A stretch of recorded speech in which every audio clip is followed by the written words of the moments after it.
everyone to please settle down. Thank you. Once again, paging and requesting to the ones who are outside to please join us inside. We're about to begin in the next few minutes.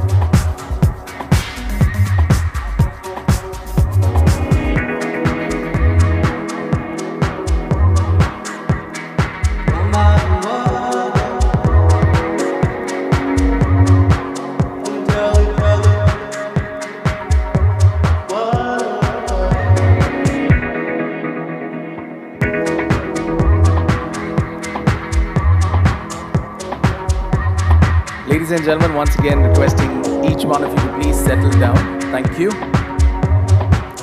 Please take a seat. We're about to commence shortly.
Once again, requesting everyone to please settle down. Please take a seat. Thank you.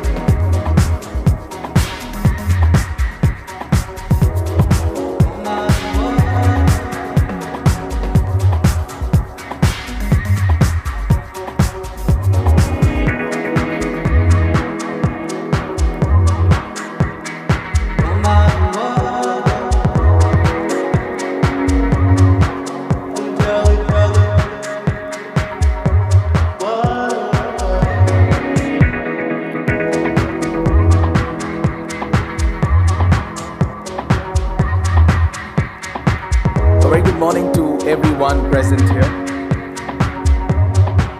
We welcome all of you to Enabling Bharat 2.0 Summit. And as I mentioned, we're going to commence shortly. I would request everyone to please join us, especially to the ones who are outside. I request you to please join us inside. We have started. In the meantime, of course, ladies and gentlemen, it's this beautiful digital world that we all are a part of. And, it's very important for us to get together to spread the word and make this summit a grand success. Make sure that you use the hashtag Enable Bharat 2.0 hashtag ONDC, while posting your viewpoints on social media. Dear guests, we are all set to commence today's knowledge-sharing event at the Oberoi today. And once again, I thank you for your patience. I am Rahil. I will be your host for today. I feel honored and privileged to raise the curtains on the Grand Summit today, Enabling Bharat 2.0, an ONDC initiative to explore the harness, the power of e-commerce for all. This is curated by ONDC, NPCI, RBIH, and Sahamati, and presented by Aditya Birla Capital. It is one-day event to explore the value unlocked by open networks with insight from industry stalwarts, startups, and financial institutions to discuss Bharat's transformational journey in the next decade. Ladies and gentlemen, by being a part of today, of course, even you are the leader of this transformation. So without wasting a single second, let's start with a lot of energy and a huge round of applause and a very good morning to everybody. Thank you so much. I wish you all a very enriching experience at Enabling Bharat 2.0.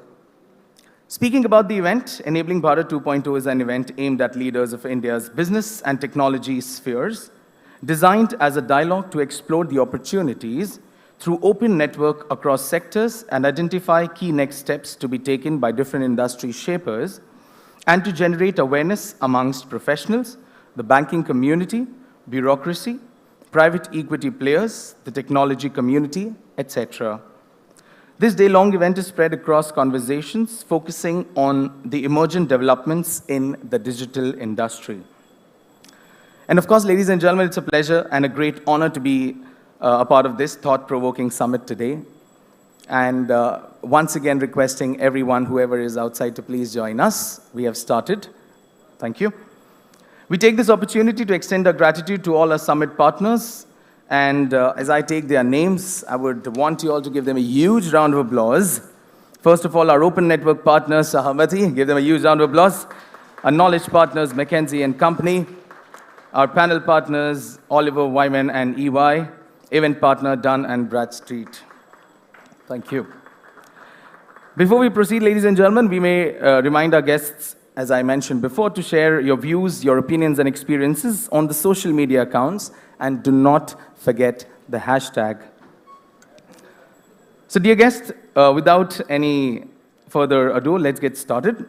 And, of course, to welcome you all and to give the welcome address, with a round of applause, join me in welcoming the one and only Mr. T. Koshi. Put your hands together, ladies and gentlemen.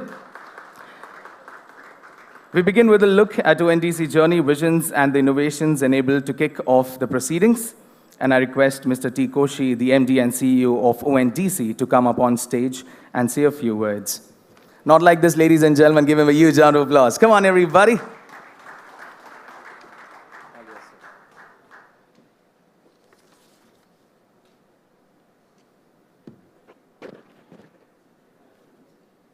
Good morning to you all. Let me take this opportunity to welcome all of you to this Bharat 2.0. And we are really excited to get such a good turnout and participation in this event that we have jointly set up along with NPCI, RBI Innovation Hub, and Sahamati. So let me just take a few minutes to put the context and why we all come together to plan something like this today. India has been moving on an exciting digital journey for the past 10 years, or even more. The big stimulus came with UIDI, helping everybody to identify. We had UPI, we have ABDM, we have CoWIN, we have Diksha, all different dimensions of our life, which is being enabled by the collective participation of good Samaritans. The open source community on one side, and the leadership coming from the Government of India as a part of the vision of the Honorable Prime Minister of making India take pole position in the digital world. Each of this public digital good had its impact directly and indirectly on multiple segments.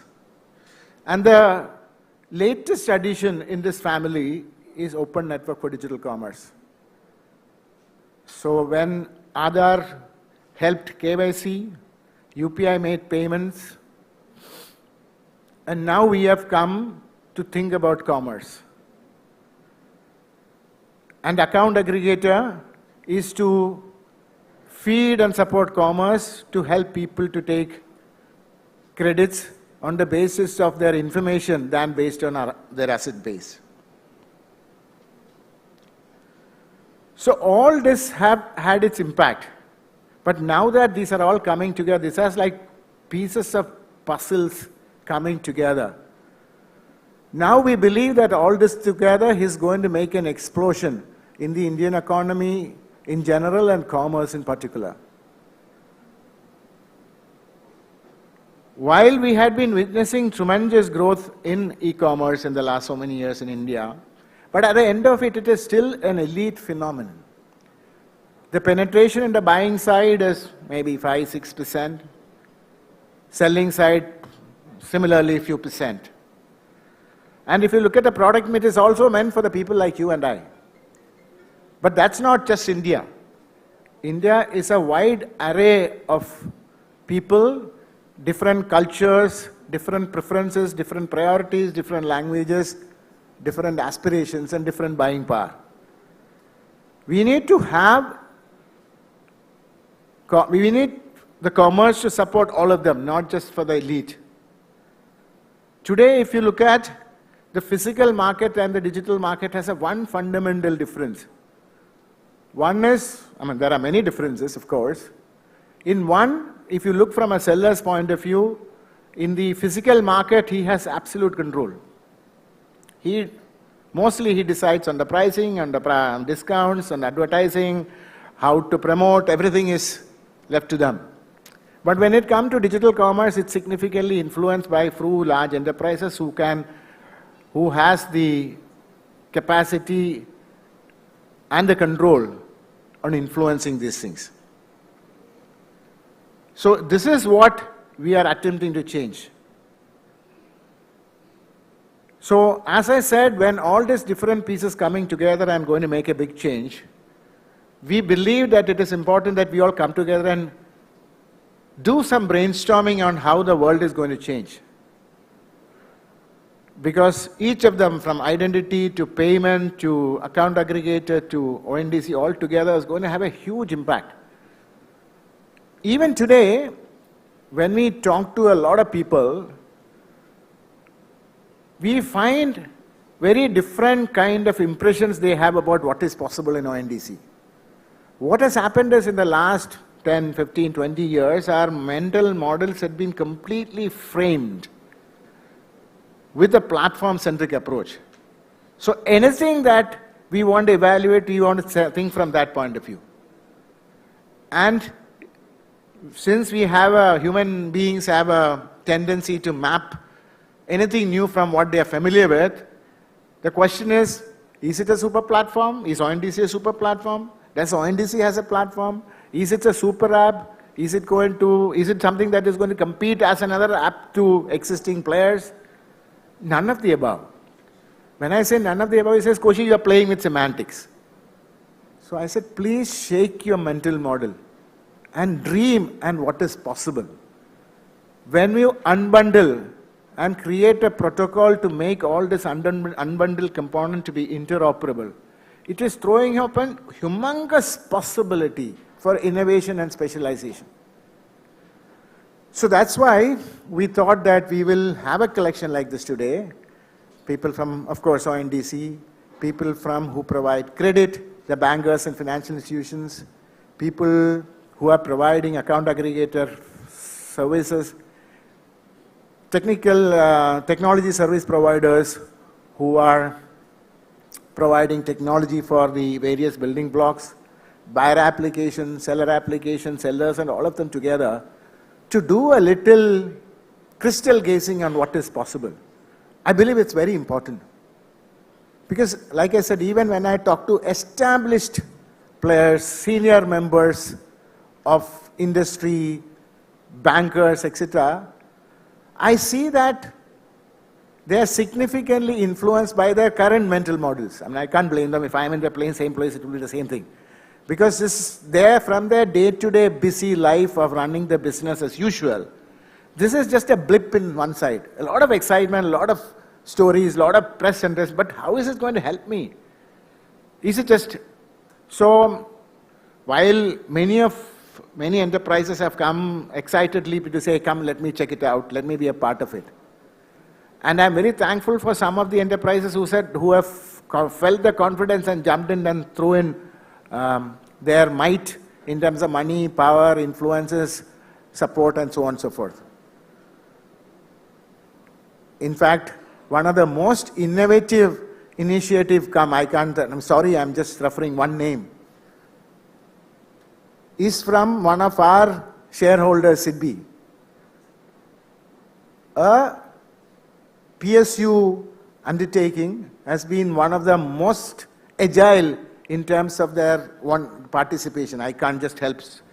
Because I want to just take it as an example for everybody to see what is possible. One, on the seller side, they said, I'm going to help small micro enterprises to be present in this network. I mean, many people have done that. But their approach was saying, I'm just taking it as a case study, approach saying that let me just take this and establish good processes, not just a technology solution, because that's the easiest part, especially when it comes to small enterprises and so on and so forth. We need to give them a technology platform, which there are many of you are doing. But it is only 30-40%. Help them to give good processes. Educate them, make them digitally literate, teach them how to create an invoice, teach them how to create a shipping barcode that will help the shippers to take something from Kanchipuram and make it available in Delhi. All these are not easy things. And on the other side, like I very often say, whenever we look at this network, we expect standards of, even there I use a name like, elite organization, like whether it is Samsung or whether it is HUL or HTC, or whether it is existing large platforms meeting the requirement of people like you and me, and say that that is a standard that we need to live up to. Of course, we need to reach there. But can I ask that Kanchipuram weaver from Kanchipuram to become as good as in their whole delivery, order confirmation process on the first day, as much as HUL? The answer is no. But we need to help them. But we are very familiar and comfortable with that in the physical market. The way I look at physical market as on one side Infinity Mall and the other side Palika Bazaar. I go both places. My expectations are different. I don't expect the Palika Bazaar shopsman to behave like the Infinity Mall person. Yes, I expect he to treat me straightforward, honor the commitment, give me a good product, and take it back when it is not proper. But he may not have the same stylish packaging. He may not have the same advertising campaign. So we need to develop this digital market to cover this comprehensively and help the buyers to differentiate. You should not take the buyers for granted. We have to respect them, give them the best services, but we can't take them for granted. At the same time, we cannot just make the buyers to take the sellers for granted, because both of them are coming together with common purpose. Each person should have their right and their privileges, and we should be able to honor that. These are the kind of challenges that we are going forward with. And that is why we think that it is important to sit down and deliberate at each of the organization, whether it's a buying platform, whether it's a selling platform, whether it's a seller, whether it's somebody who is making their products available, whether it's a FMCG giant or a startup. So in addition to a team in ONDC which is focusing on establishing and building the network, we also have a team now which is looking at transformation and an agenda and working with the industry and help them to think through. And an initiative like this today, what we are having, is with this in mind. so that we can do some crystal gazing, express some concern, raise some questions, and collectively find answers to make this transformation into an open network, which is what the world is waiting for. In fact, I've had many friends from around the world contacting and says, if you guys manage to pull it off in India, it is going to be a global reference. Because the challenges that you're facing with respect to market concentration and the associated practices is global. And if India can crack it, which I believe we will make a big difference. In fact, as a part of this initiative, we had also taken the support of McKinsey to develop a report looking from outside in. A report for the benefit of all of you and all of us around, not just an internal private document for ONDC. To look at how this can change and impact, and also give us a reference document as a starting point. And that also will be sort of made available today.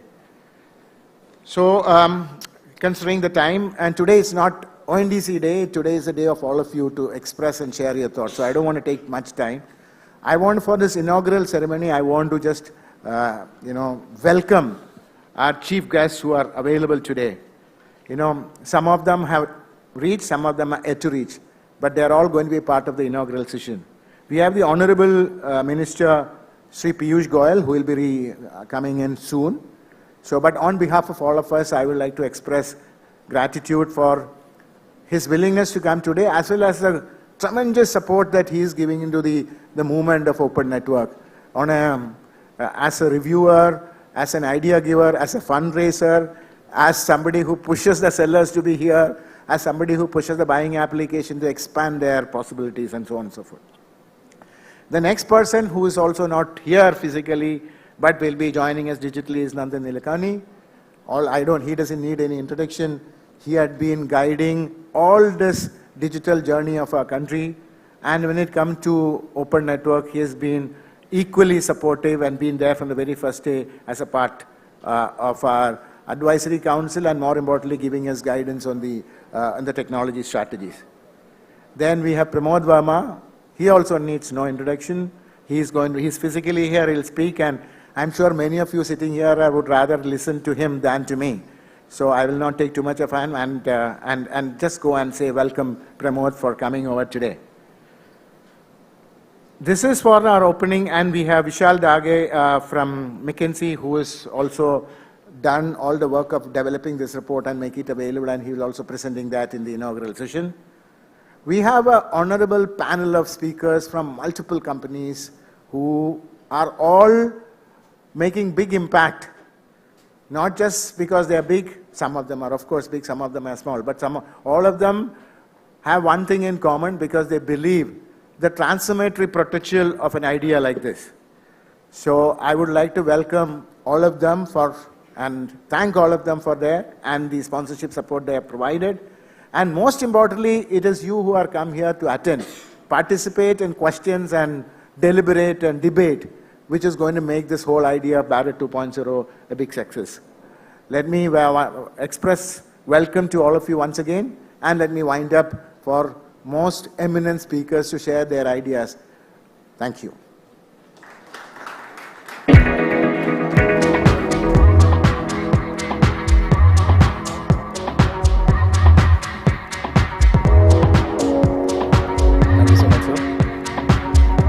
Gentlemen, a round of applause for Mr. T. Koshi. Give it up for him. Come on, everybody. Thank you so much. Okay, ladies and gentlemen, the next person is going to come right here on the podium, I think. So I've already taken his name, and I'm here to invite him on the stage. Now, moving on, our next segment is Keynote address by Dr. Pramod Verma, Chief Architect of Aadhaar and India State, CTO, Step Foundation, and co-founder of Pramod is one of the leading thought leaders across the world on the shift of digital ecosystems from platforms to protocols, and is a close and trusted advisor to all of India's digital leapfrogs, including Hon'ble and NPCI. Sir, we request you to please join us here on the podium and share your views on India's Tech-ade and the path for open network. gentlemen, the one and only Dr. Pramod Verma.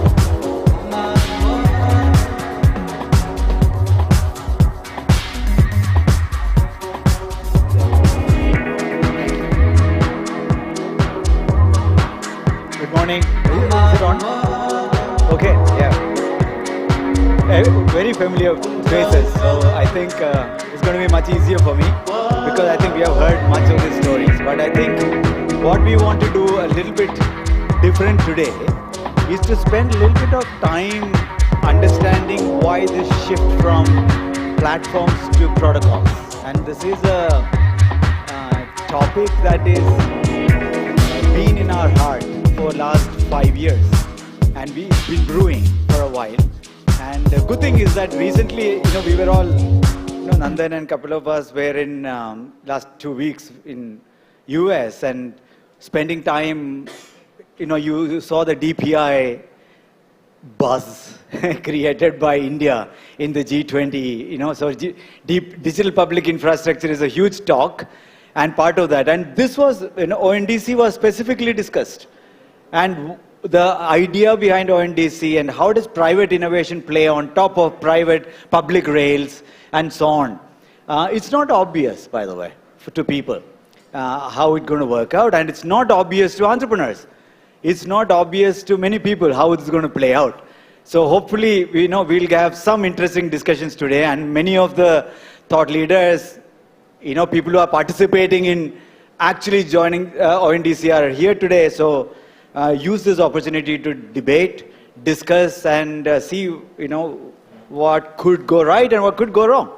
And it's as Koshi said, I think it's a very ambitious bet that India is making. So, but I want you to take a little bit of time backwards to understand what we have achieved in last 12 years. And it's very important to understand because that is the reason why we believe ONDC is going to work. That's the reason why ONDC's time has come for us to be able to experiment. So there is always a context and previous success that breeding the next success. So it's very important that we internalize that big picture. And a lot of us who are working on it should know that that's how it's going to work out. Again, I don't need to tell you, India, we are the most populous nation in the world, by the way. The last few days, we overtook everyone. It's also a good thing, bad thing. I suppose it's a good thing in general. We are very young, aspirational, very digitally connected. And this was such a mind-blowing statistics that, pre-2017 or 2017, we were 1 GB a month, and suddenly we went to 1 GB a day consumption. And the smartphones just, just sort of what's called geo effect, right? That shot up. And all these things are, and plus COVID, pushing the country to very, very, very rapid digitization. It was not a good thing to happen for a country, but it also gave us the opportunity for youngsters to go digital. It was harsh, but it's always an opportunity. Hard times are always an opportunity. But take a time back. This is the unusual non-linearity that India is facing, and you need to really understand that non-linearity. Much of the development happens in a very linear fashion, but every once in a while, in the world, in the history of technology, or in the history of humanity, in that sense, you will see a step function upgrade. You saw that with Industrial Revolution, automobile, then computing coming into picture, then of course in 90s, internet, completely taking us to a non-linear change. Then subsequently, we are seeing that with AI, right? So we are seeing changes that are no more linear in the world. But these are global trends. Same thing is actually happening in India. And this is a very, very, very unusual, power that India has managed to build itself into. Power and the resilience for our own economy, which was the biggest discussion when we were at, we were talking to the best economists in the world, not technologists. They are looking this as an economic lever, saying that quite like the way physical infrastructure, investing in highways, investing in railroads, it was a physical infrastructure as an economic boost lever we are think. I don't know whether you heard Nandan speak. It was live actually from Washington as well. He said, we are in extremely difficult times. Climate change requires trillions of dollars to do anything. Debt crisis, hundreds of billions of dollars. So people are not, it's not clear how economic progress and resilience can be brought in to a country. And what India has been practicing a very low-cost model of economic boosting. And this is not costing us. This is a funny thing, right? A digital public infrastructure is not costing India any investment at all. The government has invested almost nothing in ONDC. Sahamati Mahesh would tell you there's nothing our government has invested. DigiLocker, we have spent $6 million so far. Abhishek Singh is here, he will tell you, barely 6 million. We have 155 million, 7 billion people, 7 billion documents in there. So it's not a money issue.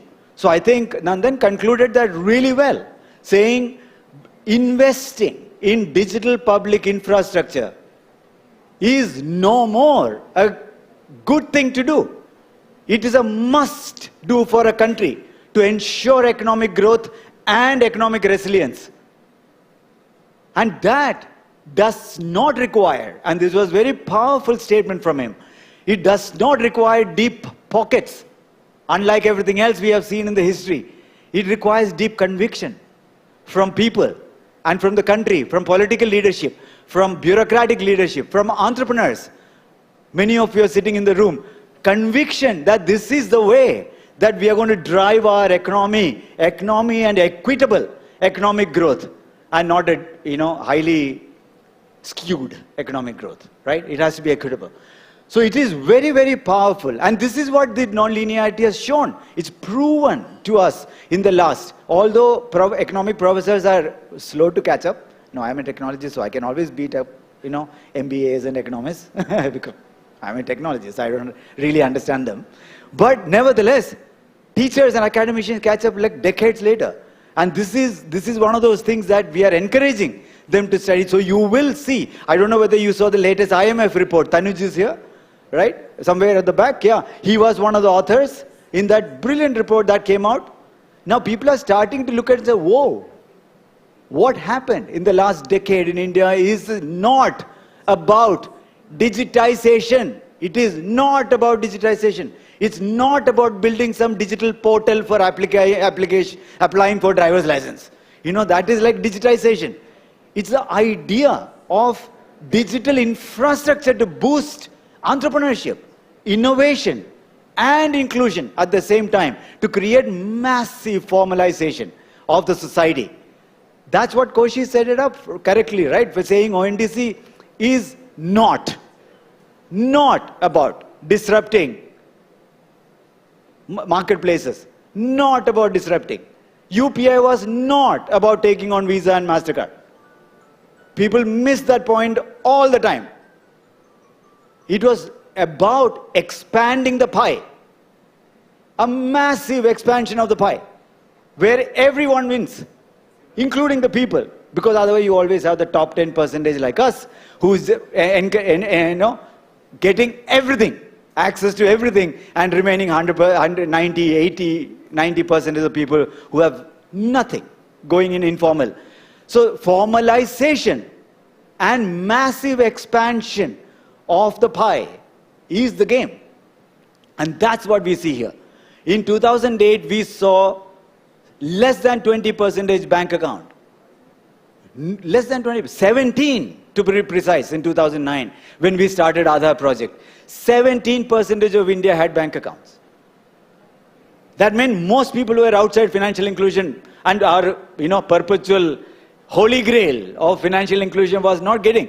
Bankers, however number of times you try, banks cannot do the traditional banking, and we have bankers sitting here.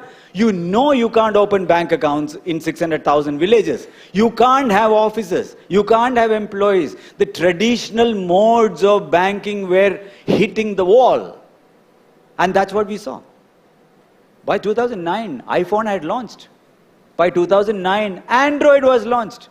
So the world has moved on to smartphone, and we were still not giving bank accounts to people. Think about it. And that's where we were.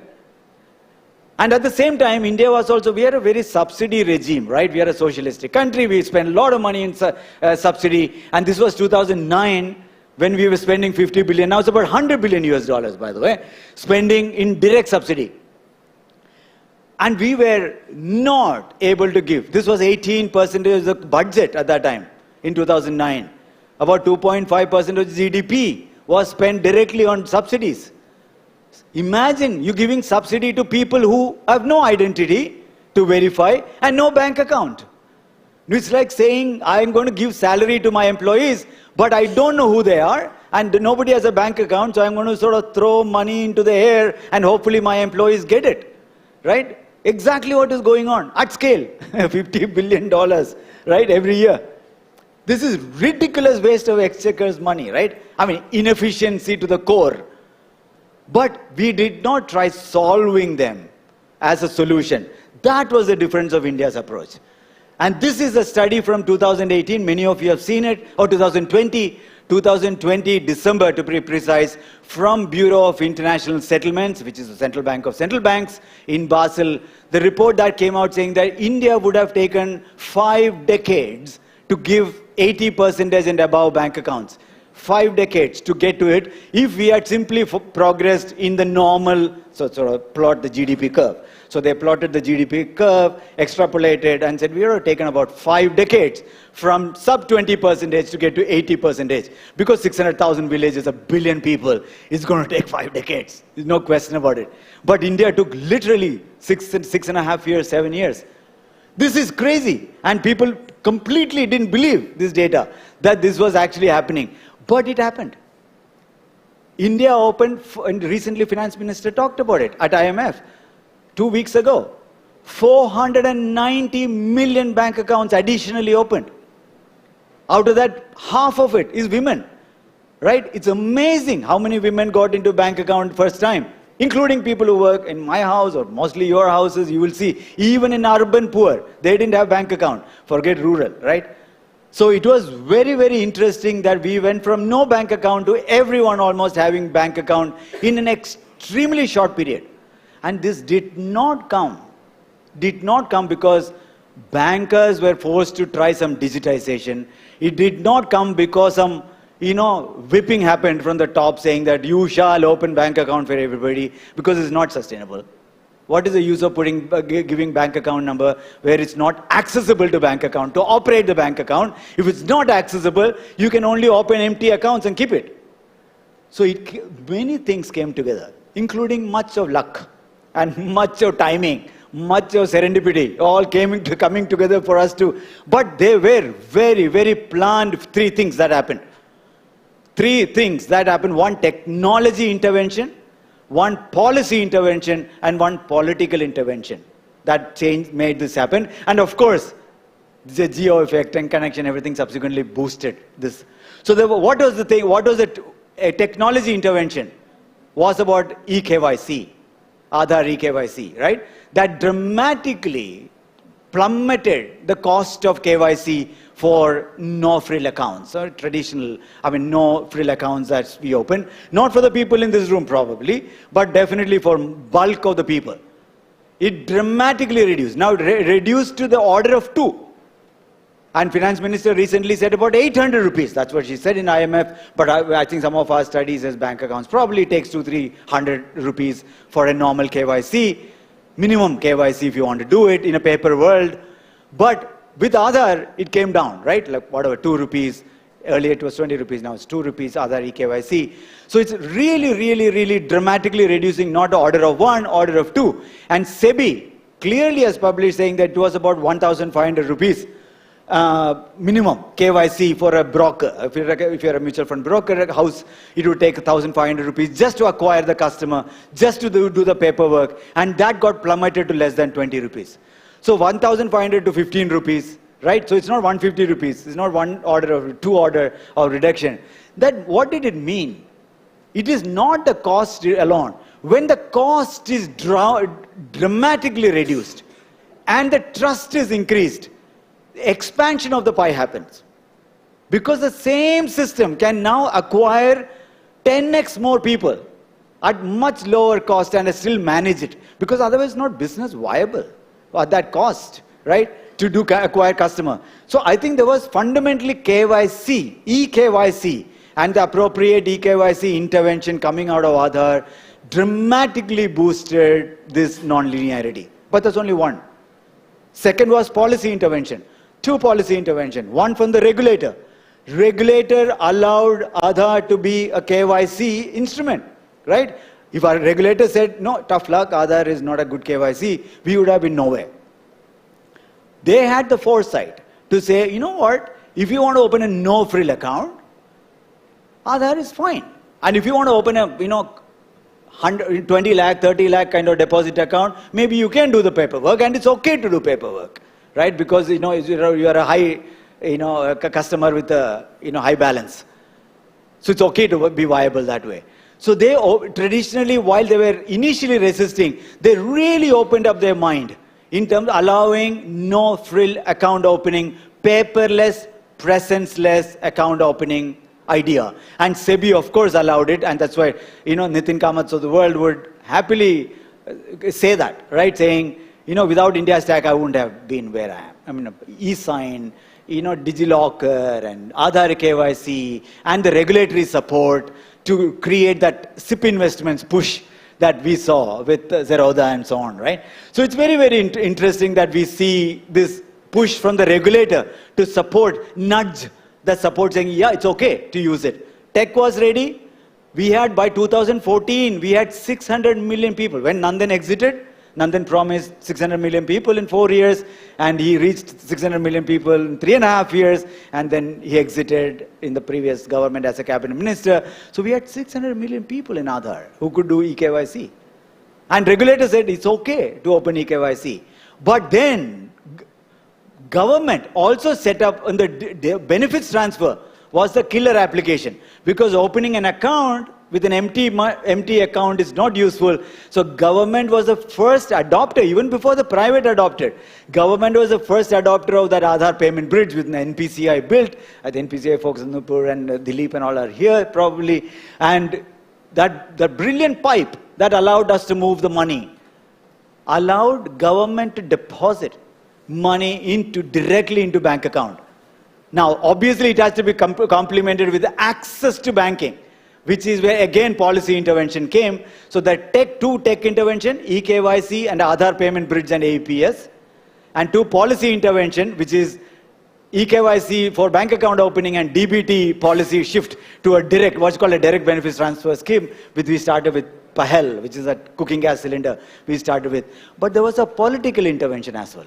When new Prime Minister took on, he said bank account is no more good to have, it's a must have. Everybody must have a bank account. Everybody must have identity and access to banking. And that's when we pushed for Jan Dhan, right? As a political push for Jan Dhan to be, a sort of program and a national movement. And collectively, we managed to get this, right? That's what happened. And because of that, in the last decade, we moved about 1,000 schemes. 1,000 schemes into direct. India now runs world's largest direct cash transfer system in the world, right? So this is amazing that we moved. All this happened, sort of asynchronously. Not because one team decided to. Many teams actually stepped up to do their part. And their part was good enough in a collective. When collectively we managed to achieve this. Social security team talking about direct benefits, NPCI putting payment rails, giving identity, policy makers saying that it's okay to do this, and politicians pushing for it, and collectively we managed. And so far we have moved $322 billion. India's moved nearly $500 billion very soon. This year when we'll end up with $500 billion. Moving directly to bank account, and most of them women, right? And again, Finance Minister again publicly announced saying that the investment in our India stack, collective investment from the government is less than 2 billion. 1.5 going to Aadhaar itself and everything else like nothing. Like DigiLocker and account aggregator, all that thing, almost nothing. It's money spent. Less than $2 billion. And just from the federal schemes, central schemes, 300 schemes, we have saved $27 billion. So the ROI for the country, for the economists who were looking at in the IMF, they were saying, look, this is a no-brainer. I mean, it's such a silly no-brainer that it's not even arguable. That means you invest 1 billion, you get 20 billion back. That's a good ROI for a government. And you don't see that kind of government ROI, right? So we really moved the expenditure side very, very clean, starting to clean up our expenditure. At the same time, we also fixed the revenue side, of course. So GST and income tax, and our recent study says that our GDP growth, our tax collection is more than our GDP growth. Our tax collection graph is higher than our GDP growth. It's very, very interesting. That means our revenue collection also got cleaned up a lot more in the government, right? We have so much more people joining. These are not unplanned. These are extremely well-planned digital intervention that creates enormous efficiencies in the system. But this is only from the government side. But we were very, very clear as we built. Government alone cannot sustain digital movements. Our entire market has to rise up to support. Without that market investment, market incentive, and market innovation, none of this is useful. It's like saying roads are paved, but we only have one government-owned car that we can buy. It's almost useless because the roads won't be used, right? Or one government public transport is running. Market has to leverage the infrastructure, and that's what Jio showed. Very interestingly, telco did not go to eKYC. You know the history. Most telcos hesitated to go to eKYC while it was available to them. Banks were using it. Telcos were, hesitating. Yeah, we'll do. One of these days we'll do. And then Jio in 6 months acquired 100 million customers. That's the history, right? That's a story with 100 million in 6 months.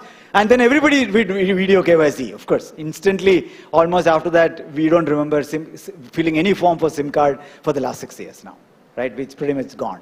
So it's important that market innovators, and you will see incumbency pushing back. And you have seen that some of you are part of that, some of you are part of that change as well, disruption as well, where the incumbency. But this is another very, very interesting element of a digital public infrastructure thinking, DPI thinking, not digitization thinking. If you had just opened bank account using some tech, like a portal, open bank account, unified account opening portal or something like that, we would have never seen any other effect. But because these were independent building blocks, Aadhaar was an independent building block. Banks could use it, doesn't mean others could not use it. Many people could use it.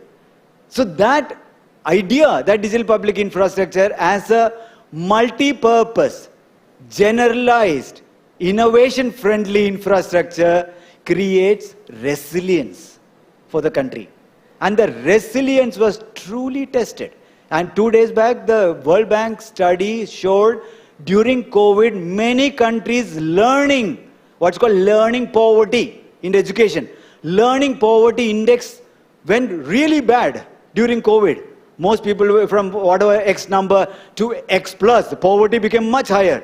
India kept it within 3. That means 54 to 57. Our learning poverty index was 54. And it went to 57. It became a little bit worse during COVID, but it did not become very bad.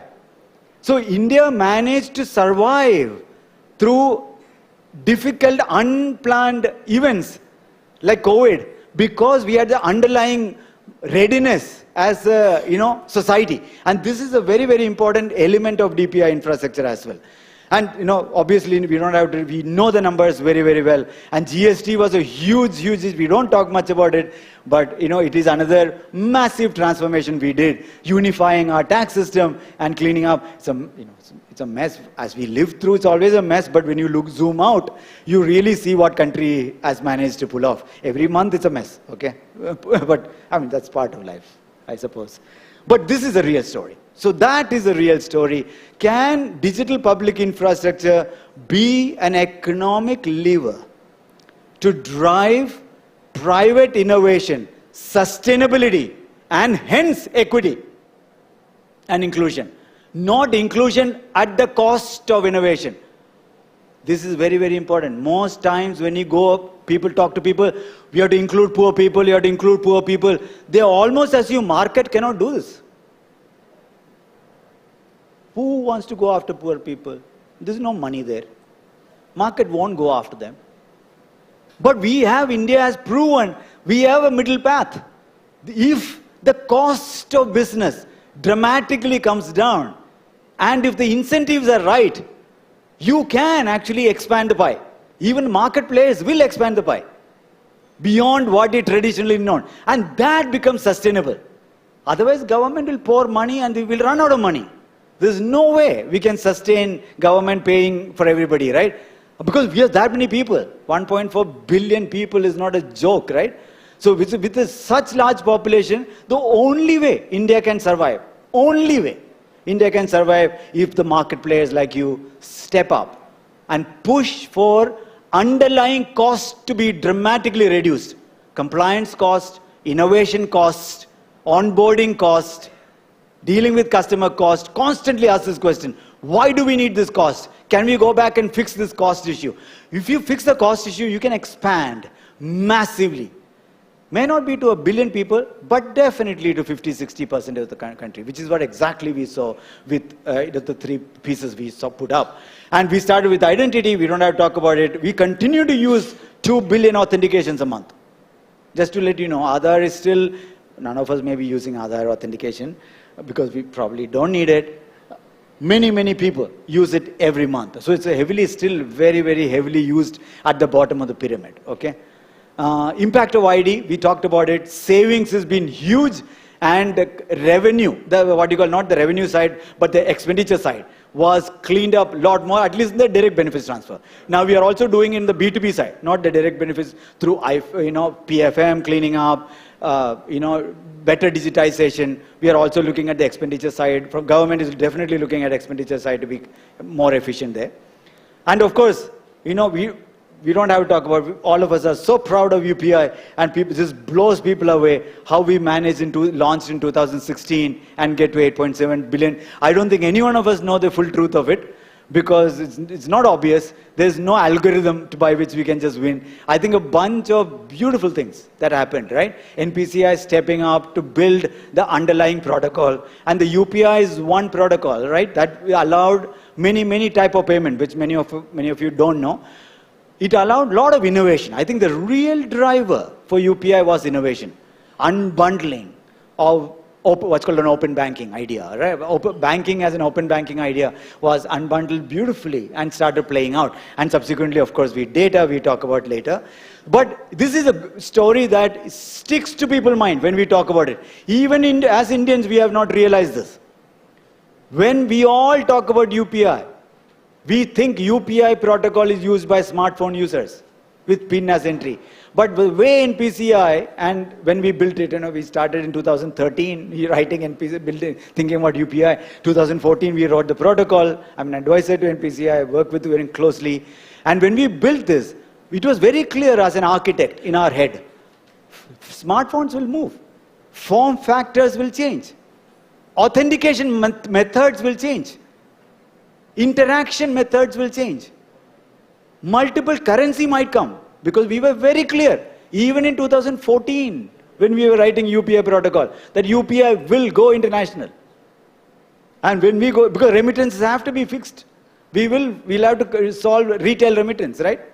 It is very high cost currently. So we were very clear that we have to unbundle currency, form factor, authentication. All the things we unbundle from UPI. So if you look at the UPI protocol, if you're a technology architect, you would love it, actually looking at UPI saying, it made no assumptions of any sort. And that was very nicely done.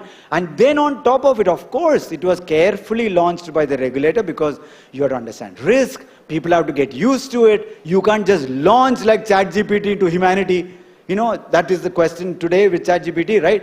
That should we have launched to humanity without what's called a controlled growth, because you don't know the ramifications of that. But our regulators are very conservative. In one sense, conservative thinking allows us to be People like us, technologists, are overexcited half the time. We say, oh, we can do that, we can do that. But regulators say, take it easy, and we will do it slowly. But good thing is that they're very open. And they kept changing. So we built, from P2P to P2M with UPI. We increased the limits in UPI when it started to 2,000 rupees. And all of us were super disappointed, frankly, okay? 2,000 rupee peer-to-peer, come on, we wrote all that beautiful protocol. We can do so much more, right? We thought about recurring payments. We thought about replacing checks. We thought about e-vouchers, even in 2016. So now we have all of them. IPO payments, recurring payments, Netflix subscription, whatever you want to do, it's all on UPI. But it's beautiful. And we just have to give time. That is a message I want to give. Any digital infrastructure, true scale comes only when the society, regulators, and political alignment comes. That means they have to be ready for it. So be patient. Patience is an extremely important part about digital public infrastructure. ONDC, I'll tell you the same thing. Today, ONDC is like 2016 UPI. Hopefully we won't have demo and all that thing equivalent here in commerce, but maybe something beautiful will happen. It'll take 5 years before you will start seeing. You have to, only early guys might feel frustrated about it. Some of you might say nothing is going on, but then everything will happen. Nothing will happen for a while and then everything will happen, right? So that's what you want. You'll wait for that moment, for that scale up to happen. And UPI protocol today, people are using on not only auto pay, but we are also using it for AEPS. Did you know AEPS actually uses UPI protocol behind the scene? Aadhaar payment system, which does 390 to this month, this is December. I think last March we did 390 odd million transactions. Somebody was in the plane next to me and he was asking, I didn't realize 300 million transactions happen using fingerprints, using UPI protocol. Not on smartphone. It's the same protocol, two different systems, two different products from that sense, with different rules of the game, but the same underlying protocol. It's very, very powerful. And this is the reason why we are expecting NPCI to launch, I don't want to put them on the dock, but NPCI to launch voice-based, Indic language-based payments, hopefully this year. I'll be wonderful if I can say, Mera bill bhar do, that kind of thing, right? It will be lovely, because the interface, suddenly voice is such a natural thing. Touch was a good thing beyond the keyboard. Now voice is even better for us to be able to actually command. That would be lovely innovation to happen. And we have seen this happen. And of course, then we took on the most important change in the history of our digitization, is deciding as a country that, especially with regulators' support, that data will be given back to the individuals and SMEs. While GDPR had this in the law, there is no technology framework. India has no law yet, data protection, hopefully in monsoon season. But when that comes, we have taken upfront stands that we don't trust data all centralized in government. Of course, we won't trust it. We won't trust all in one private company. That also we won't trust. So we asked the question, who do you trust then with your data? Pretty much we came up with, Nandan's the first talk of data democracy, saying that if we think like democracy, eventually your copy of your transaction, your copy of your statements, your copy of your employment records, your copy of data, you should be with you.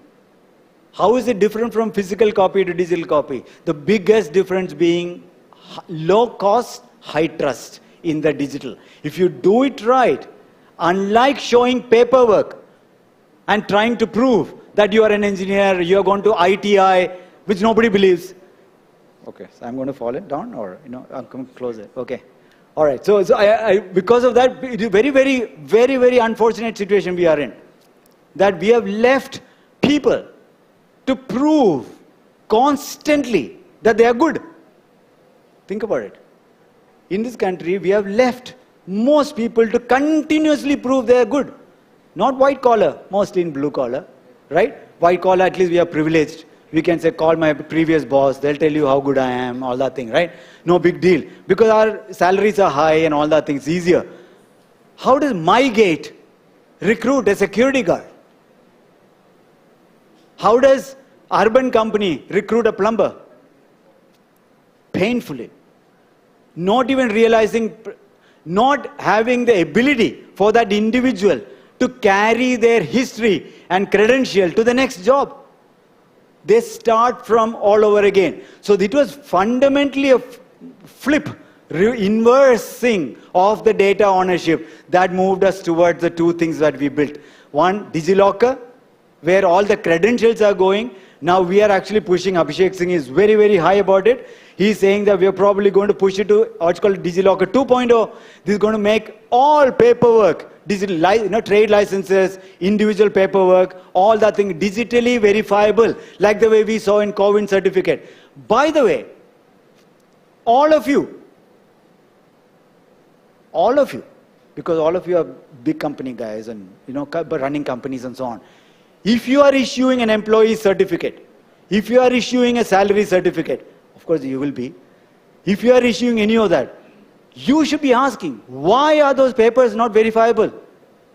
Like COVID certificate. When government can do 2 billion vaccination with verifiable credential, unlike in the US handwritten and all that thing, why is your company not giving employment letter with a digital signed QR code? It takes like 10 paise to do it, right? Paper or 5 paise to do it.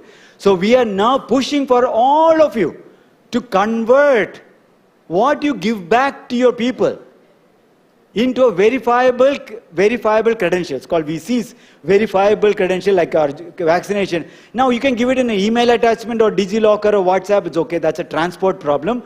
But please ask yourself, why are we not giving a paperwork, recruitment letters or anything you give has no verifiability.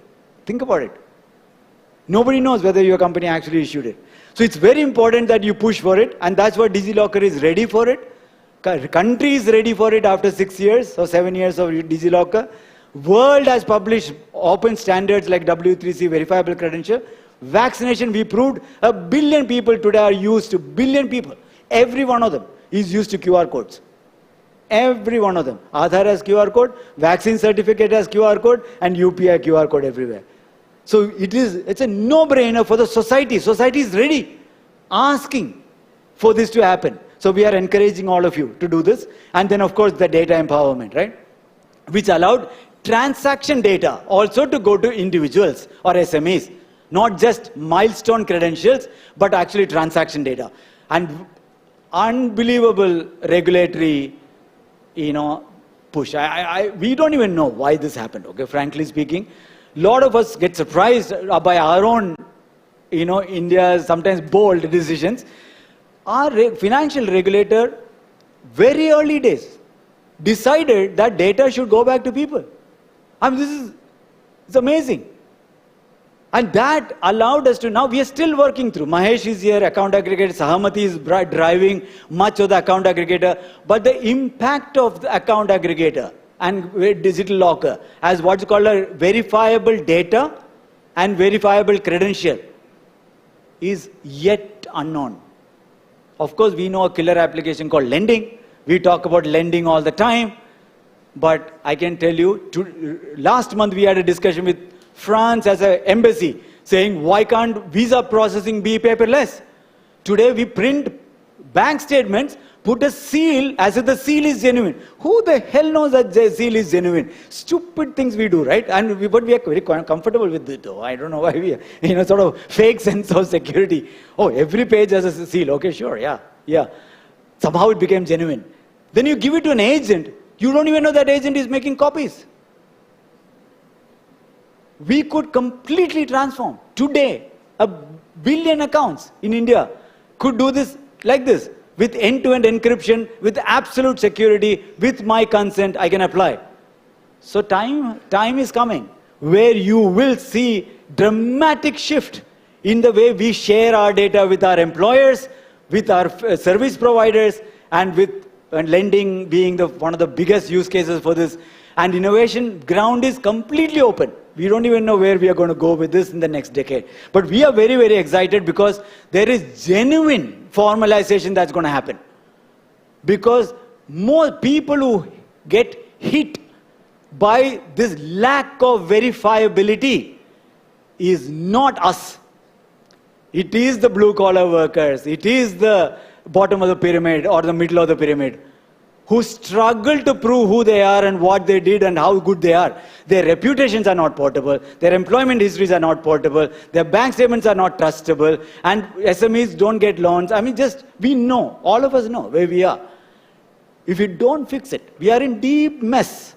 So we have no choice but we have laid the infrastructure for it, but we are not yet seen the effect of it. Again, like ONDC, account aggregator is in infancy, and we will see in the next 4 or 5 years dramatic change. And these two changes, and this takes us to ONDC. Two changes, two beliefs. UPI was the first protocol-driven open network. So when, slightly nuanced, when people say UPI platform, actually I correct them a little bit, saying that UPI is like a GSM network. It's like a phone network. It's a network, like internet, like a phone network. It's not a platform. UPI is a network of many, many platforms that interoperate seamlessly to move money. Account aggregator is a network, not a platform. Account aggregator is powered by the underlying interoperability protocol called DEPA, DEPA, right, which you have probably heard about. DEPA protocol is what is creating internet-like interoperability. And when I was in Washington, I showed them, when you draw internet, how do you draw internet? You don't draw internet with a big sun like a platform in the middle with lots of planets around it. Internet topology of the internet is not like a solar system. It is a grid with everyone connecting to everyone. So the next question was, how does that connection then happen? How can your machines talk to me? It's because someone decided the protocol behind it. When you type HTTP, you are ensuring interoperability. HTML was the content interoperability.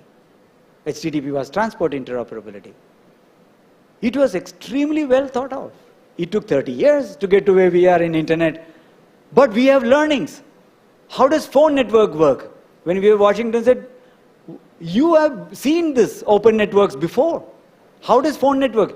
I can pick up an Android phone with an Airtel SIM card and call my friend in Boston who might be using iPhone with a Verizon or AT&T network seamlessly. How does voice transfer then? It's because interoperable protocol. Everything goes down to the single concept called, if you can define, if we as a society or as a collective can define an interoperability protocol, we don't need centralization. We can think like internet, a decentralized, a grid of network. We saw that with UPI. UPI, the only reason we have NPCI is in the middle, by the way, is for settlement and clearance. If settlement was real time, NPCI could have been like ONDC or like account aggregator. They would have been a network facilitator. Of course, you need an institution to create the ecosystem awareness, to bring ecosystem workshops, facilitate the rules of the game. GSM doesn't mean you can't lay highway and not have rules. So the networks have rules. Physical infrastructure usage have rules. So someone has to facilitate it. So UPI and account aggregator prove to us that we can do what internet did and telecom network did using open protocol.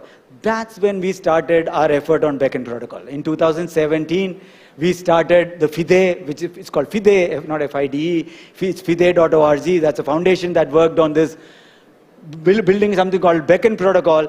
And backend protocol is an open source protocol which subsequently powered the idea of ONDC. But ONDC is an institution. ONDC is a network facilitator like Sahamati or like NPCI.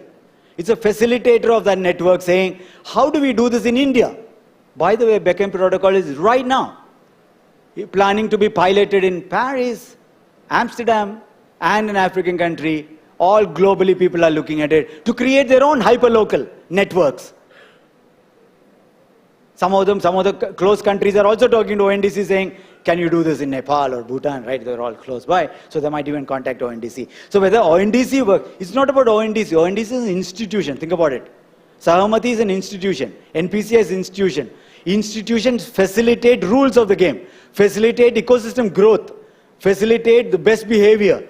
But the underlying interoperability comes from the technology that is laying the protocol, like GSM, HTTP, DPA, and UPI protocol, and of course backend protocol behind it in the ONDC. And that took us to the first experiment of backend was even before ONDC started. Koshi knows. Koshi has been part of this early enough. That's why we managed to get, convince him to do the CEO business.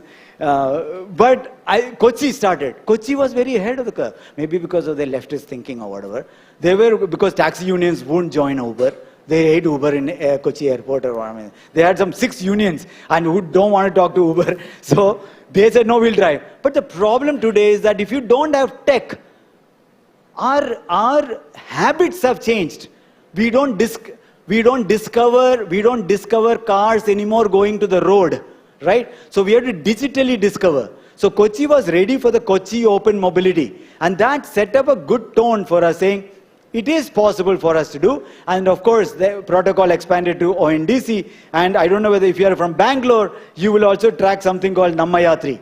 Nammayatri clocked 27,000 rides and 1 million rides already. As a hardly any ads. It's an auto rickshaw network by auto. They were super excited. You will see Nammayatri. Namma means mine. It's a lot of my network. So auto rickshaw drivers are very proud of it. And individuals are very proud of it because we feel it's equity. Equity is retained without that monopoly, right? So we are doing this, but to close it out, I want to give you this big view.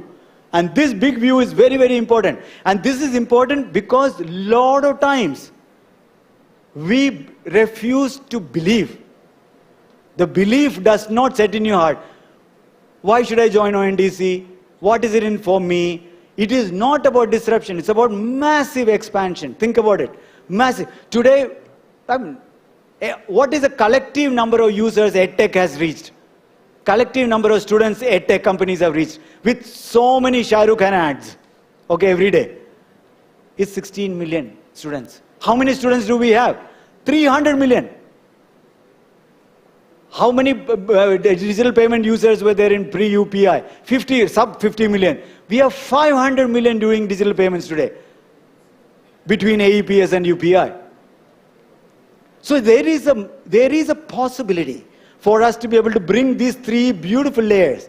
An underlying technology, a ONDC or Sahamati or NPCI like governance structure where all of you have to participate. What's called a participatory governance model. But most importantly, your innovation. I urge you to think about that hard, the top layer. Market. Without market, all of us are going to go flat. Complete failure of this approach, and then maybe we are ahead of time, maybe we are not ready, but it doesn't matter. But I personally believe time has come for ONDC. May not hyperlocal or mobility or whether tourism, which part will take off in ONDC, I don't know. It will be fun to watch. But market innovation. I urge you as market innovators to really, really think hard. To get to not 10 million, 5 million user base and saying that that's my moat. 10 million is not your moat. Try to get to 200 million, 300 million, but you cannot do it without a public infrastructure. It's like saying move in the country, no roads. You will be in your town only. So you need those highways. You need those underlying rails that dramatically expands the market. And that is why India's method has been very unusually different. That we moved from here, we were here in 92, one provider, government doing everything. And US moved to this end where everything was outsourced. And this was a discussion in Washington saying that now you talk about breaking up Amazon, breaking up Google, breaking up Facebook, because the only way to deal with this is break up monopolies, right? But we have actually managed the middle ground. We have been saying that no, we can build interoperable highways, rails, very thin. UPI is a thin rail. Innovation happens outside. DPA, Sahamati is a very, very thin rail, account aggregator. ONDC is a very thin, almost thinnest rail. All innovation will happen here. And that brings massive formalization. And if you don't do this, we will not have economic growth and resilience, and we will not bring society along, and we'll have great divide waiting to happen. So I really, really urge you to think forward for a decade long, and invest in your own risk context, what you want to do in ONDC, but do not ignore That's the only point I want to leave, because we have to do what we have to do. Thank you.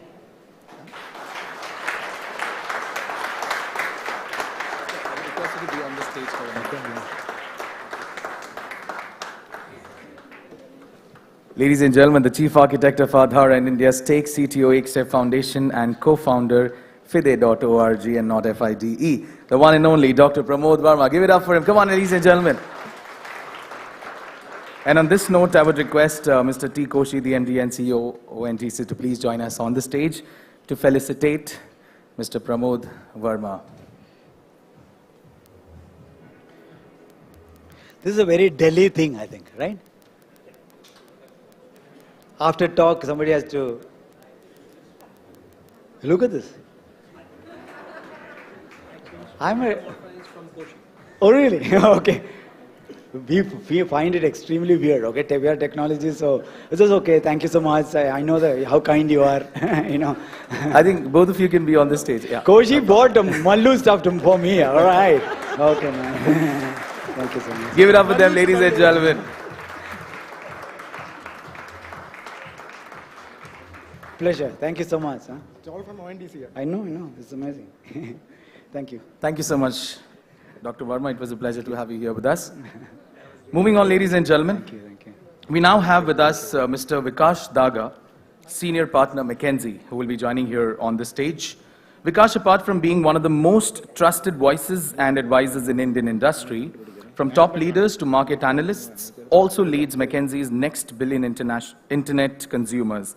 Vikash will be presenting McKinsey and ONDC shared vision, which is democratizing digital commerce for Bharat. Put your hands together for the one and only, Mr. Vikash Daga.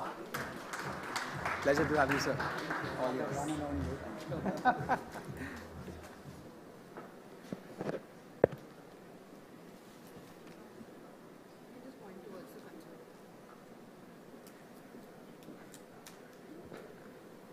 Okay, good morning, all of you.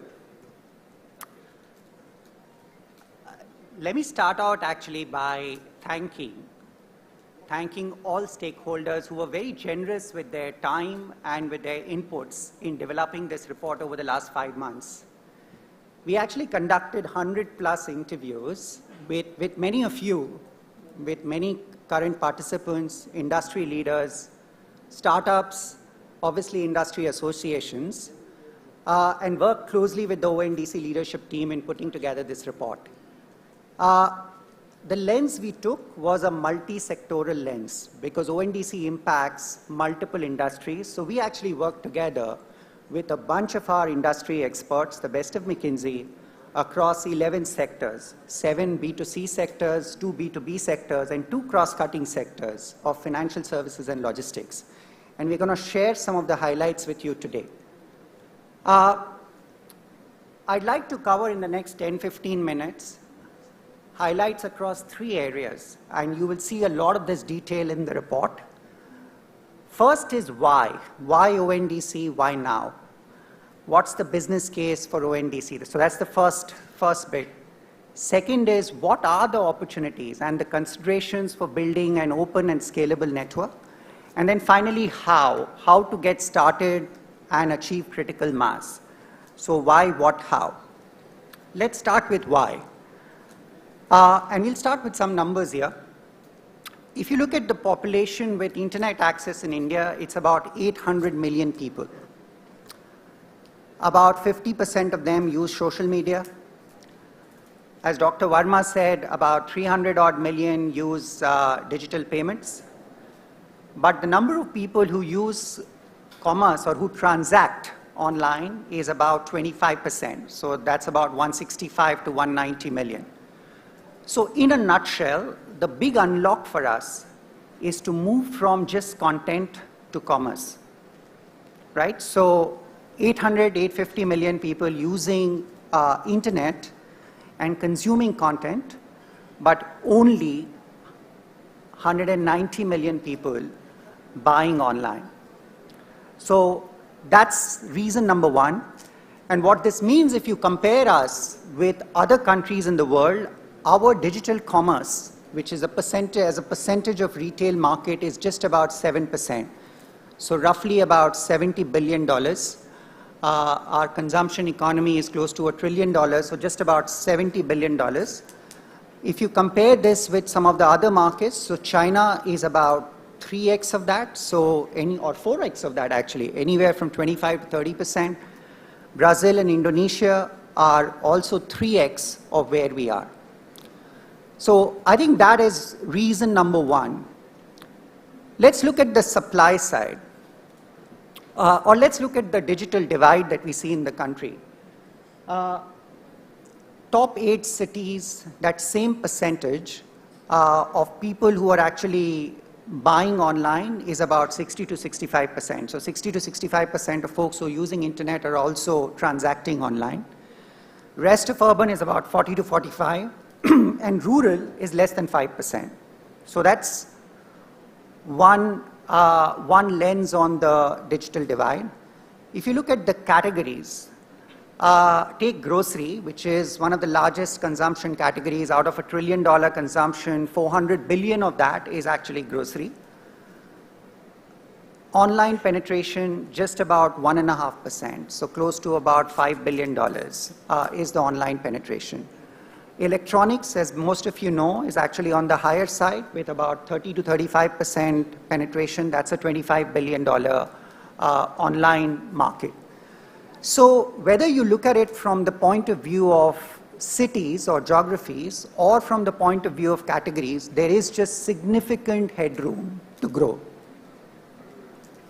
Let's look at the supply side now. We talked about demand, let's look at supply. There are about 90 to 100 million MSMEs in the country. 60-65% of them are actually well connected. 25-30% of them use digital payments. But guess how many of them are active sellers on today's digital platforms? It's about just 5 to 6%. So only 5 to 6 million MSMEs in the country are actually truly selling online. So this is clearly, therefore, not a level playing field.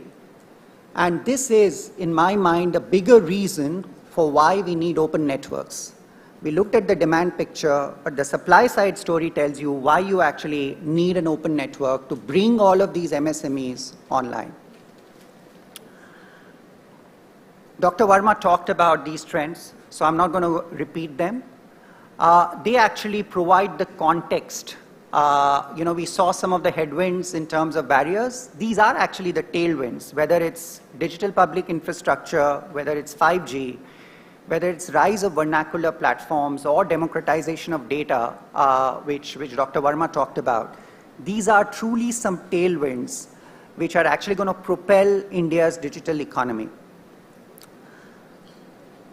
Keeping this in mind, we believe ONDC has the potential to solve real challenges of Bharat and drive deeper penetration of digital commerce, or in other words, truly democratize digital commerce. So what does this really mean? From a consumer lens, it is about expanding the market. It's actually about expanding reach to multiple geographies. It's actually about expanding reach to multiple consumer segments that are currently not covered. And it is also about expanding penetration in multiple categories. So that's on the consumer side. If I look at the seller side, it is actually about reducing barriers and bringing a lot more of the sellers on board. And the barriers could be in terms of digitizing inventories. The barriers could be in terms of cost of doing business. It is truly about lowering these barriers so that more and more MSMEs can participate in the digital revolution. And finally, from a platform perspective, it's also about reducing cost of doing business. So over time, through innovation and through inclusion, the two words that Dr. Verma talked about, actually bringing the cost of business down. That's the role of ONDC as we see it. Let's now talk about what are the opportunities and what considerations should we keep in mind to sort of build a scalable network. And the answer here is very sector specific. There is no generic answer here. It has to be very sector specific. So we looked at 7 B2C sectors, 2 B2B sectors, and 2 cross-cutting themes. And I'm going to give you just some highlights from our work. First, let's again start with some big numbers on what is the art of possible here. If you were to look ahead to 2030, our view is that digital products and services consumption, which I said is about 7% of retail market today, roughly about 70 billion in 2022, our view is that it can actually grow 4x to 5x, so 320 to 340 billion by 2030. That's the opportunity that we are talking about. Digital transacting consumers from 190 million in 2022 could grow to 500 million.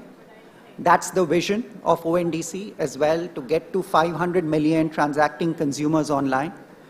Sellers on digital platforms or MSMEs, which are currently 5 to 6, could grow to 40 to 50 million MSMEs online.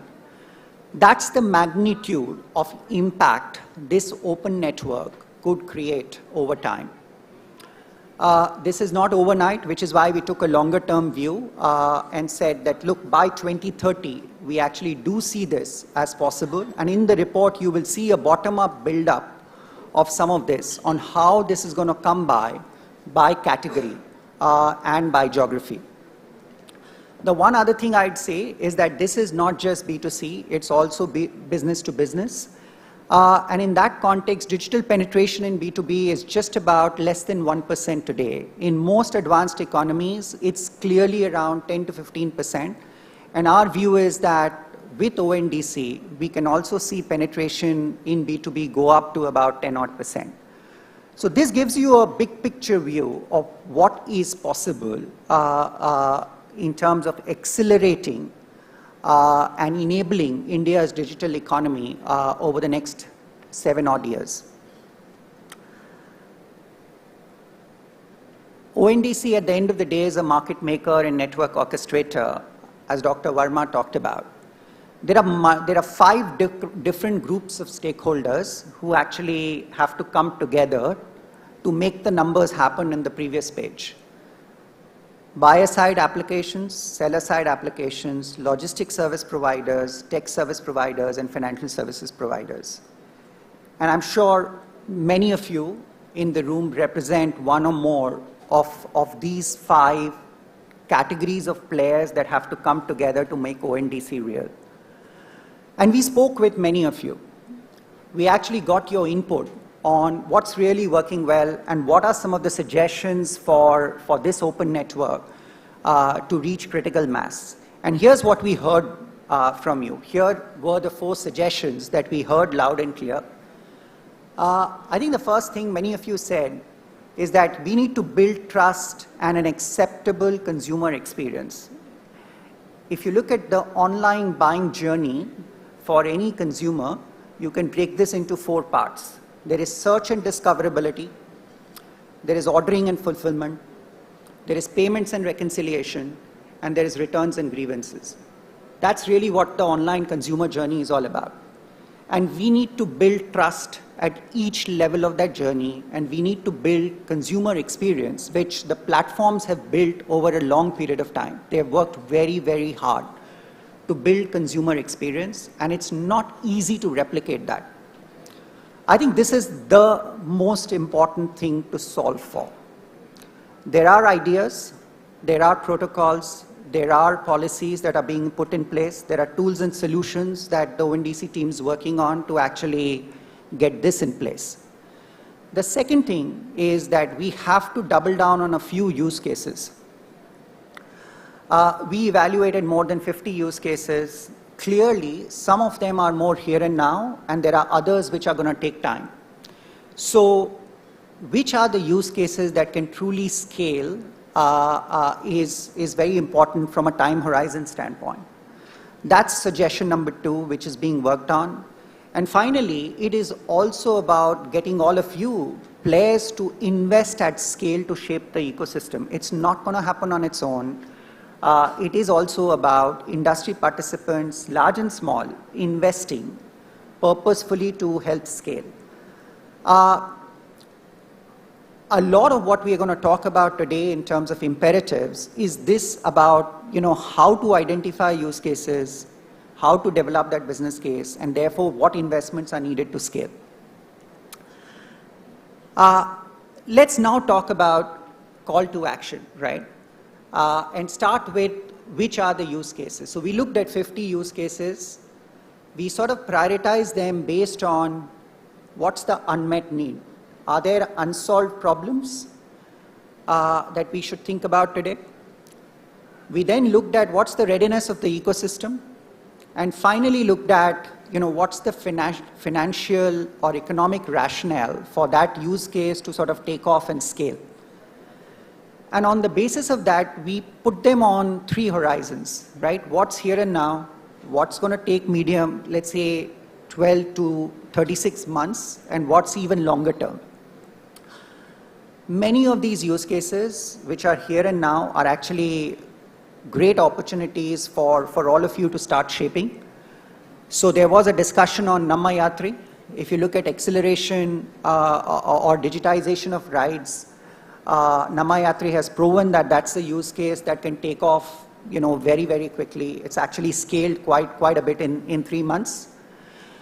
If you look at access to credit, particularly with the account aggregator framework that Dr. Verma talked about, this is another one which we believe can actually scale quite dramatically. And I'm going to spend some more time because this is a very, very exciting application of ONDC, account aggregator, UPI, and eKYC all coming together. It solves a very big challenge for the Indian economy. So these are 2 use cases just to pick from these list of 5 or 6 that can actually take off very quickly. And then there are a bunch of use cases where logistics as an enabler has to be put in place. So talk about hyperlocal grocery and pharma delivery. We are beginning to see a lot of that scale with some of the platforms. But for ONDC to play a meaningful role there, I think the logistics piece has to be stitched up at the hyperlocal level, right? So those are just a view, an initial view on use cases. We do know that there is a lot of work still to be done on this. We know that there are a lot of experiments that will get conducted over the next 12, 18 months, and a lot of innovations that are yet to come for some of these use cases to become real. I want to spend time on one of the use cases today, right? And you will see in the report a lot of detail on each of these 50 use cases across 11 sectors. There's one in particular that I feel very strongly about and I want to talk about. It's a little bit of a complex diagram. So let me actually break this into 3 parts for you, right? You have on the one hand 500 odd lenders, banks, financial services institutions, fintechs who are all prepared to lend. We have 1 billion consumers at the top and the same 90 odd million MSMEs. If you look at India's challenge today, our household debt to GDP ratio is about 14%. So retail credit to GDP is just about 14%. For Vietnam, that number is 42%. For China, that number is 62%, right? So we have very low retail credit penetration in the country. The belief is that if you stitch together account aggregator, the digital lending gateway, UPI with ONDC, you could provide a huge unlock which can take up this retail credit to GDP ratio.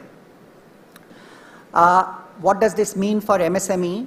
60% of MSMEs have limited access to formal credit today. What this means is if you are able to stitch this together, you can provide them unsecured business loans through the framework that's described here. Cash flow driven working capital lines, or for that matter, supply chain finance, right? That becomes real. Just to put a number, to give you a sense of the magnitude of this opportunity, there is almost $300 billion of unmet demand for credit here. So these are the underserved but deserving customer segments or MSME segments that don't have access to formal credit, right? So huge opportunity. And the same, by the way, for consumers as well. 30-35% of the consumers today get access. And particularly when it comes to at the point of sale, the opportunity for embedded finance for both credit and insurance is actually quite significant. So this gives you a flavor of just one of the use cases of stitching together all the public goods that Dr. Verma talked about ONDC, AA, the lending gateway, and UPI. What does this therefore mean for all of you? And I think this is an important call to action. We see 6 odd imperatives for getting started, and more importantly, for getting to critical mass, right? It's not just about getting started, it's about also getting to critical mass. First of which is to identify or develop your business case. So from the 50 odd use cases, which of those do you truly want to double down on? That's the first thing. And what's the magnitude of impact that use case can create for your business? That is really the first set of imperatives. Second is the role and capability. We talked about 5 different types of roles, right? Buyer app, seller app, logistics provider, financial services provider. What role do you want to play in that ecosystem? And what are the capabilities that are needed to execute that use case? Because a lot of things you're going to do by yourself, a lot of things you're going to partner others to deliver. So that is the second big set of imperatives around role and capability. And then finally, investments. And here, it is fair to say that it will start with pilots. We know of many of you who are actually already doing pilots with ONDC. Some of them have been successful. Some of them there is a line of sight on how it's going to scale. But then framing the structure, defining the milestones, and then outlining investments as an early mover is going to be the key to success. I want to end by saying that this opportunity that ONDC has presented is truly a unique one for India to reimagine digital commerce in the country and set an example for the world. And it's very similar to what India did with UPI. It truly can set an example for the world. And I hope that our report, it's actually a very detailed report, you will see. Our report helps you chart your own path and help contribute to democratizing digital commerce in the country. Thank you.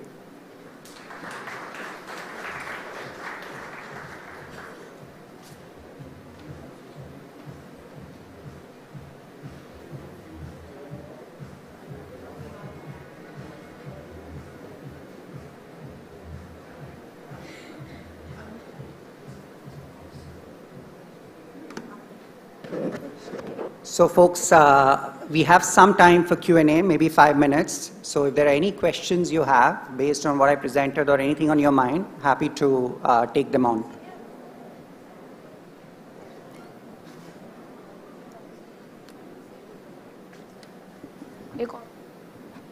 Check.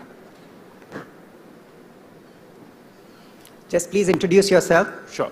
Good morning. My name is Ramesh. I'm the CTO for Aditya Birla Capital. But I think one of my past life experience might be useful. I was the first CIO of Singapore Post, where we kind of developed this on a very small scale, right? And one of the things I'm still trying to figure out, I read a lot of reports, spoke to a lot of people, the role of the logistics providers, right? Like, say it's an India Post or Indian Railways or even your metros. How does that fit in this whole scheme of things? So I want to break this into 2 parts. If you look at financial goods, like credit as I talked about, it is much easier because there is no physical flow to that extent. On the other hand, with physical goods, the role of logistics becomes incredibly important. And that is the one big thing that we have to solve for when we talked about grocery, or for that matter, fashion and lifestyle, pharmaceutical, any of the business to consumer sectors. Because what the protocol does, what this network does, is to say, as a consumer, you have a choice of which logistics service provider you want to work with. In other words, on a buyer application, you can not only choose the seller, but you will also choose which is the logistics service provider that actually has to move that product to you. This will imply that there will be new logistics service providers that would come in and fulfill the need that ONDC is going to create, particularly in markets or segments which are currently underserved. This also means that there will be a lot of efficiency that is going to get created when it comes to last mile delivery, right? Because currently different platforms are working with logistics providers just for their own delivery of goods and services, right? On the other hand, when a logistics service provider is able to pool across multiple categories, it's going to create huge efficiency from a last mile delivery standpoint. So I hope that answers your question. Thanks.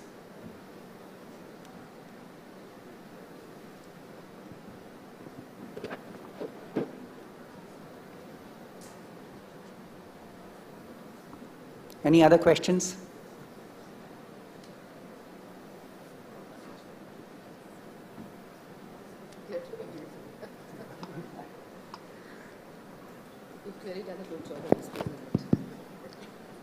Yeah, hi. Yes, please. Kunal Sawan from BuildDesk. So just trying to understand your perspective with regards to the domains. So specifically you mentioned about the Namma Yatri. So in the service domain, the escape velocity has been achieved in a very less duration. So how would you differentiate, with regards to the service domain with regards to the other domains? I think that's a great question. As I said, when it comes to financial services or even mobility services, it is much easier because the movement of physical goods is not in question here.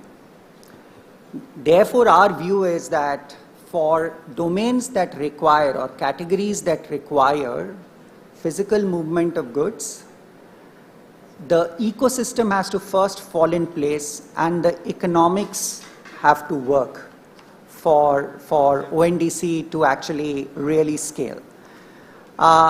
We are seeing some experiments and the belief is that over time with more innovation, I think the cost of business will come down and that customer experience will get established. Till such time that happens, these domains may not really scale. Thank you.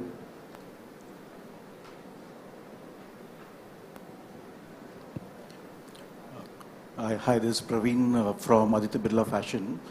I think you've looked a lot at the consumer, business to consumer space from a sale perspective. Have you looked at the ecosystem when it's buying of services from individuals to buy businesses? So whether it's logistics service providers or where they are actually procuring services from independent sellers, so gig workers essentially, whether this whole platform protocols can be used on the other end of the supply chain. Yeah, you want to take that? So let me again share some facts on that.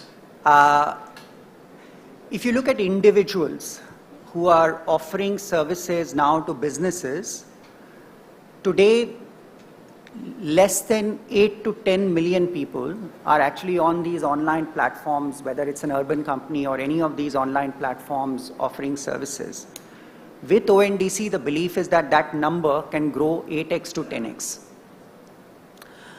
And that's just one example. If you look at more business-to-business sectors like construction and the entire gamut of services around construction, that's another big opportunity and a huge unlock that can be provided by ONDC with these services coming online. We do think that a lot of other enablers have to fall in place, so this may not be Horizon 1. It might actually take time, so the 12 to 36 month time frame that I talked about. But from a Horizon 2 perspective, clearly there are massive opportunities in the construction space, in the agriculture space, and multiple business-to-business sectors. The report does actually cover, it has a chapter which actually goes into a lot of detail on that as well.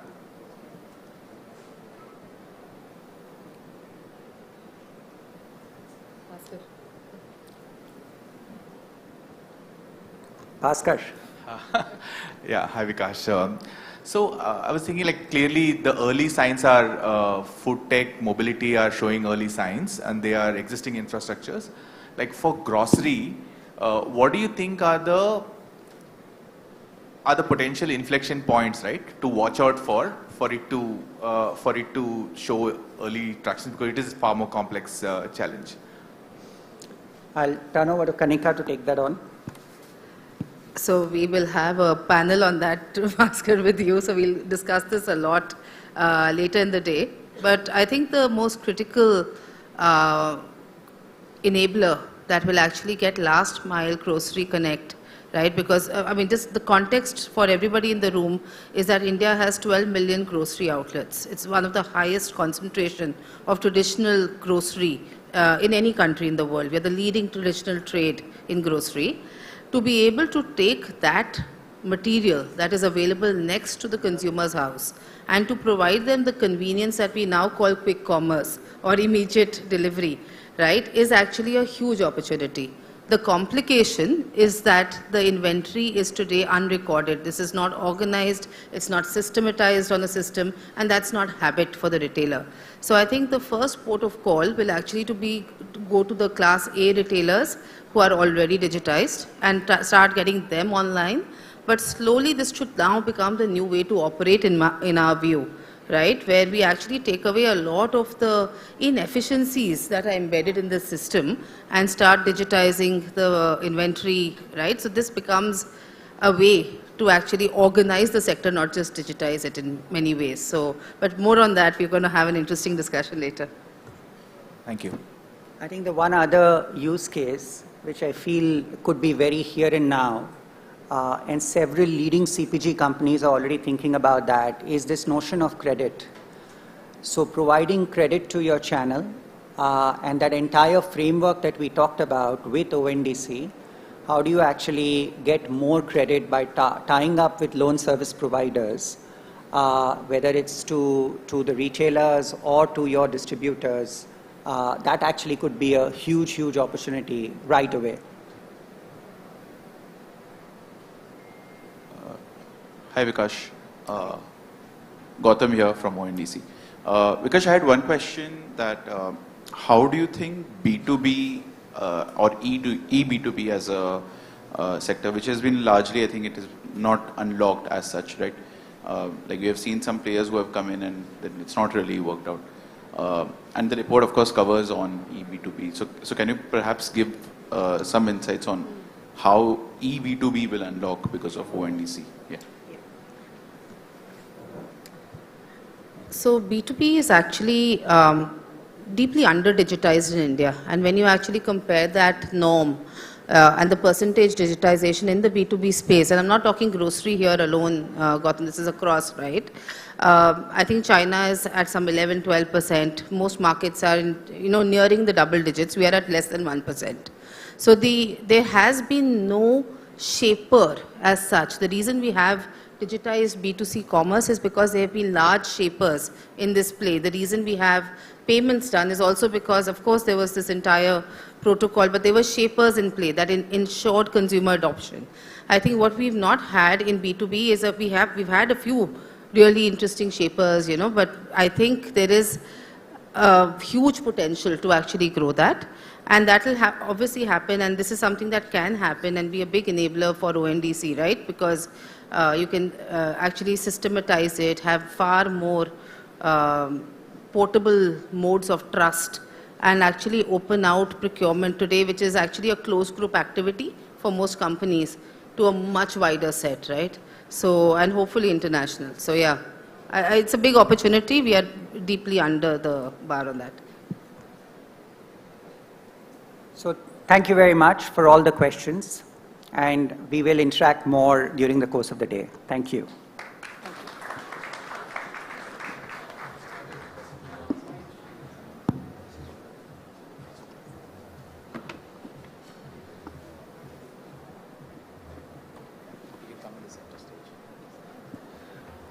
Ladies and gentlemen, Mr. Vikash Daga, give it up for him. Come on, everybody. And on this note, I would request Mr. Shri Joshi to please come forward, the CDO ONDC. to felicitate Mr. Daga.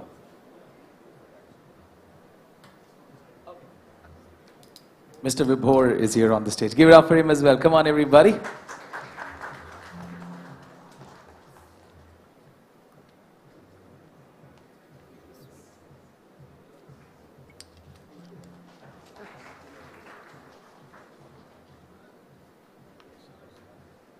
Thank you so much.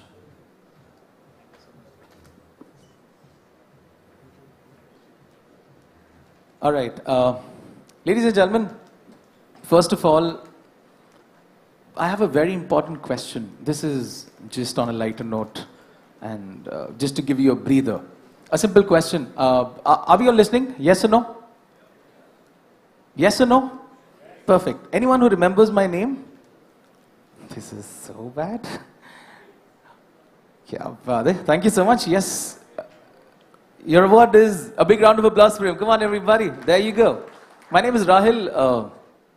There was someone who met me outside while I was having a conversation, and they said that, oh, I think I've seen you on a very famous channel in India called as the Doordarshan. I said, yes. I am there every Sunday, morning 9 to 10. I host a show called as Rangoli. And I also do a show on radio. I'm RJ Rahil for you at 107.1 FM. Sham mein 7 se 10 aap sabko entertain karta hu. And yahan pe in this formal attire and the formal conversations that we're having, it's amazing to actually have these amazing minds here with us. So yes, for us to make sure that we are gathered at this wonderful event called as the Enabling Bharat 2.0, it's very important for us to be enabled as well. Yes or no? Not like this. Yes or no? Lovely. So very quickly we're going to be doing a brain exercise, if you guys don't mind. All right. So very simple. This is called as 7 Up. And before we do 7 Up, let us be on the stage, ladies and gentlemen, to tell you something that's happening next.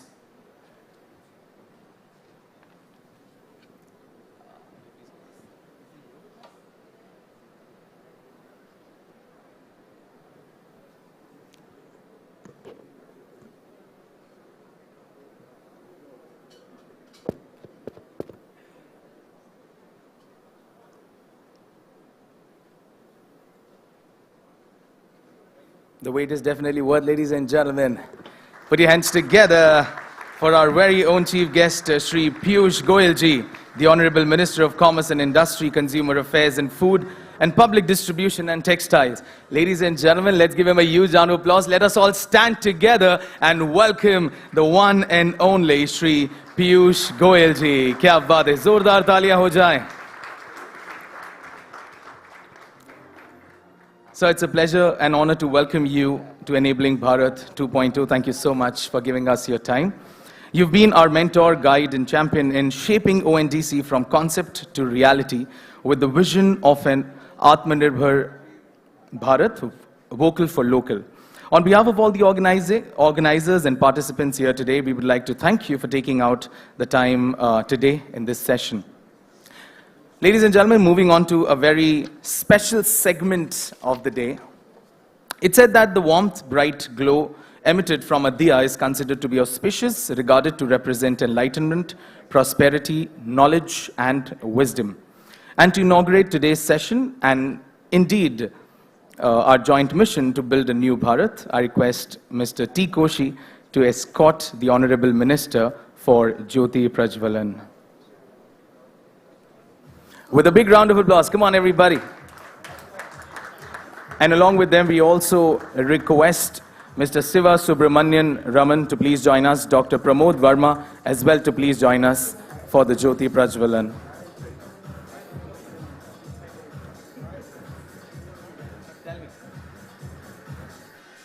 Sorry?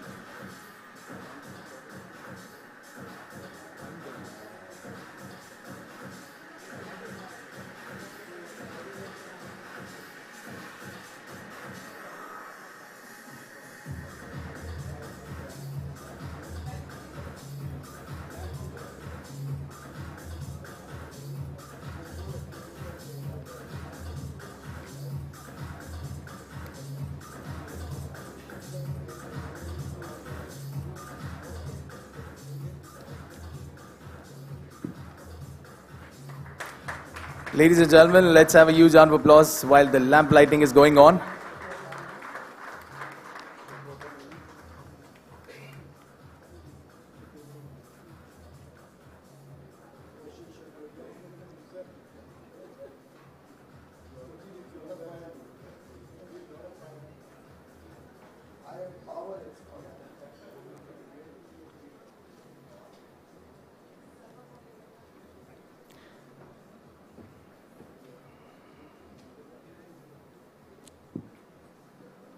I would request Dr. Verma and Mr. Siva Subramanian, sir, to please take the seat.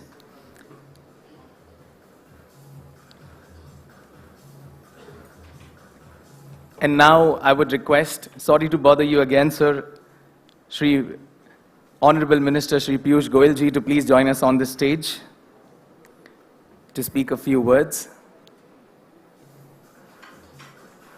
Thank you. With a big round of applause. Come on, ladies and gentlemen, the one and only Shri Piyush Goyal ji. It's a pleasure to have you here with us.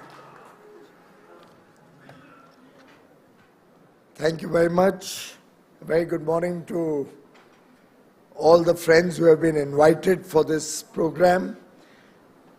I was just complimenting Mr. Koshi for all the wonderful work that he has been doing. And I think we all stand up and give a round of applause for Koshi rather than for me.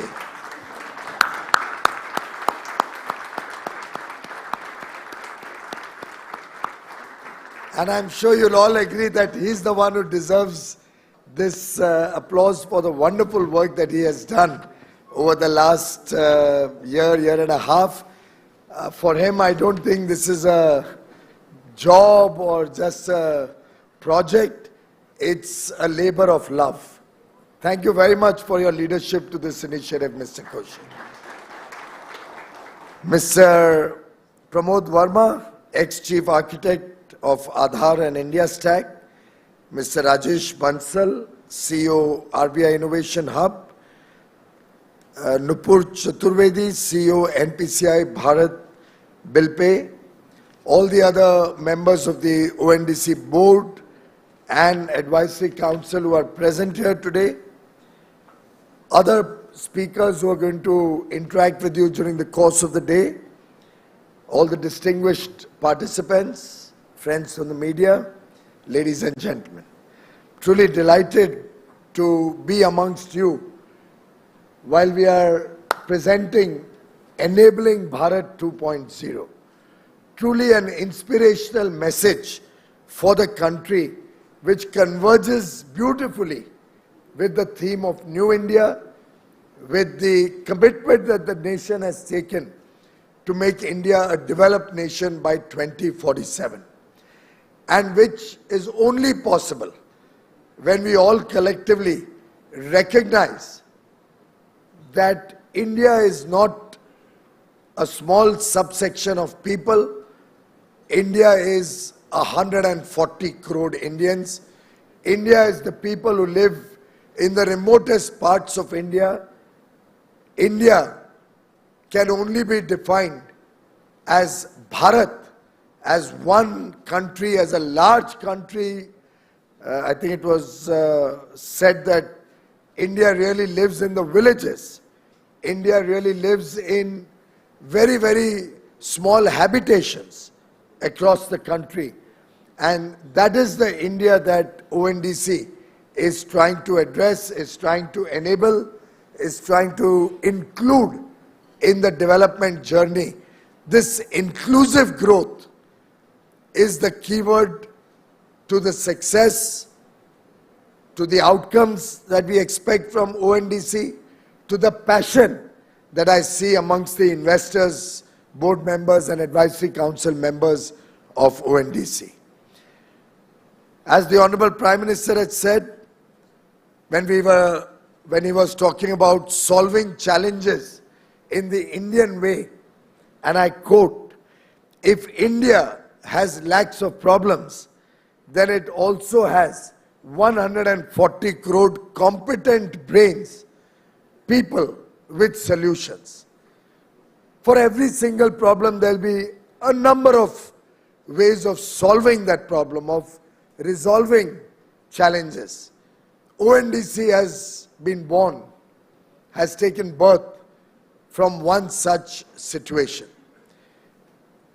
We were grappling with the problems arising out of the predominance of big tech in the e-commerce space. There is a serious challenge and threat to small retail across the country. It may not be a challenge we see tomorrow.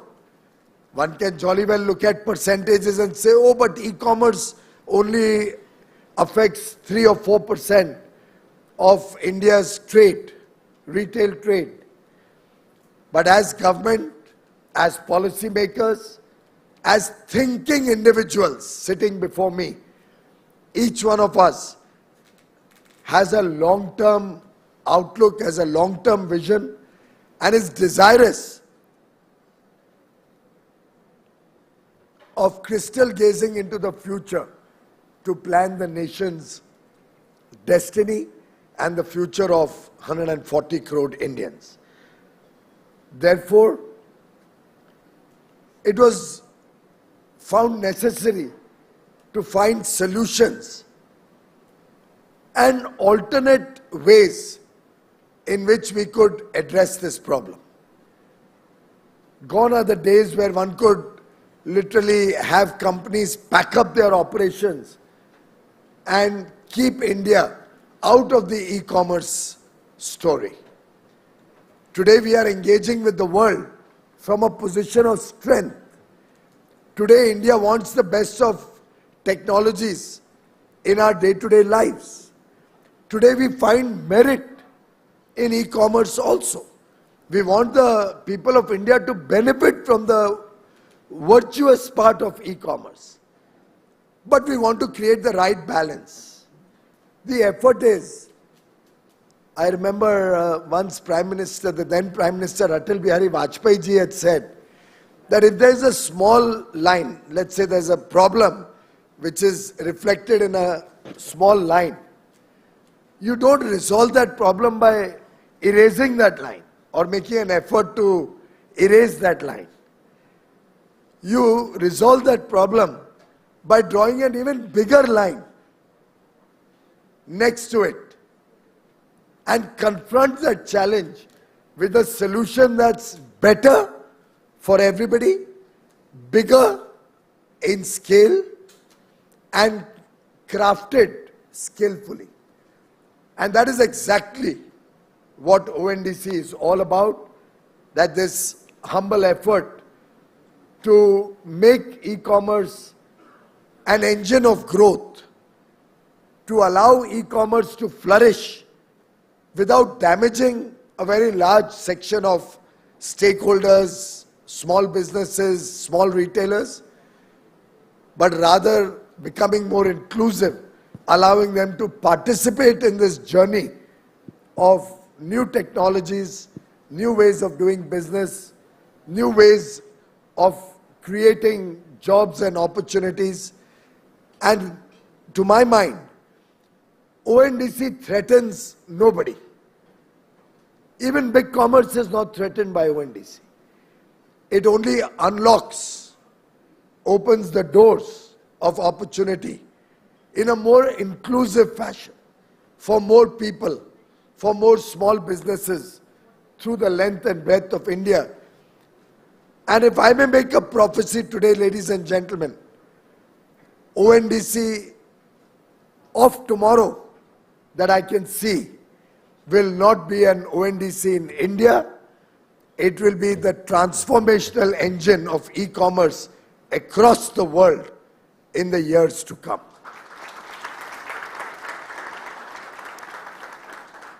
We are all aware that the Prime Minister has introduced technology in a number of areas and has leveraged technology for taking growth and a better future to the remotest parts of India.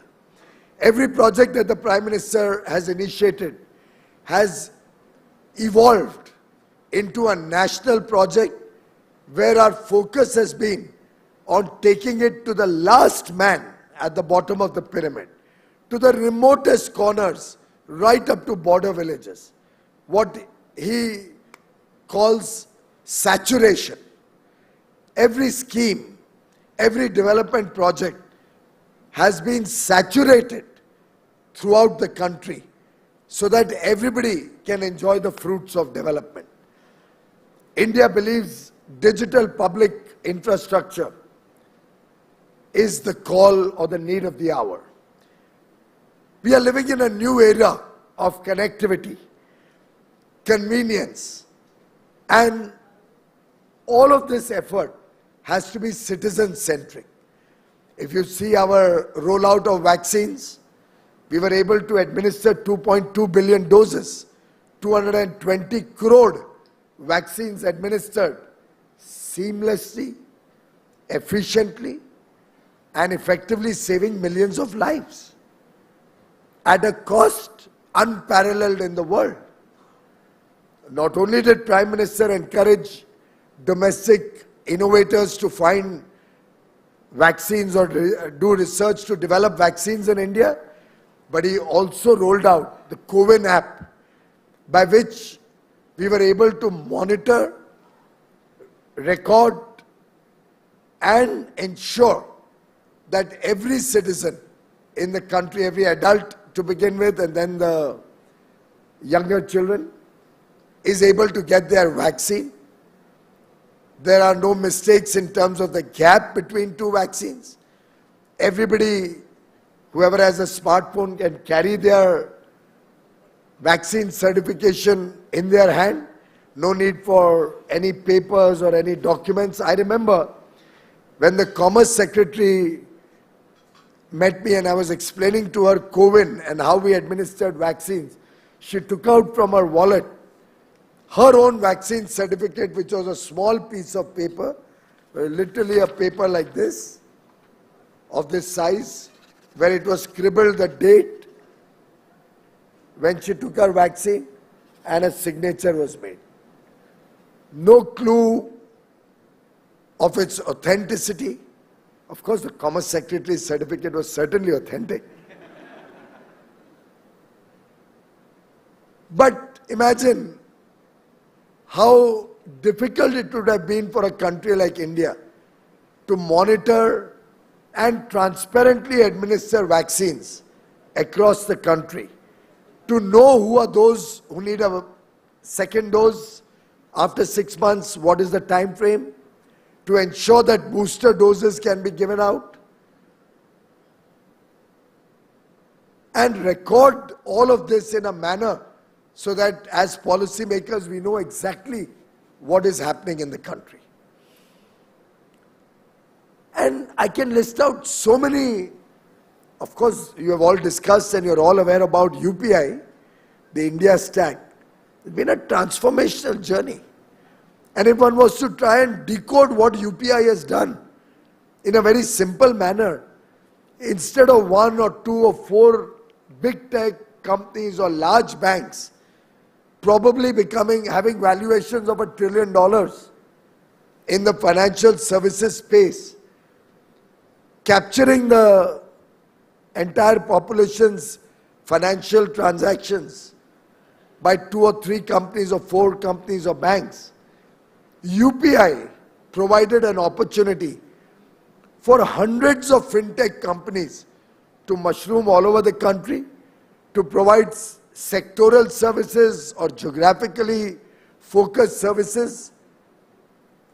We were able to bring innovation into the fintech space at a pace never seen before. Tens of unicorns could be created in the fintech space, thereby socializing valuation.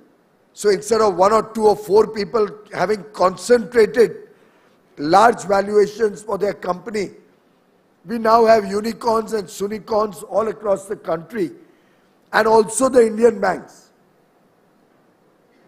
whether PSUs or private banks in India or even cooperative banks, being a part of this financial inclusion journey, enjoying the fruits of it, and, ladies and gentlemen, most importantly, keeping financial transactions literally at no cost or very low cost. Our costs of digital payments today in India are amongst the lowest because of the huge competition. It's not concentrated in 2 or 3 companies or banks who can then charge an arm and a leg for every transaction. We could never have had, is it 8 billion transactions in 1 month? 8 billion financial digital payments being made in 1 month. This speed probably will end calendar 23 with 100 billion transactions. If not more, as Koshi is pointing out to me from there.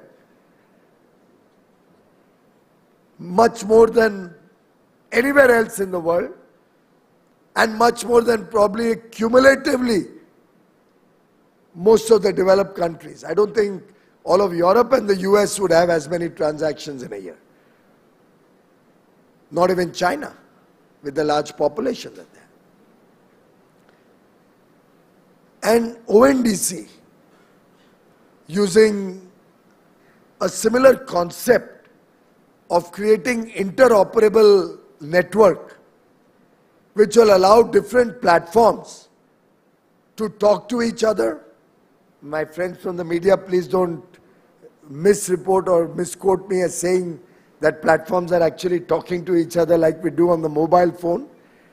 It's the interface that is being created amongst platforms, which will help a buyer on one platform for an e-commerce transaction have visibility and the ability to buy goods or services sold on any of the platforms in ONDC.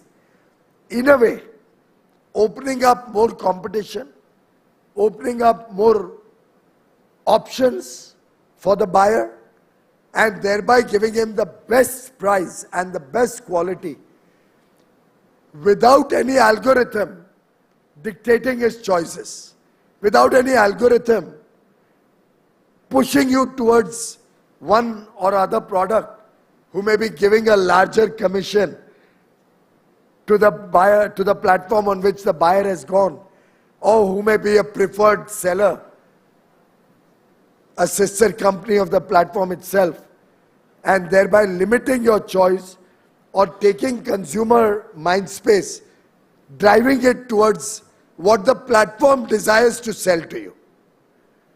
Similarly, sellers on any one platform, instead of having to register on multiple platforms to be able to sell their wares, will have an opportunity to be on any one platform in ONDC, and buyers who may come up to on any number of platforms. A buyer in platform A, a buyer in platform B, C, D, E, F, all those buyers will have visibility for the seller who may be on any one, maybe platform D, but he will have the opportunity to offer his goods or services, his wares, to every buyer on the platforms which are on ONDC, thereby giving him a much larger market, much larger business opportunity, an ability to serve buyers in his neighborhood, an ability to serve buyers in remote areas. With economies of scale and greater competition will come better pricing, better quality, again benefiting every consumer. It's a win-win solution, both for buyers and sellers. For the e-commerce companies, it's a win-win solution for India, and therefore enabling Bharat 2.0 truly captures the spirit that ONDC seeks to present to the people of India, the opportunities that it seeks to give, the competition that it seeks to create, and the collaborations that it is encouraging. Friends, Prime Minister Modi launched several initiatives be it taking power to every citizen. So we have electricity now across the length and breadth of India. Be it Digital India Mission, which was launched in 2015. We have 4G connectivity almost across the nation, the remotest parts. We've already launched 5G on 1st October, and I'm given to understand by the end of calendar 23, large number of cities would already be enjoying 5G connectivity, and the rollout is expected to be faster than anywhere else in the world, so that we can take it across the country. Prime Minister Modi is already looking at 6G also going forward, because he believes India's success story, our journey to become a developed India, is going to rest on our ability to leverage the most modern technologies and ensure that we can give an opportunity to 140 crore Indians to get the fruits of that technology, to benefit from better connectivity, and become stakeholders and participants in this journey towards a prosperous India. Monolithic technology platforms will never be able to offer the kind of opportunities and competition that a network of platforms like ONDC can. Instead of a siloed approach where a winner takes it all, the humble effort of ONDC is to offer a greater degree of discoverability, so a consumer can discover more options, can discover better pricing, better quality, and similarly, a seller will be able to discover more buyers across the country, maybe even in his neighborhood, and then across the world. This interoperability that ONDC is providing, where an order will be placed by a buyer on platform A, will be accepted by a seller on platform B, will be delivered by a company which may be on platform C, payment being collected by another fintech company or a bank on platform D, effectively giving the consumer the power to grab the best deal on offer. And I can assure you that this is not to the detriment of anybody whatsoever. It's inclusive. We have invited everybody, big and small, to be on ONDC. Nobody is going to be discriminated or differentiated. There will be no priority sellers. There will be no preferred sellers. It will be equitable and fair in offering opportunities to all the stakeholders. It's a new bazaar. In a way, it's reimagining digital commerce.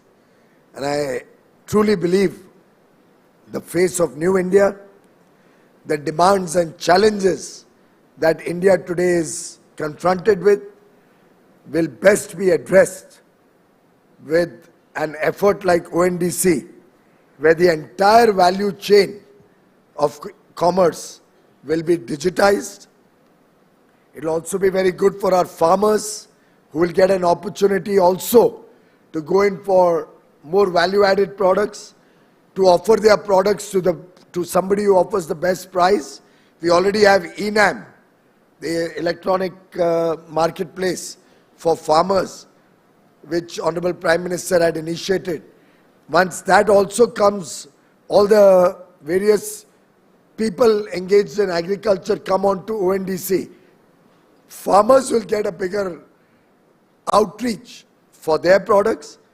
India will be able to look at value adding the output of the farms, and our FTAs that we are engaged in finalizing, our global outreach that the government is encouraging, the fact that our exports of goods and services have grown 55% in only 2 years, from $500 billion to $770 billion last year, and our collective effort as a nation to continue to grow, to have a larger share of the international global business, will all get wings with a network like ONDC.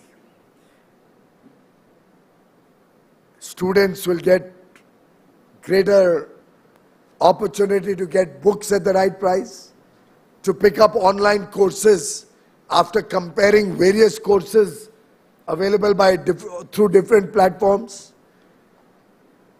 Health requirements of health will be better serviced, where people can choose the best place who can give them health services at the best price.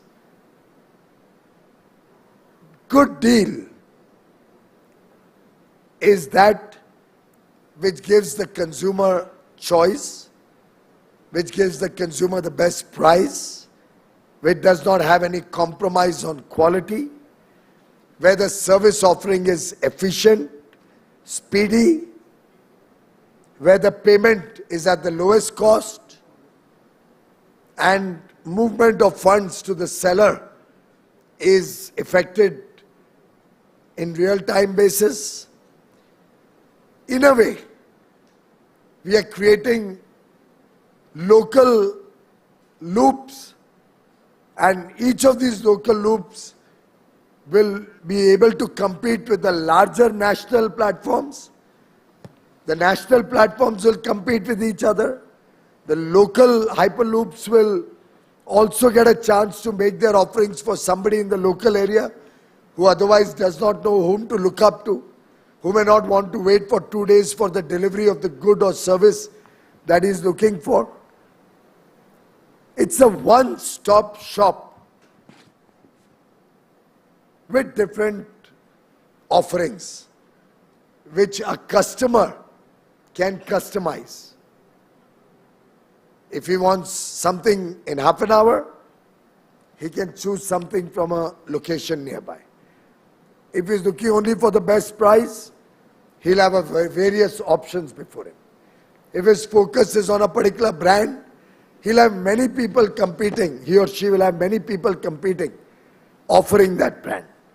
Effectively, the control of digital monopolies, hopefully, will, in some sense, face competition, and in that competition, the winner will be a consumer, will be the people of India.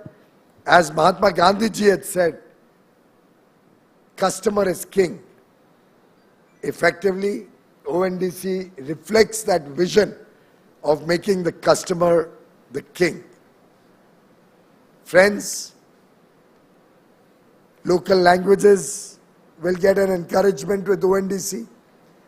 Local products, many of which are traditional, reflect our rich culture, our history, will also get an opportunity to look at bigger markets.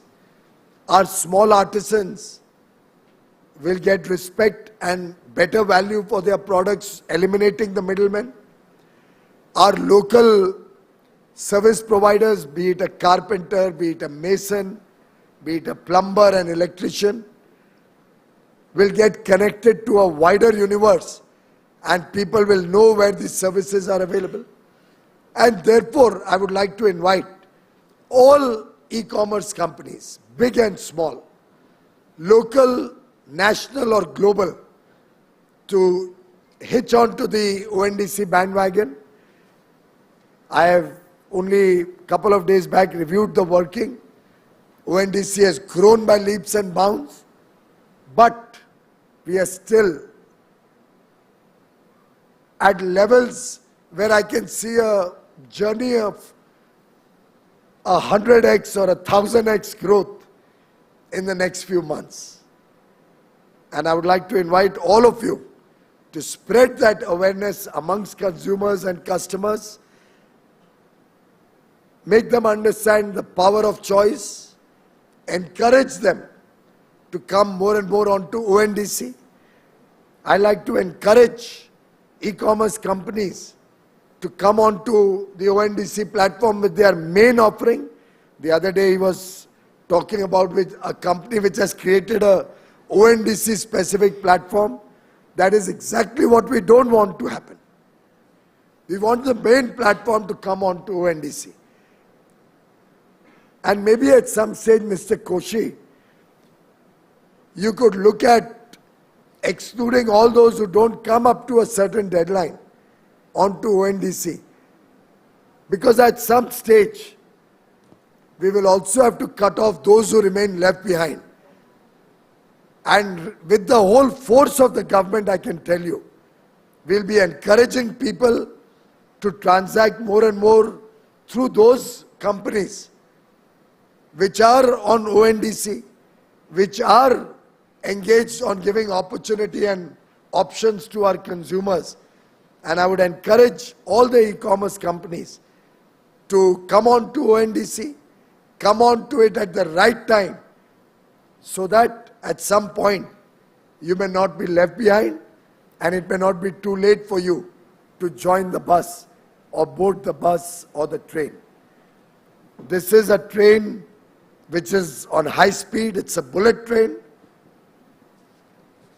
Be a part of this bullet train journey, because if you are left behind on the station, the train would have gone far ahead and may at some point not be able to give you an opportunity to board. This is the time, this is the right time. You know, the Prime Minister said that the other day. Yahi samay hai, sahi samay hai. This is India's moment in history. ONDC is playing its role in our moment in history. And I would urge all participants to join this initiative. I truly believe this will be game changer for the future of e-commerce. As I said, initially in India, but finally the world will accept the power of choice. The world will want ONDC in their markets and for their marketplaces. The door is open. Let's all join in. Thank you very much. Thank you so much. So, with your permission, can we take a couple of questions from the audience? Thank you so much. Anyone? Yes. Koshi, you want to join me? There are any technical issues, I think you'll be better.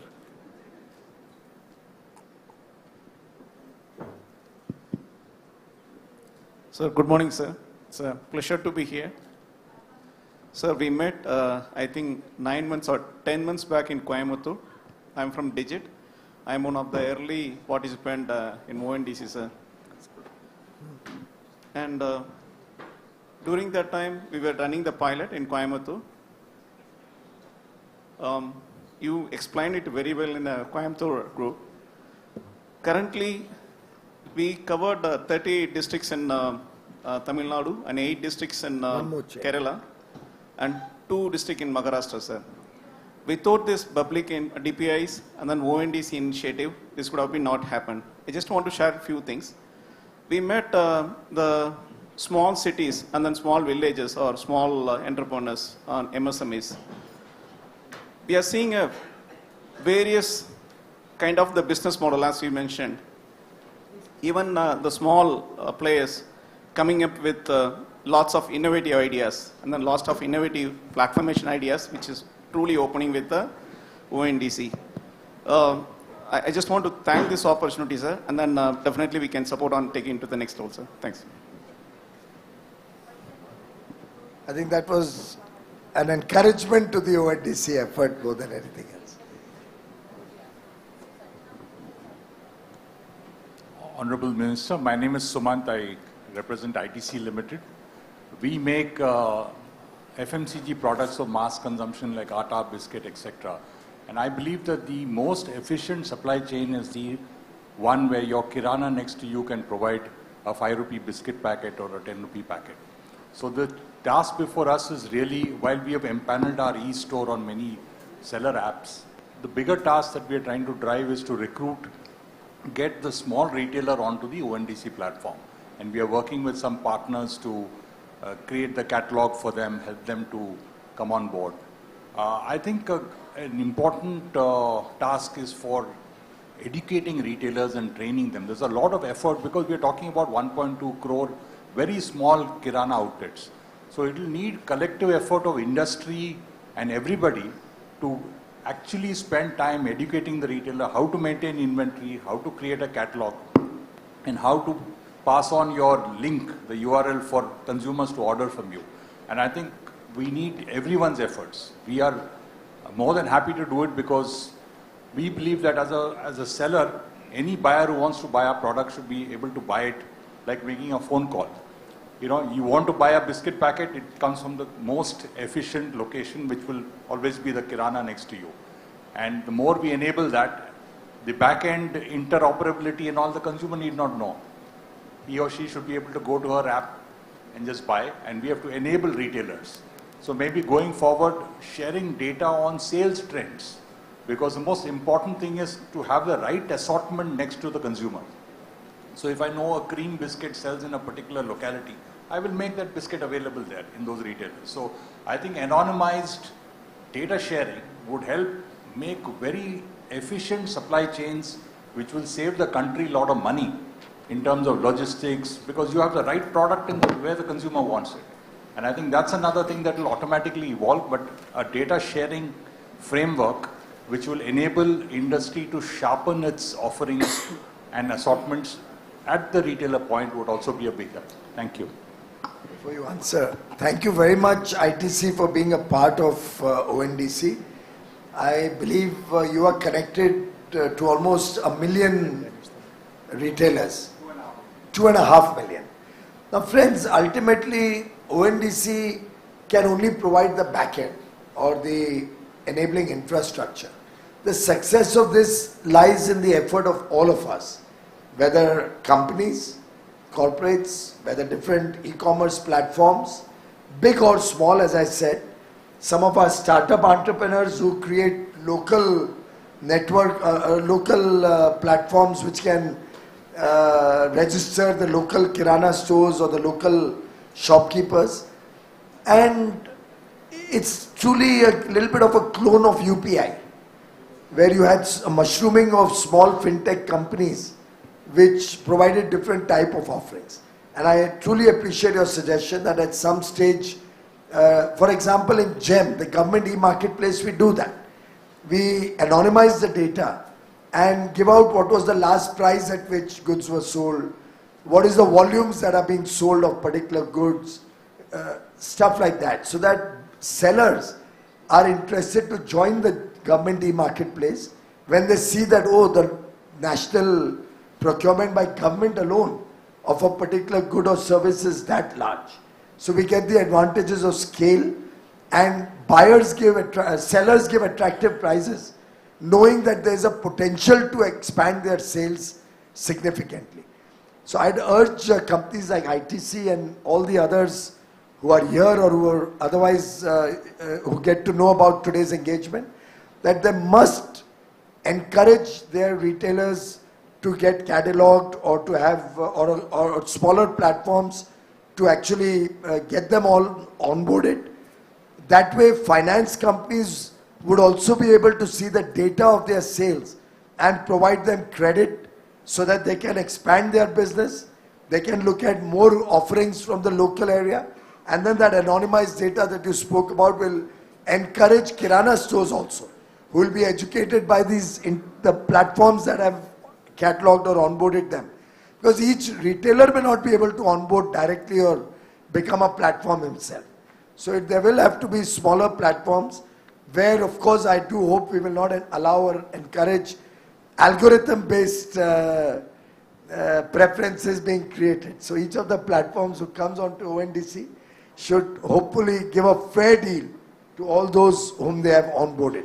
But please help us, ITC and other companies like ITC in the space. Hindustan Lever is there. There are many like this. Patanjali is there.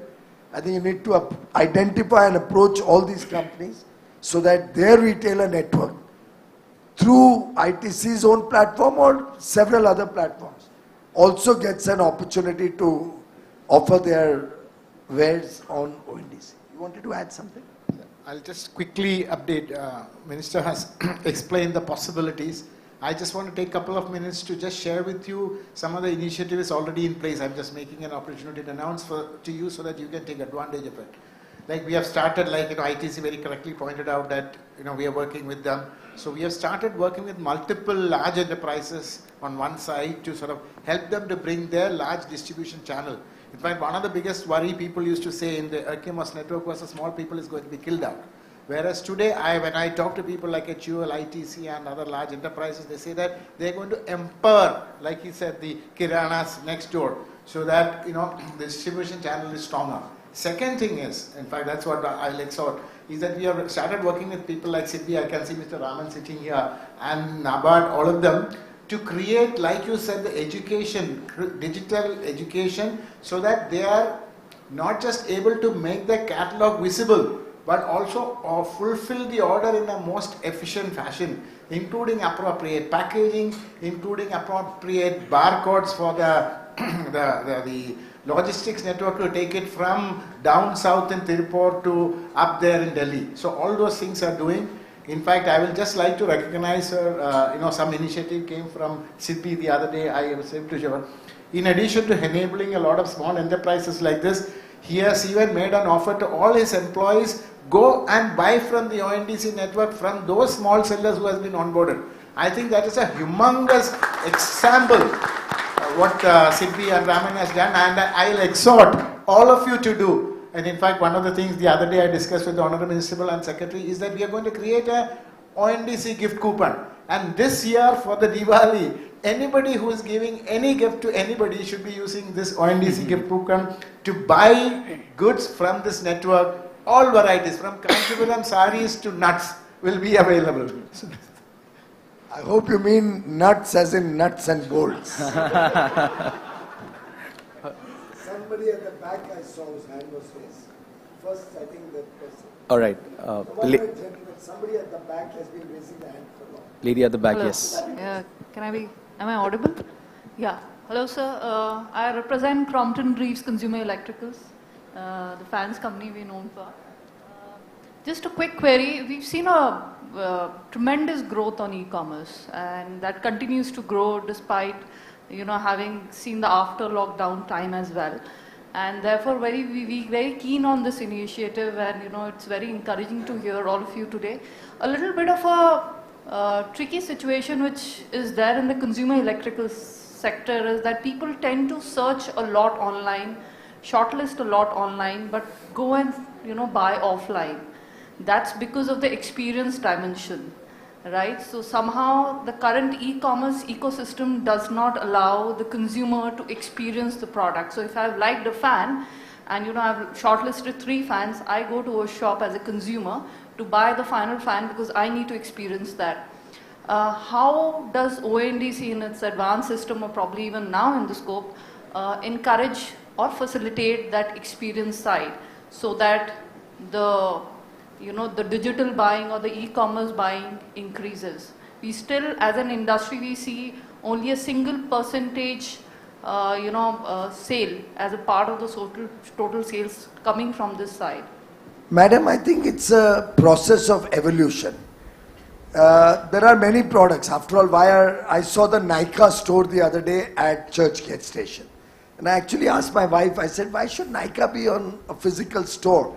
And she said, there's still a lot of people who would like to go and actually test out whatever are the offerings that Nykaa is giving.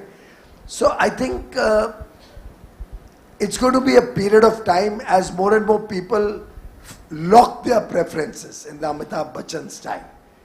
But before they lock their preference, they want to actually experience it. So maybe as a consumer, I may shortlist Orient, Crompton, maybe Havells, 3 fans, right? No preferences. Nobody think that I am one of those preferred sellers with an algorithm giving 3 names. You can add any other name, I'll say that also. But suppose as a buyer, I go on to ONDC, the advantage is I'll see all the various options. If I go on to a platform A, that may not have all the options. That may have only 1 or 2 options. Or whoever gives a higher commission to that platform. Or whoever is a sister company with shareholding of that platform. They may only like to hawk that the first 4 entries or the first 2 pages you see in your screen will all be their preferred suppliers, sellers. Instead of that, on ONDC, you'll get to see the entire universe. Out of that universe, you'll get to select based on the data available what you prefer. And if Crompton doesn't get onto the ONDC platforms, then the buyer will not get to see Crompton. So it's in your interest that you are there on ONDC. The buyer sees your name and with your characteristics that you are offering, may be able to select you. Even if he goes to the shop once, twice, over a period of time, and I think all of us know that over a period of time, for example, for me, with due respect to ITC, please don't take it in any other way, a glucose biscuit is my favorite biscuit, whether anybody likes it or no. Sasta or tikau. Tikau in the sense also good on the system. And in my car, if you come out with me, right next to me, you'll find 8 or 10 packets of 4 biscuits. There's a beautiful 4 biscuit offering. ITC could also emulate that possibly. Just 4 small biscuits. The size is also smaller than the normal which I had as a child. But when I have not been able to have lunch till 5 o'clock in the evening, nothing to beat that small packet of glucose biscuit. I'm not overeating. It's just the right amount to keep me going. Give me that little glucose D energy or whatever it used to be in their advertisement. But this is my preference built up over years. So your products also will, over a period of time, people will get out of the stores and start buying online. But I want that supply to come from that local store, because if the product has a fault, a defect or anything, he'll be able to go to that local store and get it sorted out. Or he'll be able to email or WhatsApp him. Rather, nowadays I think probably WhatsApp or SMS will probably be more powerful, faster, and the response will be faster. So ONDC is about choice. And for all the sellers here, like Crompton, or anybody else in the electrical goods industry, it is at your peril that you will be left behind. It's advantageous to be on it. It's advantageous to encourage all your retailers to be on it, so that when the consumer is looking for a place to go and test out what he wants, he doesn't find, but oh, there's nobody nearby who offers Crompton, I'll have to go too far, let me go to the nearby store, and there he gets some other choice. So it's in everybody's interest to onboard all your retail supply chain and to yourself be on ONDC through your main platform. I've been telling Koshi, he should stop anybody who says, I've built a special platform for ONDC. That's not exactly what we intended ONDC to be. In a way, I think that's an unfair way to try and get the benefits of ONDC as a seller, but not offer all the buyers who come on your platform to get a chance to go to ONDC. So that's something, Koshi, you have to address and not allow that to happen. So don't get excited if somebody is telling you, "Main tumhare liye ek special platform bana." Throw him out of your system. Thank you, sir. Thank you. Thank you. We can have one last question from the audience. Yes, please. Sir, Deep Shekhar from Network 18. So my original question was this to, that if you could explain the thing about why main platforms and not specific tailored made for ONDC. But another question is the growth of UPI. In that, one instrumental thing was zero MDR, zero merchant discount rate that the government announced in. No, never. That was a mistaken understanding. Why should I complain if somebody wants to give a discount? The word flash sales, and I acknowledge it was a mistake of my department, the word flash sales was never intended to be against discount sales or against any of these Diwali dhamakas or any of that. Consumers are getting a good deal, we have no problem. But our objection was twofold. One is what China did to Indian manufacturing. That you do predatory pricing, keep dumping goods for a long period of time at very low prices, kill domestic manufacturing in India, so that then ultimately consumer will have no choice and they can charge an arm and a leg afterwards. The idea was to ensure that companies with deep pockets, today ITC can try and kill them, with due respect, I'm only using it because आप सामने बैठे हो, और मैं और कोई foreign का नाम लूँगा तो लोग कहेंगे कि मैं उनके पीछे पड़ा हूँ, तो इससे वो नाम नहीं ले रहा हूँ. But they have deep pockets, trillions of dollars of values. उनके लिए billion, 2 billion, 5 billion देश में, भारत में invest करना and make huge losses is not a problem. Right? And with the kind of valuations people are giving to some of these big tech companies, I think profits also don't matter to them. It's just accretion of consumer at any price, at any cost. Today the consumer may get excited, but in the as policy maker, I have to look at the long-term good for Indian consumers. And in that, predatory pricing or such methods of, in a way, cheating the public of choice is what we are against. And the other aspect of flash sales was that marketplaces, which are not allowed to do B2C sales, you know, business to consumer, they were not allowed. Am I right? As per FDI policy, they're only allowed B2B. So what they are doing is, and I would like to stand corrected if anybody here wants to correct me if my impression is wrong. The consumer comes on to a platform from where there's a flash sale. That is what I meant by flash sales. Electronically it goes on to, so the consumer doesn't go on straight to the marketplace. Effectively is coming to a platform which is legit. From there it goes to the marketplace and their preferred seller is able to sell. That is cheating, and we are only trying to stop that cheating through the e-commerce policy that we are coming out with. The FDI laws have to be respected, and marketplace has to operate as a marketplace. Other products they can sell as their own single brand platform. We have no problem. That is perfectly possible and permitted. But you can't mix the marketplace model with your single brand retail model. Perfect. Somebody at the back. No, I'll take a few more questions. Sure.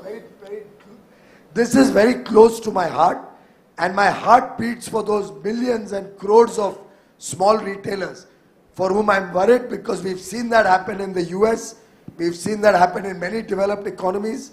The mom and pop stores have literally disappeared, have all shut down. And this government of Prime Minister Modi stands with the small retailers. We will stand till the end to ensure that we protect the small retailers and give them a bright future. And I'm grateful for all the support I get from Indian corporates, Indian companies also in this effort, Indian or foreign. I would urge everybody to support this effort to protect our small retailers. What a lovely vision. What a lovely vision. Thank you so much, sir. Yes. With his permission, let's have a couple of more questions. Hi, sir. This is Sanjeev. I come from logistics space. First of all, let me appreciate that you have taken time to answer our question. I am actually come from international logistics space where KYC is one of the norm. Now, in case of ONDC or any other area, when we move to B2C, we have to take the KYC of the individual person and store it with us for 5 years. Now, any company like us and anybody who comes from this background can vouch that we have a large amount of database of individual people. I was hearing Mr. Pramod talking about a couple of minutes back. Can we replace physical KYC with e-KYC? I think that's not the mandate of ONDC, but already the government, through its other wings, is working towards DigiLocker and all of those things. So I think That's an independent effort. ONDC, any case, doesn't get into your database, doesn't get into your data storage, doesn't get into any of that. We are only a set of protocols. I'm sorry, I'm taking your technical issues, but he has only educated me. So these are only protocols which, let's say, are enablers for different platforms to engage with each other. We are not at all going to do the KYC at ONDC. The seller will have to do the KYC of the buyer, or the buyer will have to check the credentials of the seller.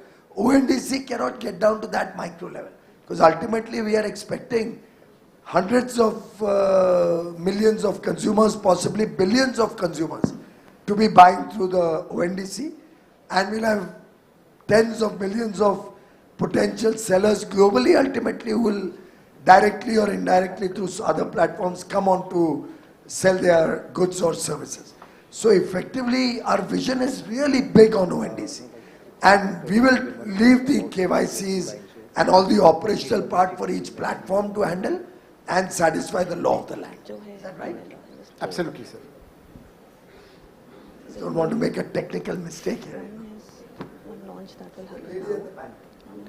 The lady at the back, or the gentleman in front, yes. Check. Honorable Minister, while we're talking from the merchant's perspective, the supplier's perspective, one of the concerns which the consumers can have is that how can I be at the center of this overall transformation? So when today a consumer purchases something from an online platform, they will look for confidence where they can get the right returns, refunds, or even select the right vendor. In case of ONDC, when there will be multiple merchants where someone can select from, will there be ranking of confidence level of the merchant where the consumer actually purchases and also is relieved that yes, I can get my refunds if the product is of not right quality?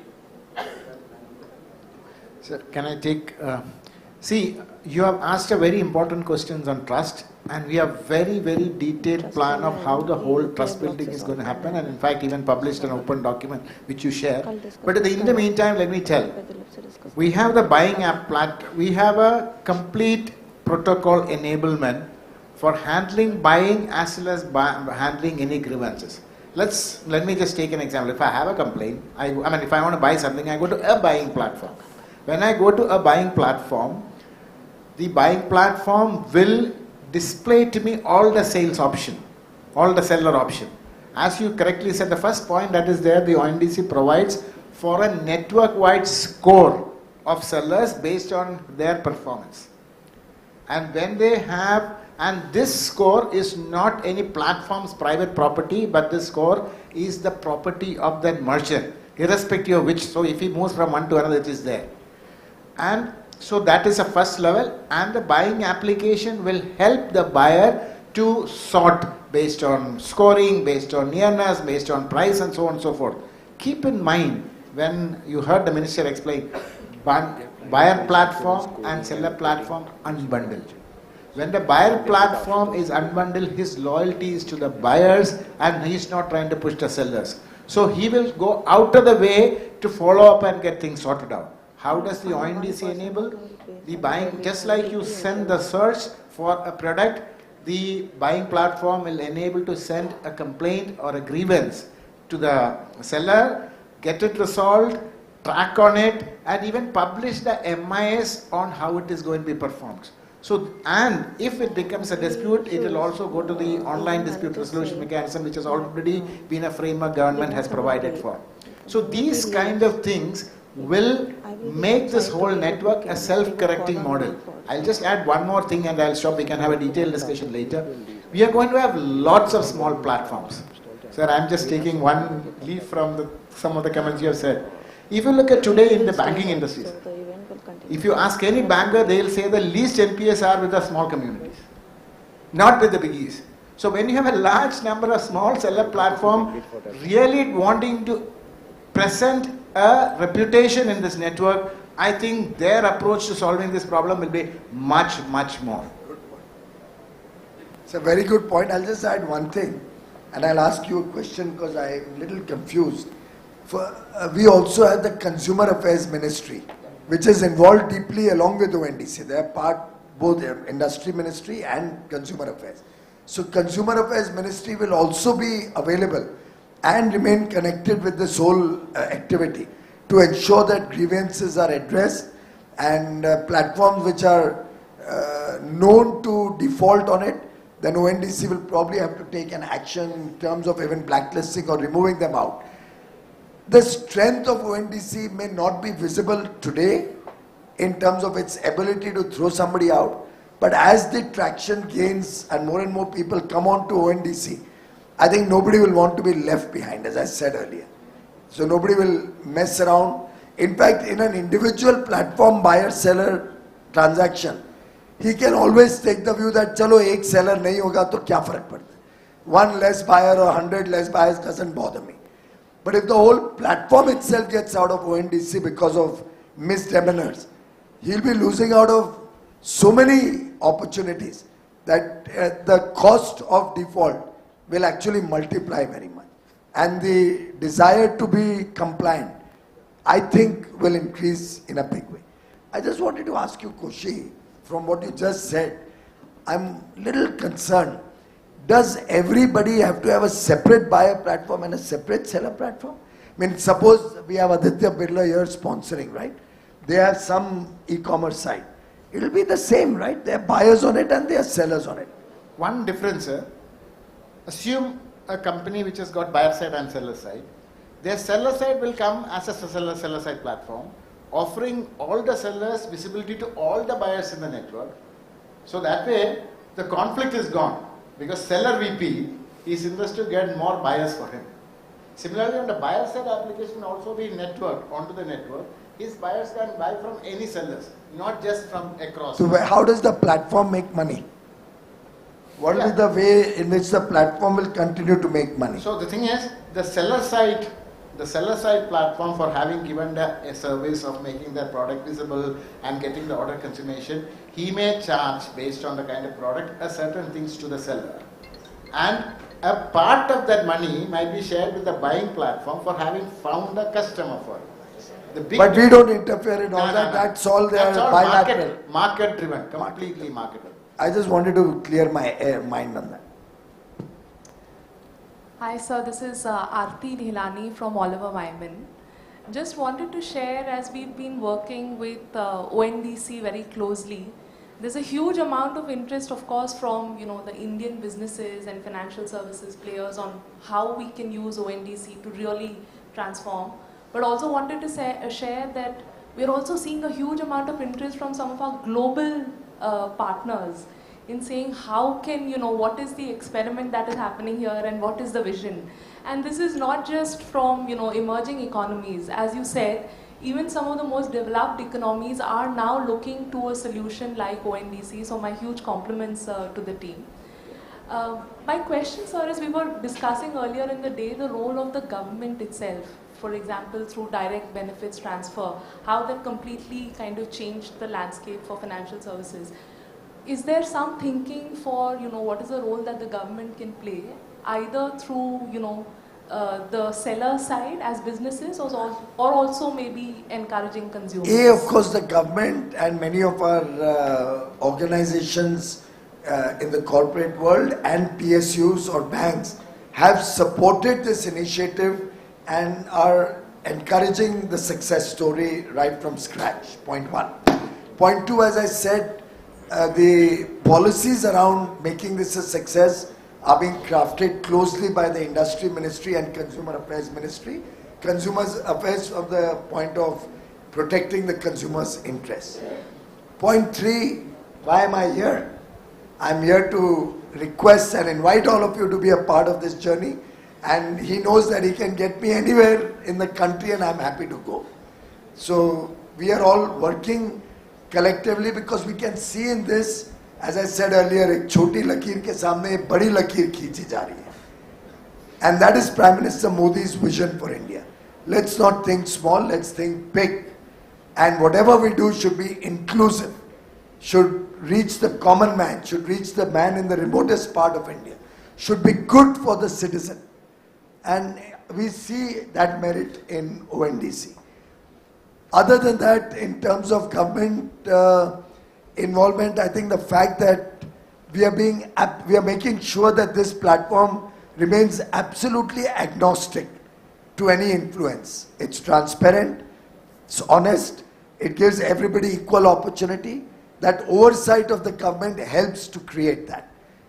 And lastly, we have a government e-marketplace called GEM. I'm sure some of you or most of you would have read the transformational journey of GEM itself. It was Prime Minister's vision to get rid of that Director General of Supplies and Disposal. The older people in the room will remember, if you had to sell anything to the government, there was a DGS&D rate contract. And near impossible to get that. As a young entrepreneur 35 years ago, I had come to Delhi once and went to the same place where my office is today, where Vanijya Bhavan stands. That's where DGS&D had those shacks out of which they were operating. You know, I couldn't even get past the security guard at the entrance. I didn't know the right way to crack the system. I think all of you understand what I mean. Today, all that is history. Prime Minister Modi wants an honest government, an honest, transparent procurement process in government. And he not only wound up DGS&D, but gave an offering in the form of a GEM, which when it started was helping government in its procurement of goods and services.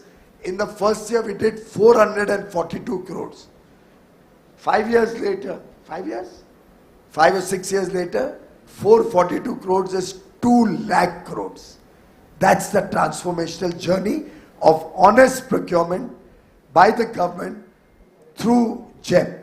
And at some stage, GEM will happily start buying from ONDC, from all those sellers on ONDC who may not even be a part of GEM, subject of course to our restrictions about the Make in India program and the encouragement to MSMEs, encouragement to startups, encouragement to women entrepreneurs that government gives. Subject to all of that, at some stage all of government procurement will benefit from wider choice and greater number of sellers as soon as we can make sure that all the platforms have filtered in these aspects of Make in India and women entrepreneurs, startups, the less privileged sections of society whom we encourage in government procurement. But friends, 40,000 crores has been saved by GEM itself. And that is your money, all your hard-earned taxpayer money that we've been able to save. Lakhs of crores have been saved by direct benefit transfer, which was alluded to by one of the speakers.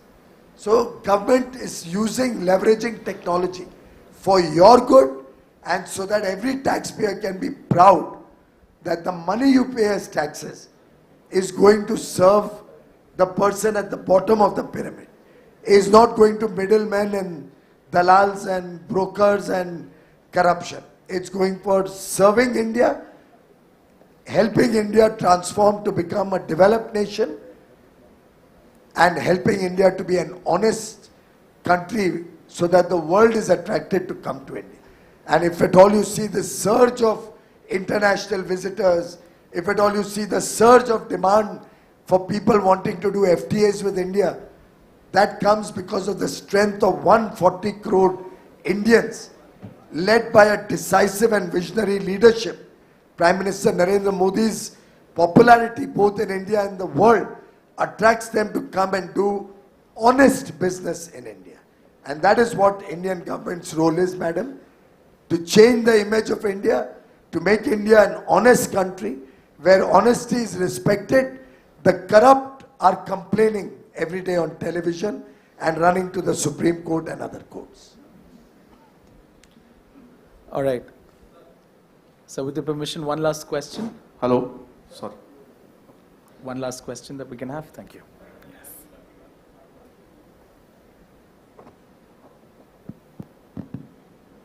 Probably I am the lucky one. Thank you very much. Honorable Minister, heartening to hear your views, and we had a chance to hear Mr. Koshi also in one of the events which was organized by SAP, And I thought so many consumer people are standing up and speaking. I thought probably let me represent the technology side of it, and I come from SAP.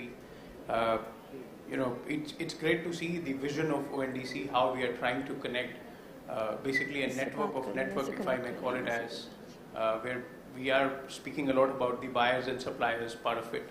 But it was heartening to see, and I've heard it in Mr. Verma's presentation, then Mr. Vikash was there before you arrived, and of course Mr. Koshi. We are also talking about supply chain financing, part of it. We are not only connecting the people out there, we are also trying to tell the mom and pop shop, I can finance your needs also. We are also talking about the talent marketplace. Probably I'm in a remote part of the world, and that's where I need somebody who can come and do a painting job. And I don't have the CV, let's say, out there. We are also talking about, let's say, a digitally connected assets hub. And honestly, that's what I do for a living in SAP. And that's what we have done well on the business network side of it. So my question to you would be, and that's what we've been speaking to ONDC on, how can SAP be a partner to this journey? One, on the knowledge side of it, the gentleman talked about training the people outside there. That's what we have been doing for a living. So my question to you would be, how do you see this kind of a partnership flourishing, and how can we be a part of the journey as well? First of all, congratulations to Puneet Ranjan, our very own Indian chartered accountant, who's become the chairman of SAP worldwide. So, proud moment for us. We see so many Indians getting recognized for their talent and getting huge responsibilities. In fact, all the tech companies are one after the other adopting Indians. I'm not a techie, I'm a chartered accountant. So I can only tell you the accounting or the financial part of it. Help us study ONDC. Give us your pro bono services. That's the part I wanted to add. Give us your pro bono services, your effort to see if you can add more elements of better value in this technology proposition that ONDC offers.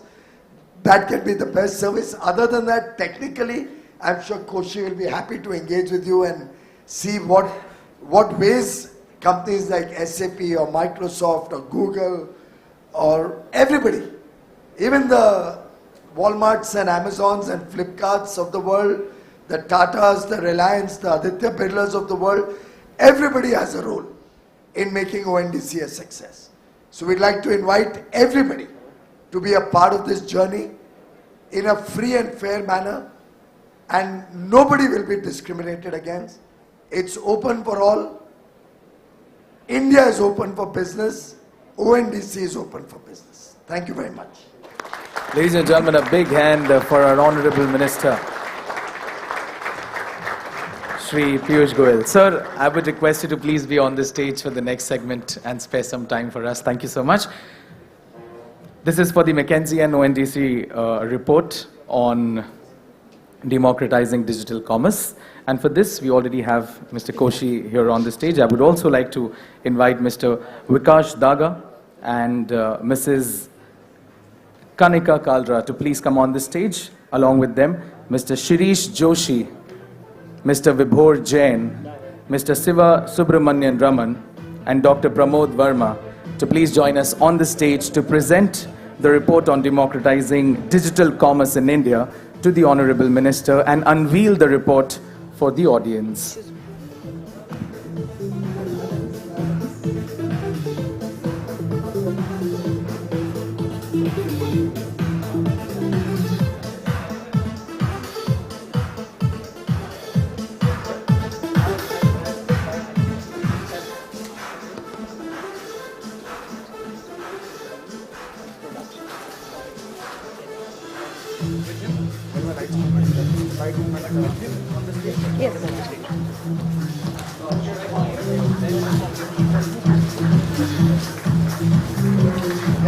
A big hand, ladies and gentlemen. Come on.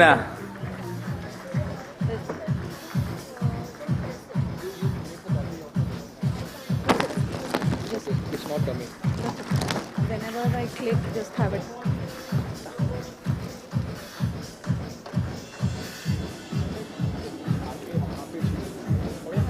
This is the report launch by McKinsey and ONDC.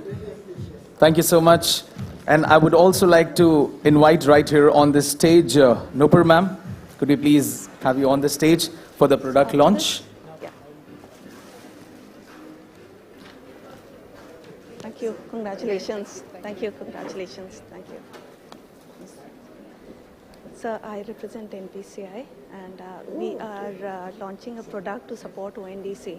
So if that can happen with your this thing. Yes.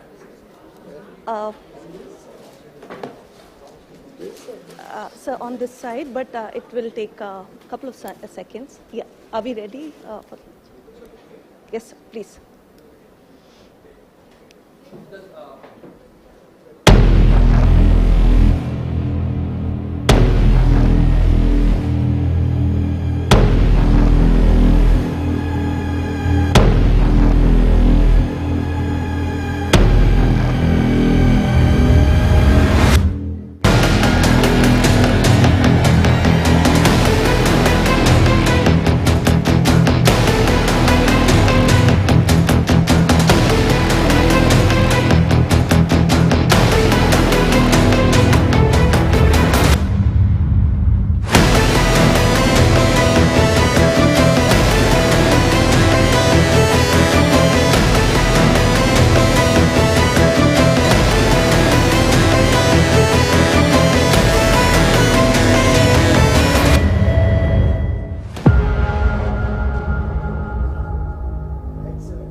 Lovely. A big hand, ladies and gentlemen, the NOCS launch.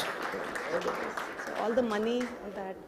Right here on the stage, we have Ms. Nupur Chaturvedi, the CEO of NPCI Bharat Bilpe. On this note, sir. Thank you. Last 30 seconds of yours, and I promise I will not bother you after that. I would request sir to please be on the stage, and Mr. Koshi to please felicitate our very own Honorable Minister. Ladies and gentlemen, a big hand for the one and only Shri Piyush Goyal ji in the house. Bhai, taaliyan honi chahiye. Come on, everybody, give him a huge round of applause.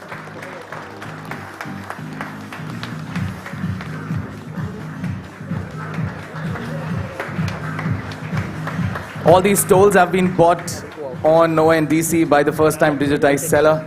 A proud moment indeed. Thank you so much, sir. Thank you.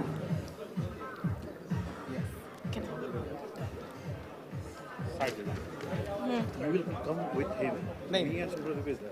You come with him. Or Subrata, you will be with ma'am. उनके साथ मैं उधर जाता हूँ. All right, ladies and gentlemen, McKinsey and ONDC have come together to publish a joint report, Democratizing Digital Commerce in India, to explore the emerging new market opportunities through ONDC and the subsequent impact on the commerce value chains. This report presents the vision, architecture, and roadmap of ONDC. It also highlights some early experiments and spotlights and the exciting use cases ONDC could unlock. Requesting your attention, please. Thank you. It describes the benefits and opportunities ONDC could create for different stakeholders, sellers, buyers, platforms, and service providers. Along with this, while also laying out the important actions these stakeholders could take to reap the benefits from this pioneering initiative. The insights in the report in the report stem from in-depth interviews with business leaders, more than 100 industry experts in India and beyond, and stakeholders across sectors and geographies. In keeping with the vision of Digital Bharat, this report will be available to download for all attendees by scanning the QR codes you may see across the event. I repeat, in order to download this Digital Bharat report, you can easily download it by scanning the QR codes that you see across the event. For now, I request everyone to please be seated.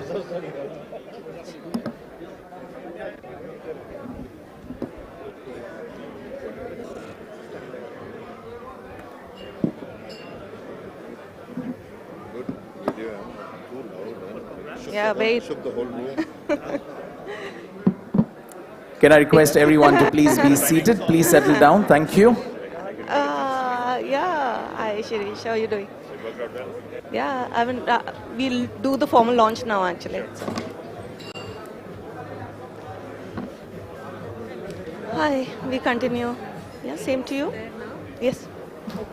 Yep. No, I haven't.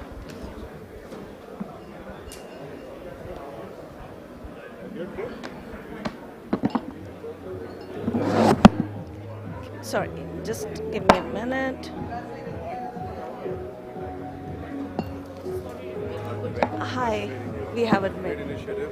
I think we had the team come over at our office once. And That's right. Yes. brainstorming. In fact, you would be one of the first banks to go live on our platform, sir. Look, we pride the relationship we have with you guys. Yes. I'd like to think you also see us as a solid partner who's taking things. No, that's already the case. I mean, we're discussing many more use cases now, so it'll continue to happen. Let me just give you my card. I will also just.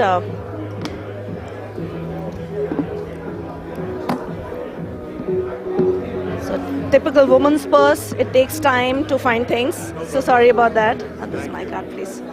Thank you. Look, I'd love to connect with you. I think the last point is the minister made. We are trying to work a lot of stuff on GEM.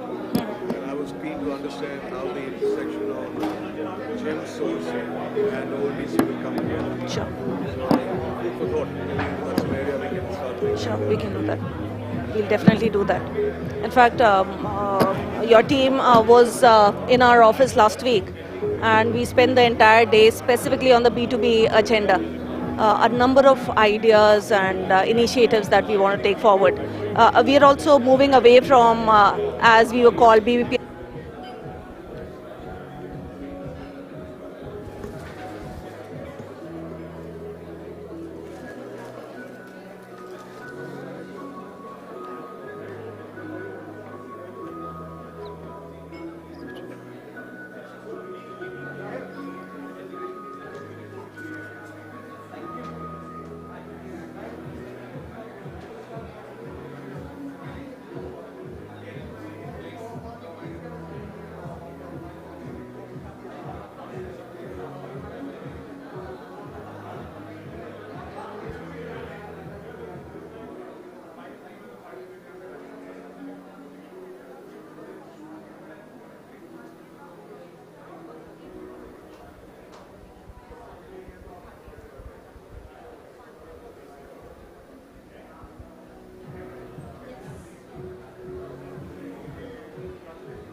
Despite a massive boom in India's e-commerce ecosystem, its share in India's total retail ecosystem is still a tiny one in contrast to its massive physical commerce industry.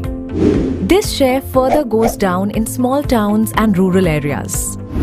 The bottleneck lies in the current platform-centric structure of the e-commerce value chain, where a buyer and a seller can only transact through the specific platforms they are both listed on. Let's understand this with an example. A buyer needs something, logs on to her favorite app, searches for the item, and finds limited options to buy.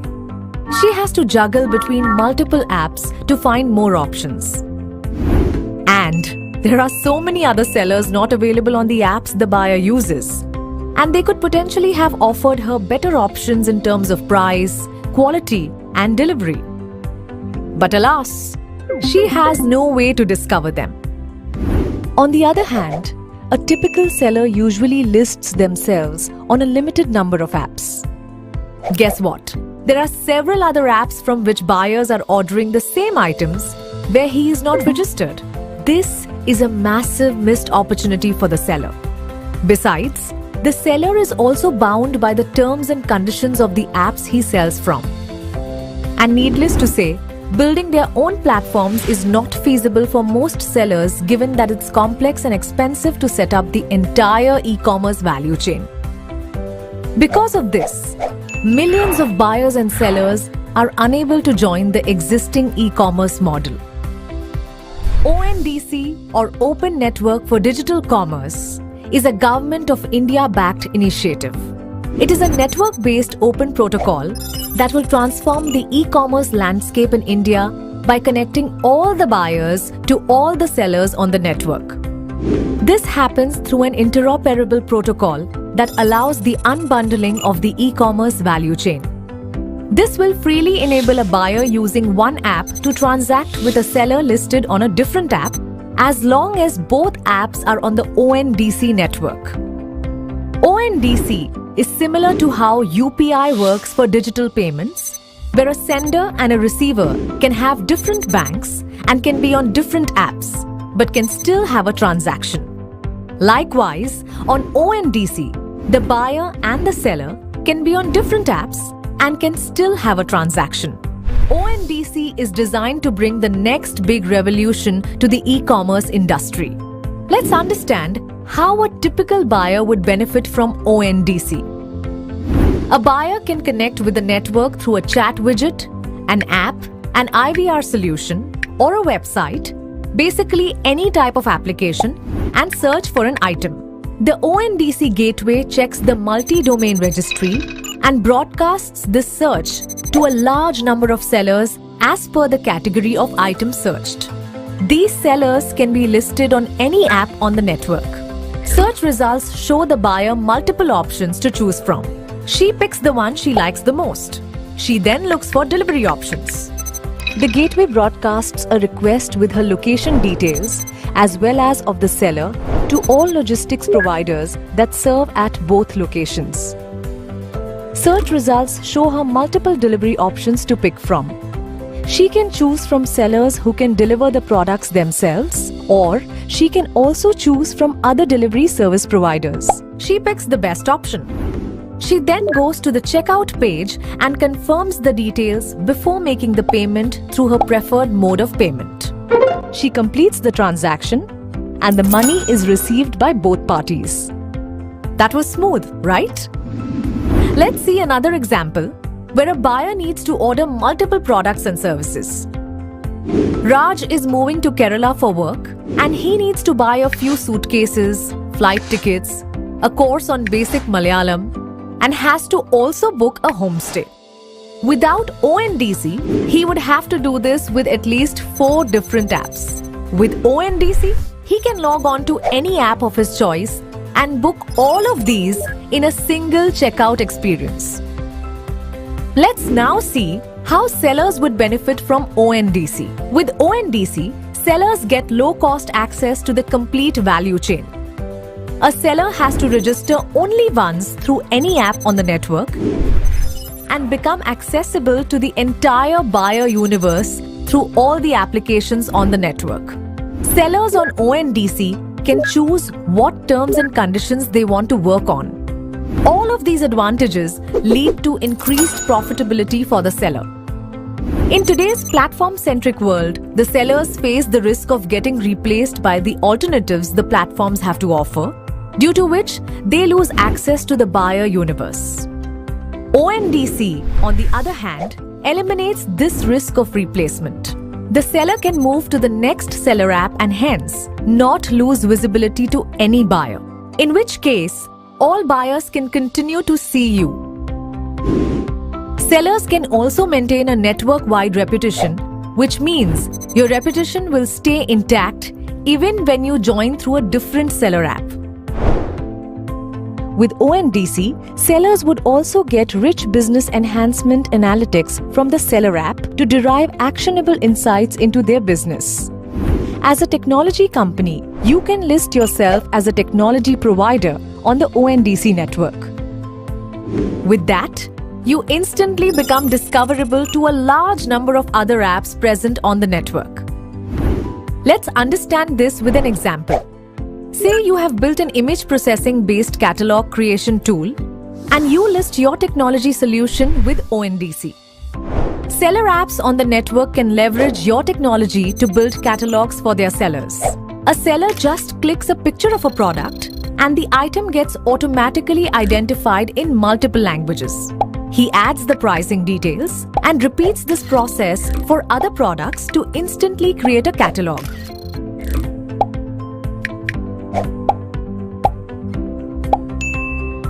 As a technology provider, this gives you instant monetization opportunities via different engagement models. Isn't this a powerful way to boost your go-to-market strategy and scale your business in no time? So, how do you become a part of the ONDC network? As an e-commerce player, you can adopt one or multiple roles in the network and leverage the benefits of its growing reach. You can join as a buyer application and get your buyer base to use your application to buy from any seller on the ONDC network. You can join as a seller application and have your merchants and sellers access a large buyer base already present on the network. You can even join as a gateway and broadcast search queries from buyer apps to seller apps in a specific domain or a location. Or you can join as a technology provider and become instantly accessible to a large number of e-commerce players who can use your technology. ONDC network is being managed by a not-for-profit company backed by institutions of national repute. This initiative is being guided by the advisory council made up of stalwarts. ONDC is a truly made-in-India digital revolution and is being driven by an experienced leadership team. For more information about ONDC, log on to our website or reach out to us over email. Despite a massive boom in India's e-commerce ecosystem. Hi, this is Pavna from Nutrio Products. We are into manufacturing of functional and specialty food products. Through N-Store, we came into ONDC platform with just few details related to business and images of my products. My store was being set up. The process of listing new products, receiving and managing the orders through this app is very smooth and hassle-free. Payments are also on time. In short, my online business through ONDC is tension-free. Thank you.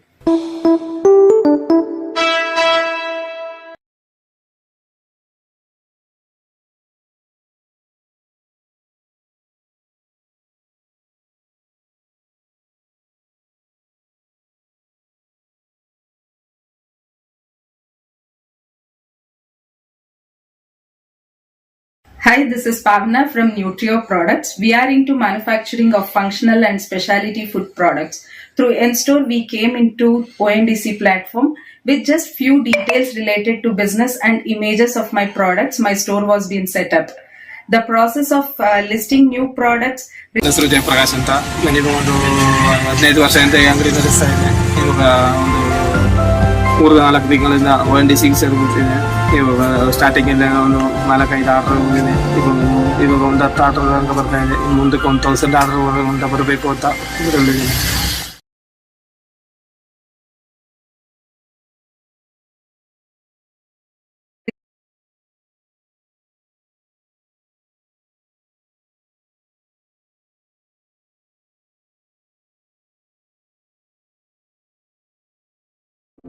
Its share in India's total retail ecosystem is still a tiny one in contrast to its massive physical commerce industry. This share further goes down in small towns and rural areas. The bottleneck lies in the current platform-centric structure of the e-commerce value chain, where a buyer and a seller can only transact through the specific platforms they are both listed on. Let's understand this with an example. A buyer needs something, logs on to her favorite app, searches for the item, and finds limited options to buy. She has to juggle between multiple apps to find more options. And there are so many other sellers not available on the apps the buyer uses. And they could potentially have offered her better options in terms of price, quality, and delivery. But alas, she has no way to discover them. On the other hand, a typical seller usually lists themselves on a limited number of apps. Guess what? There are several other apps from which buyers are ordering the same items where he is not registered. This is a massive missed opportunity for the seller. Besides, the seller is also bound by the terms and conditions of the apps he sells from. And needless to say, building their own platforms is not feasible for most sellers given that it's complex and expensive to set up the entire e-commerce value chain. Because of this, millions of buyers and sellers are unable to join the existing e-commerce model. ONDC, or Open Network for Digital Commerce, is a Government of India-backed initiative. It is a network-based open protocol that will transform the e-commerce landscape in India by connecting all the buyers to all the sellers on the network. This happens through an interoperable protocol that allows the unbundling of the e-commerce value chain. This will freely enable a buyer using one app to transact with a seller listed on a different app as long as both apps are on the ONDC network. ONDC is similar to how UPI works for digital payments, where a sender and a receiver can have different banks and can be on different apps, but can still have a transaction. Likewise, on ONDC, the buyer and the seller can be on different apps and can still have a transaction. ONDC is designed to bring the next big revolution to the e-commerce industry. Let's understand how a typical buyer would benefit from ONDC. A buyer can connect with the network through a chat widget, an app, an IVR solution, or a website, basically any type of application, and search for an item. The ONDC gateway checks the multi-domain registry and broadcasts this search to a large number of sellers as per the category of item searched. These sellers can be listed on any app on the network. Search results show the buyer multiple options to choose from. She picks the one she likes the most. She then looks for delivery options. The gateway broadcasts a request with her location details as well as of the seller to all logistics providers that serve at both locations. Search results show her multiple delivery options to pick from. She can choose from sellers who can deliver the products themselves, or she can also choose from other delivery service providers. She picks the best option. She then goes to the checkout page and confirms the details before making the payment through her preferred mode of payment. She completes the transaction and the money is received by both parties. That was smooth, right? Let's see another example where a buyer needs to order multiple products and services. Raj is moving to Kerala for work and he needs to buy a few suitcases, flight tickets, a course on basic Malayalam, and has to also book a homestay. Without ONDC, he would have to do this with at least 4 different apps. With ONDC, he can log on to any app of his choice and book all of these in a single checkout experience. Let's now see how sellers would benefit from ONDC. With ONDC, sellers get low-cost access to the complete value chain. A seller has to register only once through any app on the network and become accessible to the entire buyer universe through all the applications on the network. Sellers on ONDC can choose what terms and conditions they want to work on. All of these advantages lead to increased profitability for the seller. In today's platform-centric world, the sellers face the risk of getting replaced by the alternatives the platforms have to offer, due to which they lose access to the buyer universe. ONDC, on the other hand, eliminates this risk of replacement. The seller can move to the next seller app and hence not lose visibility to any buyer, in which case all buyers can continue to see you. Sellers can also maintain a network-wide reputation, which means your reputation will stay intact even when you join through a different seller app. With ONDC, sellers would also get rich business enhancement analytics from the seller app to derive actionable insights into their business. As a technology company, you can list yourself as a technology provider on the ONDC network. With that, you instantly become discoverable to a large number of other apps present on the network. Let's understand this with an example. Say you have built an image processing based catalog creation tool and you list your technology solution with ONDC. Seller apps on the network can leverage your technology to build catalogs for their sellers. A seller just clicks a picture of a product and the item gets automatically identified in multiple languages.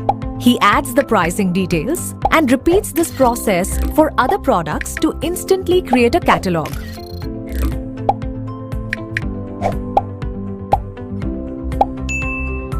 As a technology provider, this gives you instant monetization opportunities via different engagement models. Isn't this a powerful way to boost your go-to-market strategy and scale your business in no time? So, how do you become a part of the ONDC network? As an e-commerce player, you can adopt one or multiple roles in the network and leverage the benefits of its growing reach. You can join as a buyer application and get your buyer base to use your application to buy from any seller on the ONDC network.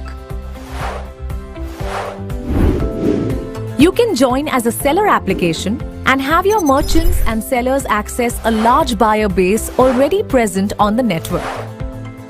You can even join as a gateway and broadcast search queries from buyer apps to seller apps in a specific domain or a location. Or you can join as a technology provider and become instantly accessed. Just about NPCI product launch is about to begin. I would request you all to please join us. And please be seated. Whoever is inside is requested to please take a seat. I repeat, whoever is inside is requested to please take a seat. Ladies and gentlemen who are outside are requested to please join us. The NPCI product launch is about to begin now.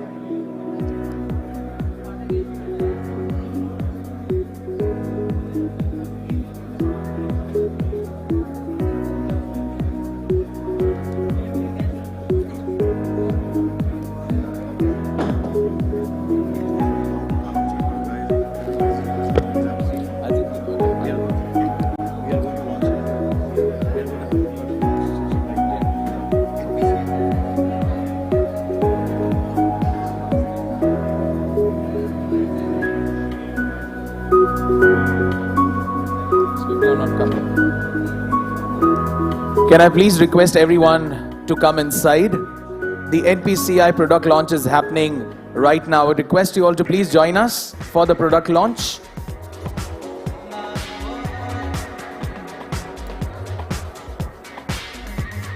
Whoever has come and is inside are requested to please take a seat.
Ladies and gentlemen, I would request you all to please sit. We are running behind the schedule and I would request your cooperation to please come inside, take a seat.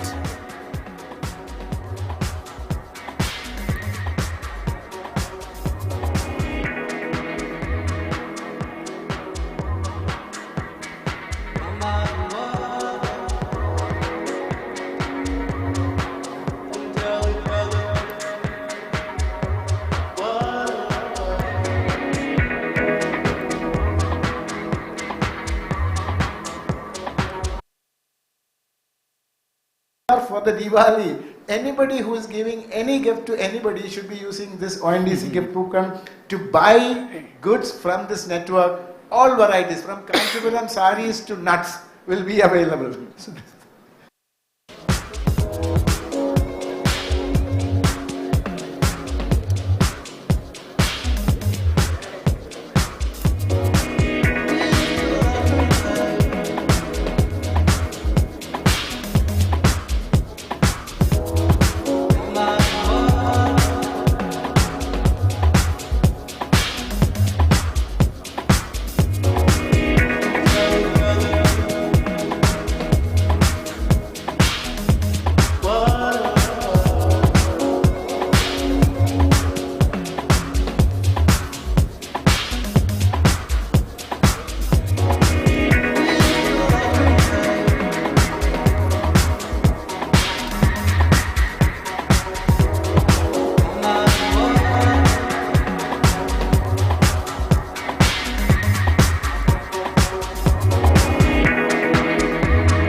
People who are already here are requested to please sit down. Please take a seat while the others will join us.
Lovely.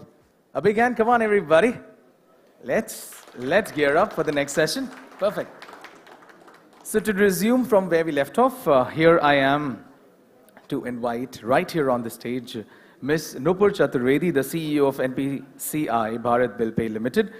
She has over 2 decades of experience in the banking and financial sector. Ms. Chaturvedi has played a significant role in growth of the digital payments ecosystems in India. Ladies and gentlemen, with a round of applause, put your hands together for Ms. Nupur Chaturvedi.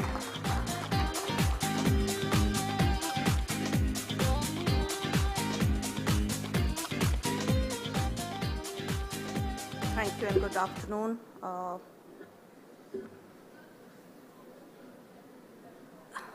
There have been 3 very impactful sessions before this. I'm sure we're enjoying equally so.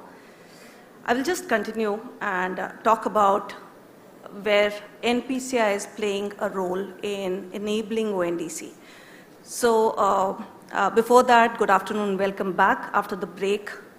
It is truly remarkable to witness how technology and digital public infrastructure thinking has had a profound impact on our daily lives.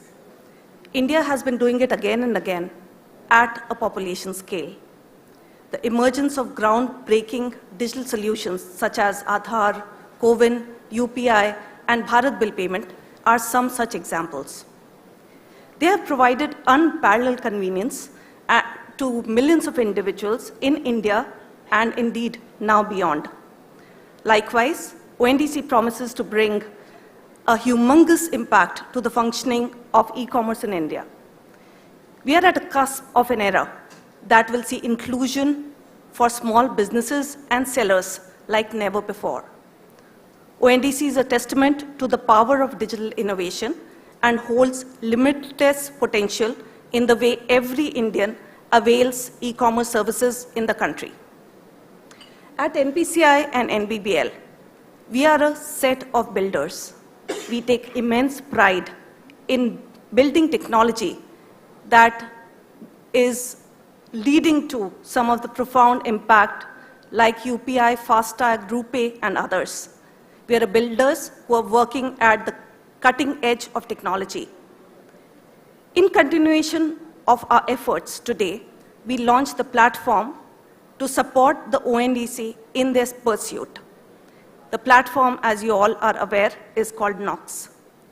This platform will serve as the backbone of ONDC network and will facilitate the seamless movement of funds in a secured and efficient manner for all the participants. This can't be achieved without the partnership of banks, tech fins, RSPs, e-commerce players, and indeed, all of you ladies and gentlemen sitting in this room. I express my gratitude for RBI for giving us the mandate to build this platform. I'd also like to thank ONDC and NBBL technology teams that have worked tirelessly to bring this platform to life. We are proud to reaffirm our commitment to ONDC's mission of promoting digital commerce with the launch of Knox. With that, can I have the AV, please? Digitization is the foundation on which our nation's future stands strong. India's stack-based implementations, Aadhaar and UPI, have brought a revolutionary transformation in digital landscape of India. Now, ONDC is poised to transform the digital e-commerce landscape in the country. Through creating an inclusive competitive marketplace, boosting participation of multifarious entities, and generating new opportunities. Inclusivity of ONDC network will encourage many small and big players from various industries and across geographies to join the network. Involvement of such large number of players in the network across length and breadth will increase the penetration and boost digital commerce in India.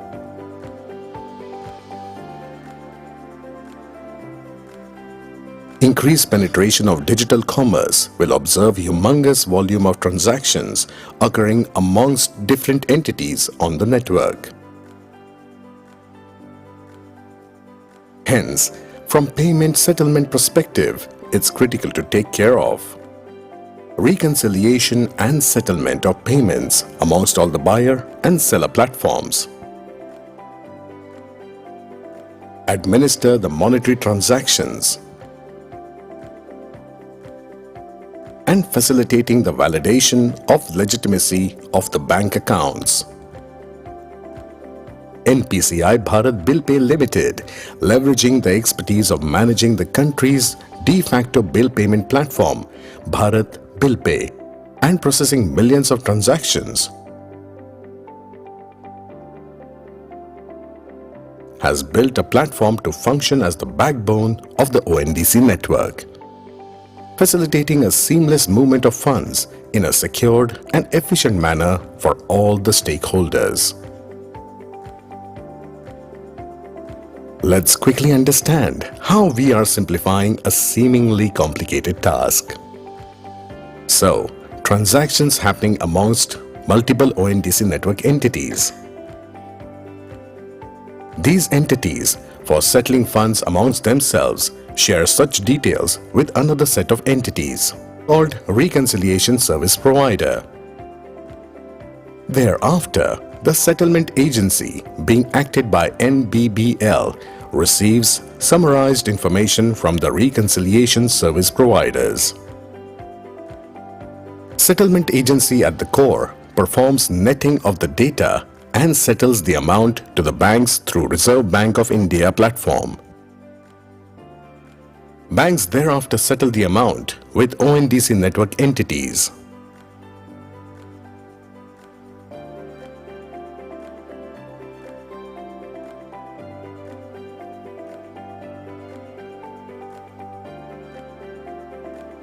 The platform is empowering the ONDC network to revolutionize the digital commerce. Get ready to be awed as the platform grows more powerful and emerges as catalyst for disrupting the traditional landscape of digital commerce in the country.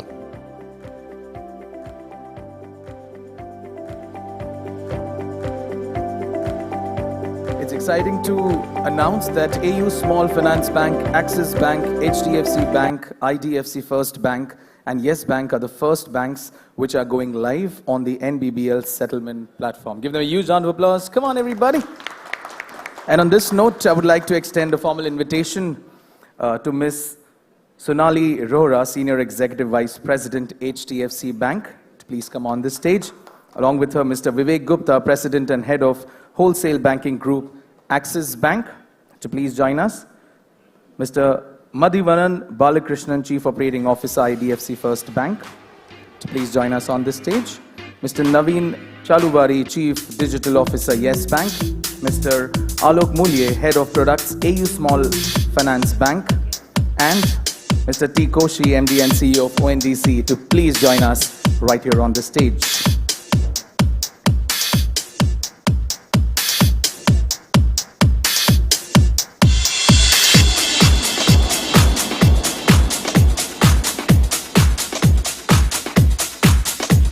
and gentlemen, we have the experts from the banking sector, of course, on the stage. Give them a huge round of applause, everybody. Come closer, let's pose for a picture. Thank you. And I request Mr. T. Koshi and Ms. Nupur Chaturvedi to felicitate and offer a token of appreciation to the first banks to go live.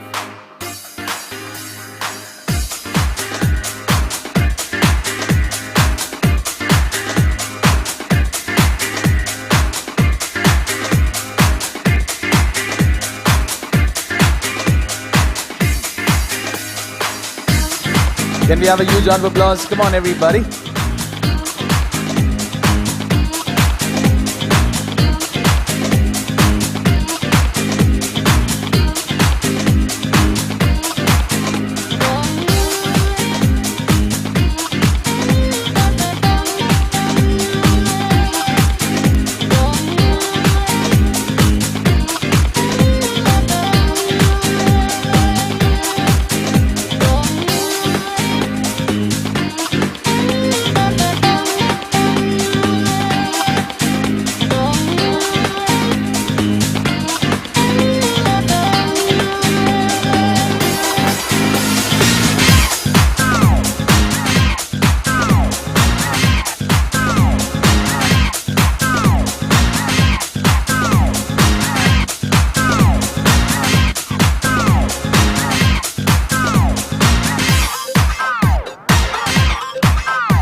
Ladies and gentlemen, for once, can we have a huge round of applause for all the banks going live? Give them a huge round of applause, everyone.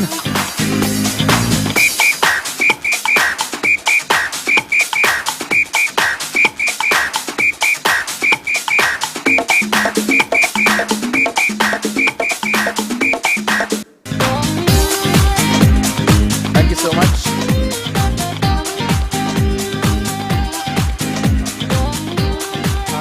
Sorry about this, ladies and gentlemen. We seem to be running a little late. My apologies on that. So if we can quickly just break for lunch and do a 30-minute quick lunch, after which we will start off the panel. Otherwise, the first panel is something which is extremely interesting, and I can guarantee that you will not be wanting to leave. So I would highly suggest that we have a lunch.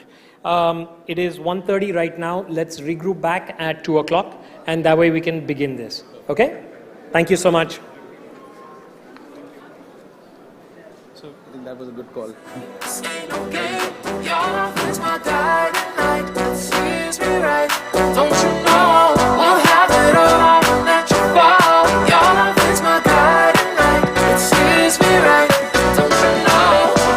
Despite a massive boom in India's e-commerce ecosystem, its share in India's total retail ecosystem is still a tiny one in contrast to its massive physical commerce industry. This share further goes down in small towns and rural areas. The bottleneck lies in the current platform-centric structure of the e-commerce value chain, where a buyer and a seller can only transact through the specific platforms they are both listed on. Let's understand this with an example. A buyer needs something, logs on to her favorite app, searches for the item, and finds limited options to buy. She has to juggle between multiple apps to find more options. And there are so many other sellers not available on the apps the buyer uses. And they could potentially have offered her better options in terms of price, quality, and delivery. But alas, she has no way to discover them. On the other hand, a typical seller usually lists themselves on a limited number of apps. Guess what? There are several other apps from which buyers are ordering the same items where he is not registered.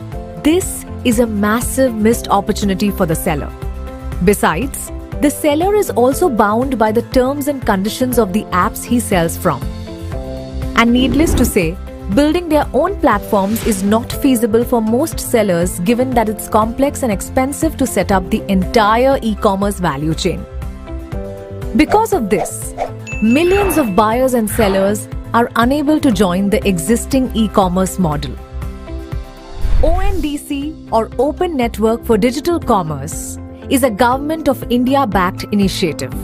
It is a network-based open protocol that will transform the e-commerce landscape in India by connecting all the buyers to all the sellers on the network. This happens through an interoperable protocol that allows the unbundling of the e-commerce value chain. This will freely enable a buyer using one app to transact with a seller listed on a different app as long as both apps are on the ONDC network. ONDC is similar to how UPI works for digital payments, where a sender and a receiver can have different banks and can be on different apps, but can still have a transaction. Likewise, on ONDC, the buyer and the seller can be on different apps and can still have a transaction. ONDC is designed to bring the next big revolution to the e-commerce industry. Let's understand how a typical buyer would benefit from ONDC. A buyer can connect with the network through a chat widget, an app, an IVR solution, or a website, basically any type of application, and search for an item. The ONDC gateway checks the multi-domain registry and broadcasts this search to a large number of sellers as per the category of item searched. These sellers can be listed on any app on the network. Search results show the buyer multiple options to choose from. She picks the one she likes the most. She then looks for delivery options. The gateway broadcasts a request with her location details as well as of the seller to all logistics providers that serve at both locations. Search results show her multiple delivery options to pick from. She can choose from sellers who can deliver the products themselves, or she can also choose from other delivery service providers. She picks the best option. She then goes to the checkout page and confirms the details before making the payment through her preferred mode of payment. She completes the transaction and the money is received by both parties. That was smooth, right? Let's see another example where a buyer needs to order multiple products and services. Raj is moving to Kerala for work and he needs to buy a few suitcases, flight tickets, a course on basic Malayalam, and has to also book a homestay. Without ONDC, he would have to do this with at least 4 different apps. With ONDC, he can log on to any app of his choice and book all of these in a single checkout experience.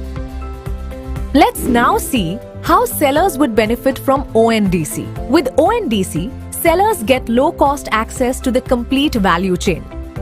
A seller has to register only once through any app on the network and become accessible to the entire buyer universe through all the applications on the network. Sellers on ONDC can choose what terms and conditions they want to work on. All of these advantages lead to increased profitability for the seller. In today's platform-centric world, the sellers face the risk of getting replaced by the alternatives the platforms have to offer, due to which they lose access to the buyer universe. ONDC, on the other hand, eliminates this risk of replacement. The seller can move to the next seller app and hence not lose visibility to any buyer, in which case all buyers can continue to see you. Sellers can also maintain a network-wide reputation, which means your reputation will stay intact even when you join through a different seller app.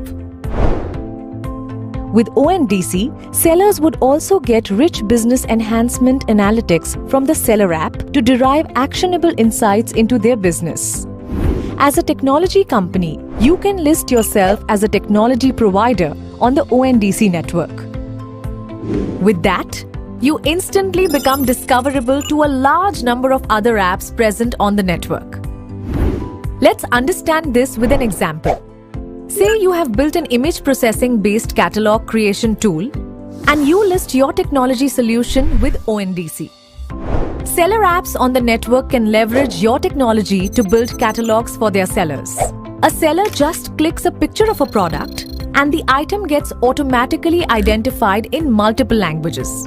He adds the pricing details and repeats this process for other products to instantly create a catalog.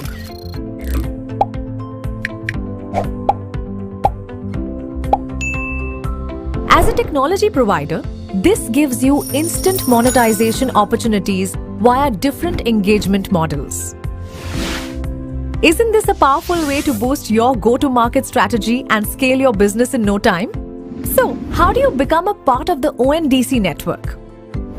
As an e-commerce player, you can adopt one or multiple roles in the network and leverage the benefits of its growing reach. You can join as a buyer application and get your buyer base to use your application to buy from any seller on the ONDC network. You can join as a seller application and have your merchants and sellers access a large buyer base already present on the network. You can even join as a gateway and broadcast search queries from buyer apps to seller apps in a specific domain or a location. Or you can join as a technology provider and become instantly accessible to a large number of e-commerce players who can use your technology. ONDC network is being managed by a not-for-profit company backed by institutions of national repute. This initiative is being guided by the advisory council made up of stalwarts. ONDC is a truly made-in-India digital revolution and is being driven by an experienced leadership team. For more information about ONDC, log on to our website or reach out to us over email. Despite a massive boom in India's e-commerce ecosystem, its share in India's total retail ecosystem is still a tiny one in contrast to its massive physical commerce industry. This share further goes down in small towns and rural areas. The bottleneck lies in the current platform-centric structure of the e-commerce value chain, where a buyer and a seller can only transact through the specific platforms they are both listed on. Let's understand this with an example. A buyer needs something, logs on to her favorite app, searches for the item, and finds limited options to buy. She has to juggle between multiple apps to find more options. And there are so many other sellers not available on the apps the buyer uses, and they could potentially have offered her better options in terms of price, quality, and delivery. But alas, she has no way to discover them. On the other hand, a typical seller usually lists themselves on a limited number of apps. Guess what? There are several other apps from which buyers are ordering the same items where he is not registered. This is a massive missed opportunity for the seller. Besides, the seller is also bound by the terms and conditions of the apps he sells from. And needless to say, building their own platforms is not feasible for most sellers given that it's complex and expensive to set up the entire e-commerce value chain. Because of this, millions of buyers and sellers are unable to join the existing e-commerce model. ONDC, or Open Network for Digital Commerce, is a Government of India-backed initiative. It is a network-based open protocol that will transform the e-commerce landscape in India by connecting all the buyers to all the sellers on the network. This happens through an interoperable protocol that allows the unbundling of the e-commerce value chain. This will freely enable a buyer using one app to transact with a seller listed on a different app as long as both apps are on the ONDC network. ONDC is similar to how UPI works for digital payments, where a sender and a receiver can have different banks and can be on different apps, but can still have a transaction. Likewise, on ONDC, the buyer and the seller can be on different apps and can still have a transaction. ONDC is designed to bring the next big revolution to the e-commerce industry. Let's understand how a typical buyer would benefit from ONDC. A buyer can connect with the network through a chat widget, an app, an IVR solution, or a website, basically any type of application, and search for an item. The ONDC gateway checks the multi-domain registry and broadcasts this search to a large number of sellers as per the category of item searched. These sellers can be listed on any app on the network. Search results show the buyer multiple options to choose from. She picks the one she likes the most. She then looks for delivery options. The gateway broadcasts a request with her location details as well as of the seller to all logistics providers that serve at both locations. Search results show her multiple delivery options to pick from. She can choose from sellers who can deliver the products themselves, or she can also choose from other delivery service providers. She picks the best option. She then goes to the checkout page and confirms the details before making the payment through her preferred mode of payment. She completes the transaction and the money is received by both parties. That was smooth, right? Let's see another example where a buyer needs to order multiple products and services. Raj is moving to Kerala for work and he needs to buy a few suitcases, flight tickets, a course on basic Malayalam, and has to also book a homestay. Without ONDC, he would have to do this with at least 4 different apps. With ONDC, he can log on to any app of his choice and book all of these in a single checkout experience. Let's now see how sellers would benefit from ONDC. With ONDC, sellers get low-cost access to the complete value chain. A seller has to register only once through any app on the network and become accessible to the entire buyer universe through all the applications on the network. Sellers on ONDC can choose what terms and conditions they want to work on. All of these advantages lead to increased profitability for the seller. In today's platform-centric world, the sellers face the risk of getting replaced by the alternatives the platforms have to offer, due to which they lose access to the buyer universe. ONDC, on the other hand, eliminates this risk of replacement. The seller can move to the next seller app and hence not lose visibility to any buyer, in which case all buyers can continue to see you. Sellers can also maintain a network-wide reputation, which means your reputation will stay intact even when you join through a different seller app. With ONDC, sellers would also get rich business enhancement analytics from the seller app to derive actionable insights into their business. As a technology company, you can list yourself as a technology provider on the ONDC network. With that, you instantly become discoverable to a large number of other apps present on the network. Let's understand this with an example. Say you have built an image processing based catalog creation tool and you list your technology solution with ONDC. Seller apps on the network can leverage your technology to build catalogs for their sellers. A seller just clicks a picture of a product and the item gets automatically identified in multiple languages. He adds the pricing details and repeats this process for other products to instantly create a catalog.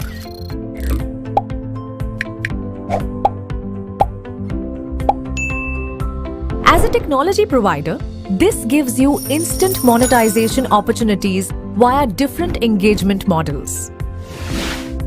Isn't this a powerful way to boost your go-to-market strategy and scale your business in no time? So, how do you become a part of the ONDC network? As an e-commerce player, you can adopt one or multiple roles in the network and leverage the benefits of its growing reach. You can join as a buyer application and get your buyer base to use your application to buy from any seller on the ONDC network. You can join as a seller application and have your merchants and sellers access a large buyer base already present on the network. You can even join as a gateway and broadcast search queries from buyer apps to seller apps in a specific domain or a location. Or you can join as a technology provider and become instantly accessible to a large number of e-commerce players who can use your technology. ONDC network is being managed by a not-for-profit company backed by institutions of national repute. This initiative is being guided by the advisory council made up of stalwarts. ONDC is a truly made-in-India digital revolution and is being driven by an experienced leadership team. For more information about ONDC, log on to our website or reach out to us over email. Despite a massive boom in India's e-commerce ecosystem, its share in India's total retail ecosystem is still a tiny one in contrast to its massive physical commerce industry.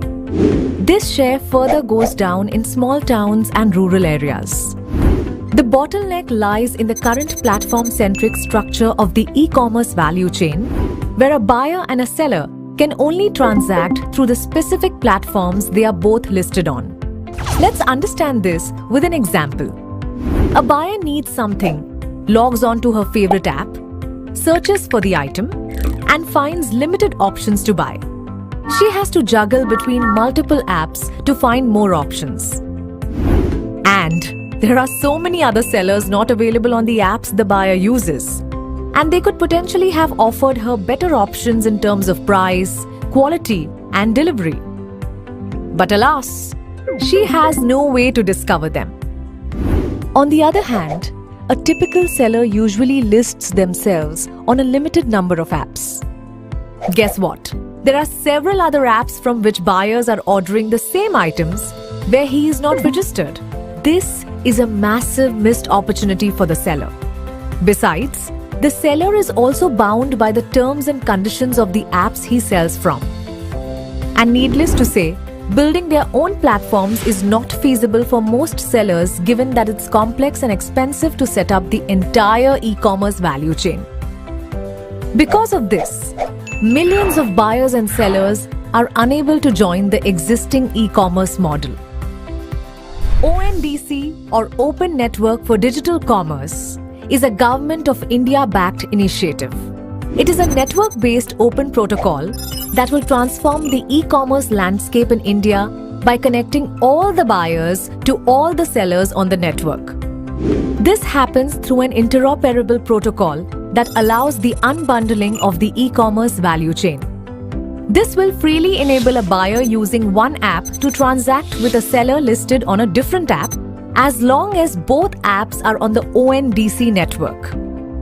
ONDC is similar to how UPI works for digital payments, where a sender and a receiver can have different banks and can be on different apps, but can still have a transaction. Likewise, on ONDC, the buyer and the seller can be on different apps and can still have a transaction.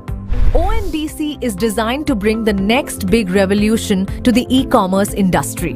Let's understand how a typical buyer would benefit from ONDC. A buyer can connect with the network through a chat widget, an app, an IVR solution, or a website, basically any type of application, and search for an item. The ONDC gateway checks the multi-domain registry and broadcasts this search to a large number of sellers as per the category of item searched. These sellers can be listed on any app on the network. Search results show the buyer multiple options to choose from. She picks the one she likes the most. She then looks for delivery options. The gateway broadcasts a request with her location details as well as of the seller to all logistics providers that serve at both locations. Search results show her multiple delivery options to pick from. She can choose from sellers who can deliver the products themselves, or she can also choose from other delivery service providers. She picks the best option. She then goes to the checkout page and confirms the details before making the payment through her preferred mode of payment. She completes the transaction and the money is received by both parties. That was smooth, right? Let's see another example where a buyer needs to order multiple products and services. Raj is moving to Kerala for work and he needs to buy a few suitcases, flight tickets, a course on basic Malayalam, and has to also book a homestay.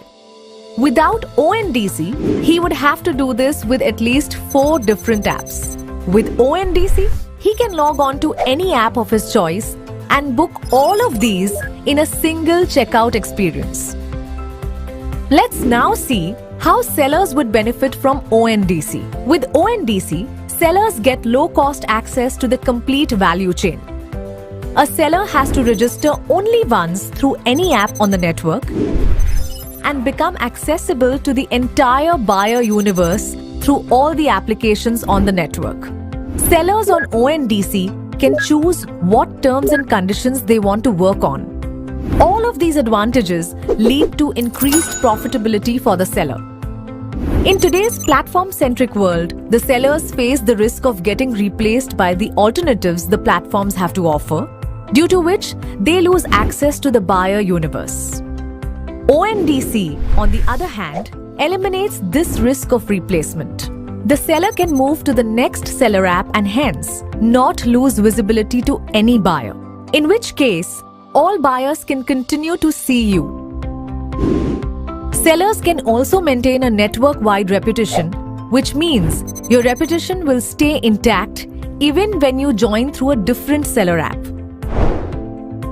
With ONDC, sellers would also get rich business enhancement analytics from the seller app to derive actionable insights into their business.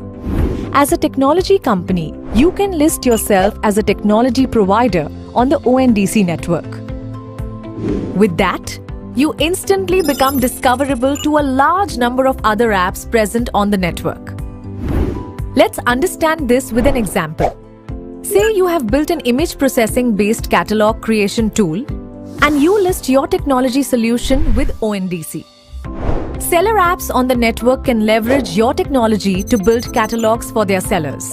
A seller just clicks a picture of a product and the item gets automatically identified in multiple languages.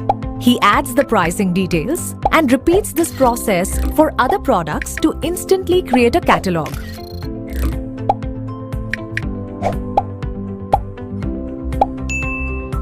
As a technology provider, this gives you instant monetization opportunities via different engagement models. Isn't this a powerful way to boost your go-to-market strategy and scale your business in no time? So, how do you become a part of the ONDC network? As an e-commerce player, you can adopt one or multiple roles in the network and leverage the benefits of its growing reach. You can join as a buyer application and get your buyer base to use your application to buy from any seller on the ONDC network. You can join as a seller application and have your merchants and sellers access a large buyer base already present on the network. You can even join as a gateway and broadcast search queries from buyer apps to seller apps in a specific domain or a location. Or you can join as a technology provider and become instantly accessible to a large number of e-commerce players who can use your technology.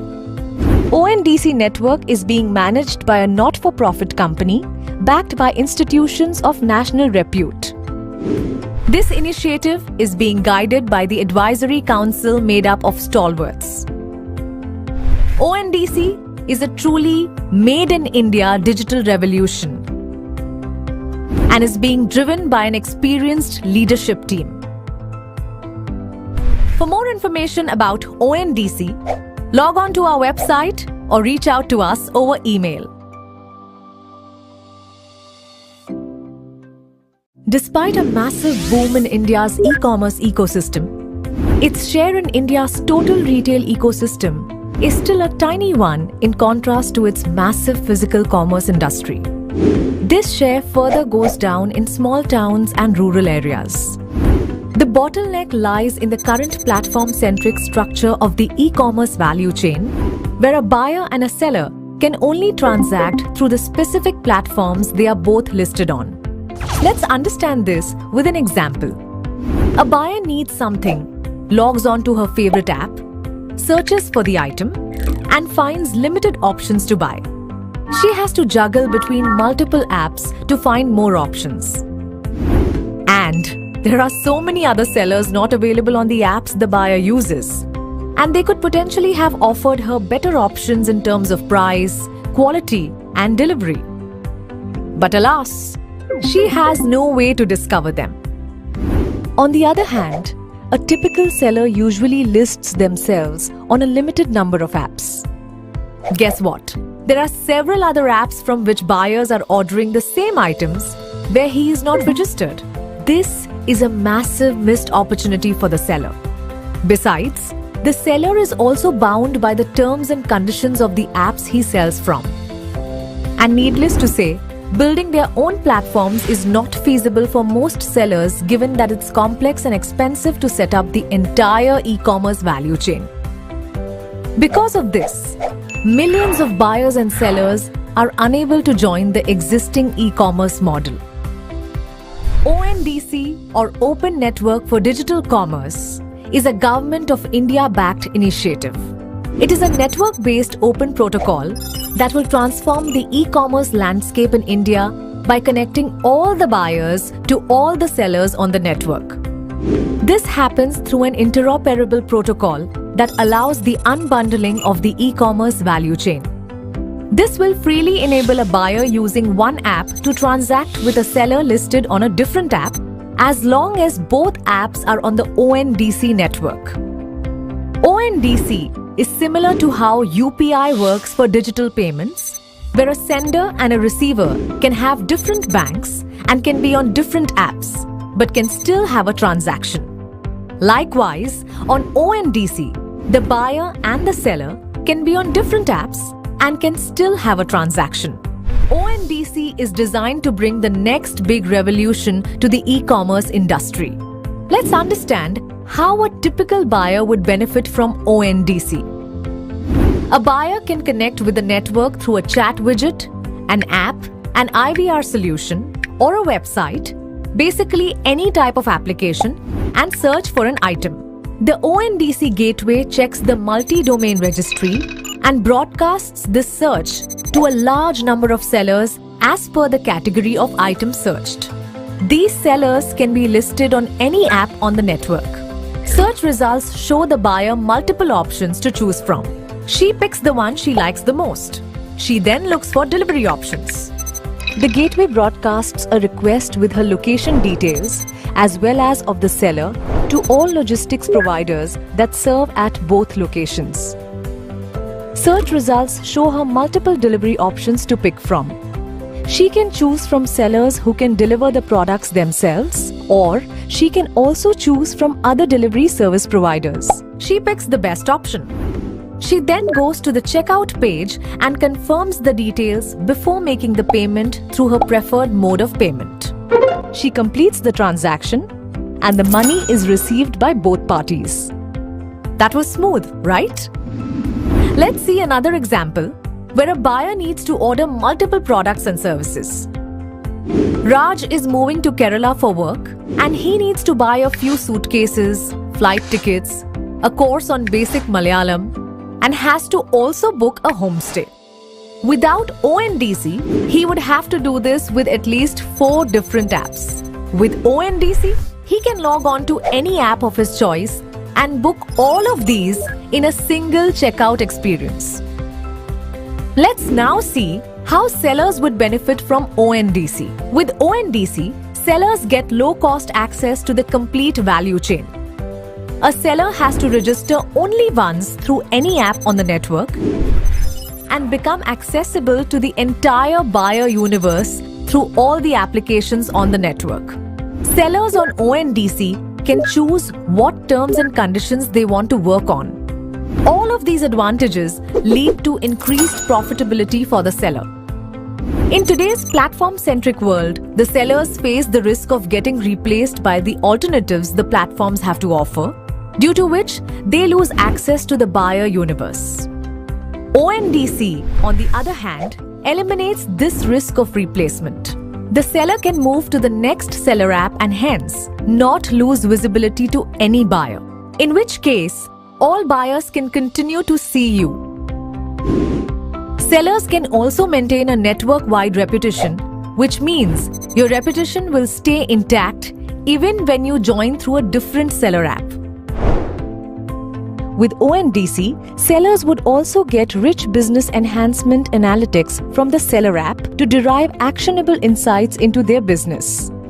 As a technology company, you can list yourself as a technology provider on the ONDC network.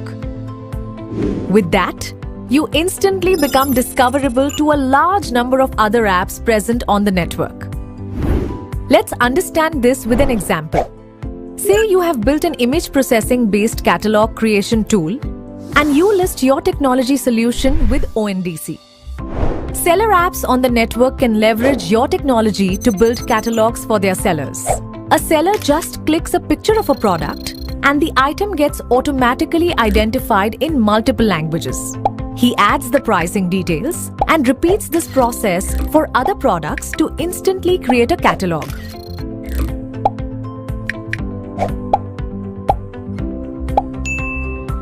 As a technology provider, this gives you instant monetization opportunities via different engagement models. Isn't this a powerful way to boost your go-to-market strategy and scale your business in no time? So, how do you become a part of the ONDC network? As an e-commerce player, you can adopt one or multiple roles in the network and leverage the benefits of its growing reach. You can join as a buyer application and get your buyer base to use your application to buy from any seller on the ONDC network. You can join as a seller application and have your merchants and sellers access a large buyer base already present on the network. You can even join as a gateway and broadcast search queries from buyer apps to seller apps in a specific domain or a location. Or you can join as a technology provider and become instantly accessible to a large number of e-commerce players who can use your technology. ONDC network is being managed by a not-for-profit company backed by institutions of national repute. This initiative is being guided by the advisory council made up of stalwarts. ONDC is a truly made-in-India digital revolution and is being driven by an experienced leadership team.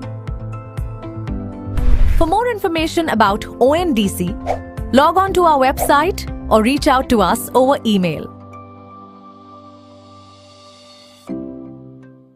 Despite a massive boom in India's e-commerce ecosystem, its share in India's total retail ecosystem is still a tiny one in contrast to its massive physical commerce industry. This share further goes down in small towns and rural areas. The bottleneck lies in the current platform-centric structure of the e-commerce value chain, where a buyer and a seller can only transact through the specific platforms they are both listed on. Let's understand this with an example. A buyer needs something, logs on to her favorite app, searches for the item, and finds limited options to buy. She has to juggle between multiple apps to find more options. And there are so many other sellers not available on the apps the buyer uses. And they could potentially have offered her better options in terms of price, quality, and delivery. But alas, she has no way to discover them. On the other hand, a typical seller usually lists themselves on a limited number of apps. Guess what? There are several other apps from which buyers are ordering the same items where he is not registered. This is a massive missed opportunity for the seller. Besides, the seller is also bound by the terms and conditions of the apps he sells from. And needless to say, building their own platforms is not feasible for most sellers given that it's complex and expensive to set up the entire e-commerce value chain. Because of this, millions of buyers and sellers are unable to join the existing e-commerce model. ONDC, or Open Network for Digital Commerce, is a Government of India-backed initiative. It is a network-based open protocol that will transform the e-commerce landscape in India by connecting all the buyers to all the sellers on the network. This happens through an interoperable protocol that allows the unbundling of the e-commerce value chain.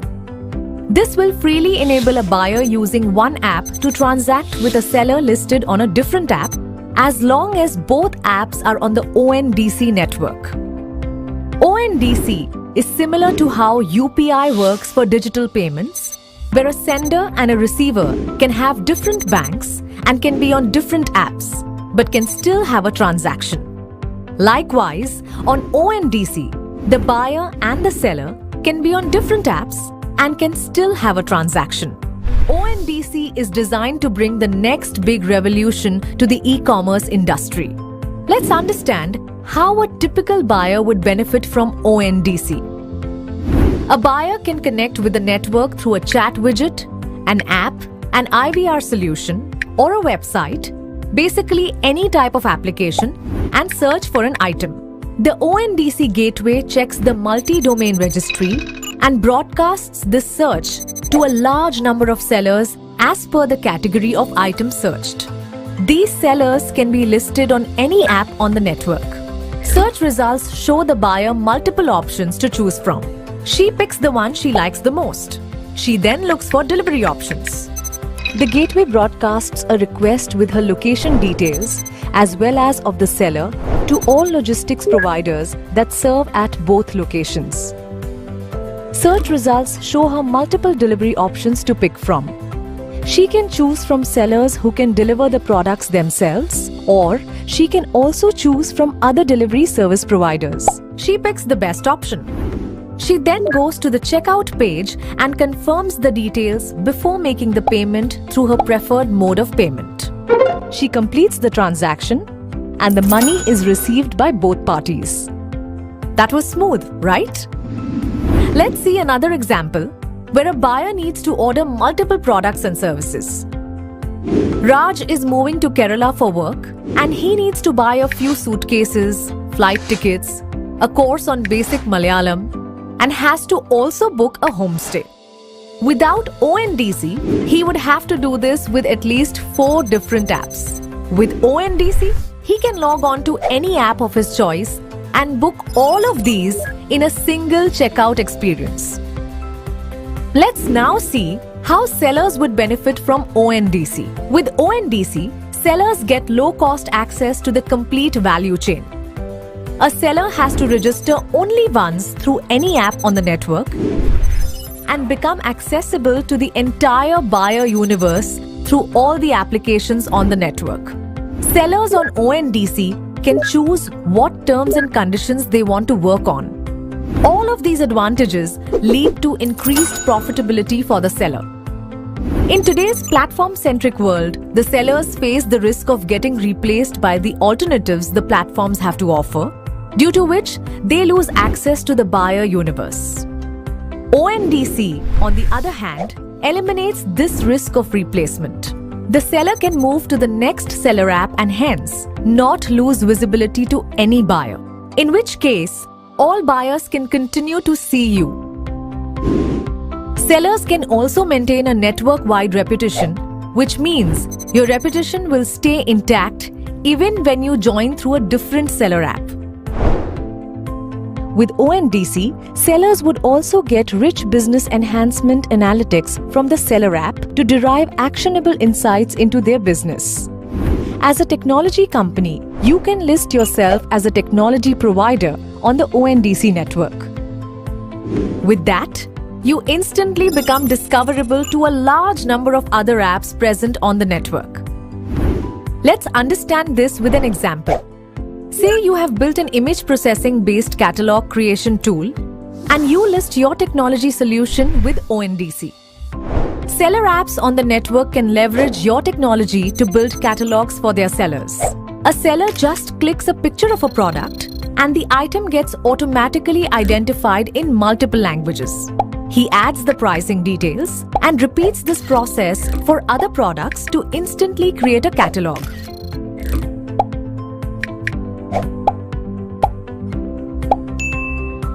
As a technology provider, this gives you instant monetization opportunities via different engagement models. Isn't this a powerful way to boost your go-to-market strategy and scale your business in no time? So, how do you become a part of the ONDC network? As an e-commerce player, you can adopt one or multiple roles in the network and leverage the benefits of its growing reach. You can join as a buyer application and get your buyer base to use your application to buy from any seller on the ONDC network. You can join as a seller application and have your merchants and sellers access a large buyer base already present on the network. You can even join as a gateway and broadcast search queries from buyer apps to seller apps in a specific domain or a location. Or you can join as a technology provider and become instantly accessible to a large number of e-commerce players who can use your technology. ONDC network is being managed by a not-for-profit company backed by institutions of national repute. This initiative is being guided by the advisory council made up of stalwarts. ONDC is a truly made-in-India digital revolution and is being driven by an experienced leadership team. For more information about ONDC, we are now going to start the panel discussion. The panel discussion in this room will be the one on digital commerce. This is actually, the topic is really unbundling the value chains in digital commerce, and we have an absolutely rock star panel. I couldn't have asked for a more exciting panel, because not only are people who are here the people who've been at the forefront of the digital revolution in this country and have been at the forefront of business, but they are also personally incredibly enthusiastic, I know, about digital and technology from all my conversations. So I'm delighted to introduce, I'll call the panelists one by one. I'll start with Sumant Bhargav, who's the Executive Director at ITC. Yes, please come. Kedar Lele, Executive Director, Customer Development at Hindustan Unilever Limited. Just skip one and skip one because this one is a bit less visible. Yeah. Lalit Singh, Director of Product Management at PhonePe and the man behind the recent launch of PIN code. The claps must go on. Come on, everyone. Yeah, come on. Everyone ate, right? Swami TV, the Global Digital Officer for Tata Consumer. Bhaskar Ramesh, the Director Omnichannel at Google. And Bertram D'Souza, who I think you're trying to figure out. Oh, there you are. Perfect. So Bertram D'Souza is the product director the chief product director at Protean. Protean is one of the initial partners and enablers of the ONDC system and the gateway, and one that has built, population scale technology solutions. So, I mean, I couldn't have asked for a better panel as we discussed, because what you have in front of you are not just people who are at the cutting edge of what they do, but also people who have been deeply involved with technology, enablement and digitization at various stages of the journey of India. So over the last 15, 20, 30 years in this country. So thank you so much for being here. As we go through the conversation today, we are going to really talk about digital commerce and what does the unbundling of digital commerce mean for a country like India.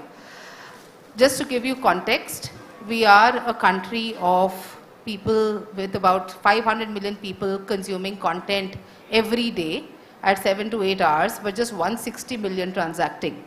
If you look at the transactions that we do as a country, a lot of them are in the space of fashion and electronics, but the penetration in a category like grocery that accounts for 40% of all consumption spend is only 1 to 2%. So as you can see, huge differences between categories, huge differences if you go down the town class level, and therefore a lot to be done as we actually digitize further. So I'd like to actually open the first question to all the panelists one by one, starting with you, Suman. And that is really, what is the opportunity of ONDC to you? And how do you think it's going to accelerate the scale-up of digital commerce in this country? Thank you. Thank you, Kanika, and good afternoon, everyone. I thought the Honorable Minister really laid out the possibilities more than anybody else before him of what ONDC can do. And I truly believe that if you look at how UPI has grown, ONDC is going to become the same. It's going to become ubiquitous. It'll become the internet for commerce, right? Eventually, anything you want to buy and sell is going to happen on this kind of an open network. It'll take a while to iron out the interoperability and so on, right? Now, coming back to what we as an FMCG company would like to get from the network, right? When I was small, I remember you could call the local Kirana guy and you would have home delivery. So direct to home has been an age-old phenomenon in India, prevalent at a Kirana level. It's gone the whole cycle of going to e-commerce, people order, appointment-based deliveries, and now with quick commerce, people saying, I want instant delivery, which is back to where the Kiranas were. Kiranas were one phone call, instant delivery home, right? So if you look at the way FMCG companies have evolved, and especially if you're selling 5 rupee, 10 rupee, low-value mass consumption products, the margins are wafer thin and the efficiencies have to be extracted from every element of the supply chain, right? So you can't burn cash. That's not sustainable. I believe that the most efficient models have already evolved in terms of distribution through to the Kirana outlet. So if you want the consumer to benefit from digital commerce, the convenience of ordering on a device and having it home delivered, what is most critical is to get your assortment right at the outlet, right? When you're dealing with millions of retailers across the country, we already have fairly sophisticated AI/ML engines running to figure out the assortment to a retail. And I think I was asking Koshi that if you can share information, that will only get sharper. But I think for all of us FMCG players, the first starting step is fix your supply chain. Make sure you know how to suss out the right assortment at a retailer level, right? That's step one from the seller side. Ideally, what's the dream world for me? The dream world is the consumer wants to buy my product, orders it, and how the process happens, which platform, buyer, seller is irrelevant, right? It's as seamless as making a phone call. And it's for us to enable the availability of product as sellers, that is critical, as large brand owners. And then your relationship with the seller, with the buyer is, perfect. There's no disintermediation by channel owners who, have their own agenda. And I think for brand owners, it's truly empowering because all that happens in between is gone. Right. It's just between you and the buyer and the value you offer to the consumer. And we can focus on creating genuine value and differentiation for our products for which we'll get consumer franchise. So fix the supply chain and put the back end in place so that you can get the assortment right. The other one is, I think all of us have to get together and make sure that retailers can get on board. We're working with NDH Go, who's a startup. They've got a seller app. They work with retailers. We've started with our first club retailers and we're getting them onboarded. And that journey is on. Our next task is to start increasing the transaction volume so that these become lighthouse outlets which everybody wants to emulate. Nothing succeeds like success. So we want to get the first batch of retailers really successful and we want the other retailers to then emulate them. So that's our vision. And I think tomorrow, whether you're doing procurement for your own manufacturing, whether you're going to do B2B, all of that is going to happen through this network as it evolves. So slowly taking over the overall value chain. Kedar, you've been at the forefront, right, of digitizing retailers. So thanks, and thanks, Suman, for establishing that. Good afternoon, everyone. Let me first establish a few truths. We used to say roti, kapda or makan and FMCG. Now there's roti, kapda, makan, data and FMCG. So we are very clear, if you're in India, everyone needs that data and everyone needs the FMCG, right? Second is for a company that goes to 9.5 households out of 10 in this country, we believe that the reach of our products and brands can only be as good as the retailer in your neighborhood. So we go to 2.2 million outlets directly covered out of 12 million that we are talking about. And these are the outlets which are, if you look at a sector, is the largest employer of people. And many a time I have to have this conversation, I debate with consultants who say that unorganized is inefficient. I do not believe it, because in India, most often unorganized is super efficient. And in that, our experience has been, about 5 years ago, we started launching a B2B app for our retailers, because we strongly believe that there will be a day when people will have a smartphone in their hands, and the limitation of one salesperson coming to your outlet once a week will be a limitation. And you know, if you understand the rotations, this is, and I'm establishing some truth so that you can make the connections.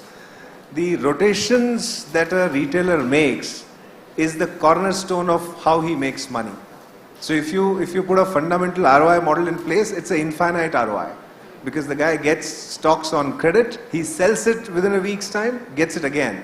And if you want him to rotate that stock within a week, you want him to be able to order it multiple times. And hence that B2B app was born, called Shikhar. And today when we talk about it, we have results later this week, that 25% of our turnover is now digitally captured. And that's the one level of adoption that retailers are going on. And then comes the adoption of saying, if I'm buying on this app, can I also start doing my management of my inventory? Can I do my pricing? Can I manage my catalog? And then can I convert everything that someone just said, which is, can I deliver? So you would see all these forces coming together over a period of time when ONDC will then democratize digitalization and allow these retailers to come in the mainstream. Because as a brand which goes to the the deepest corners of the country, we want to be standing next to the retailers, telling them how you can upgrade yourself. So for us, it's a huge enabler, amazing opportunity coming our way. Yeah.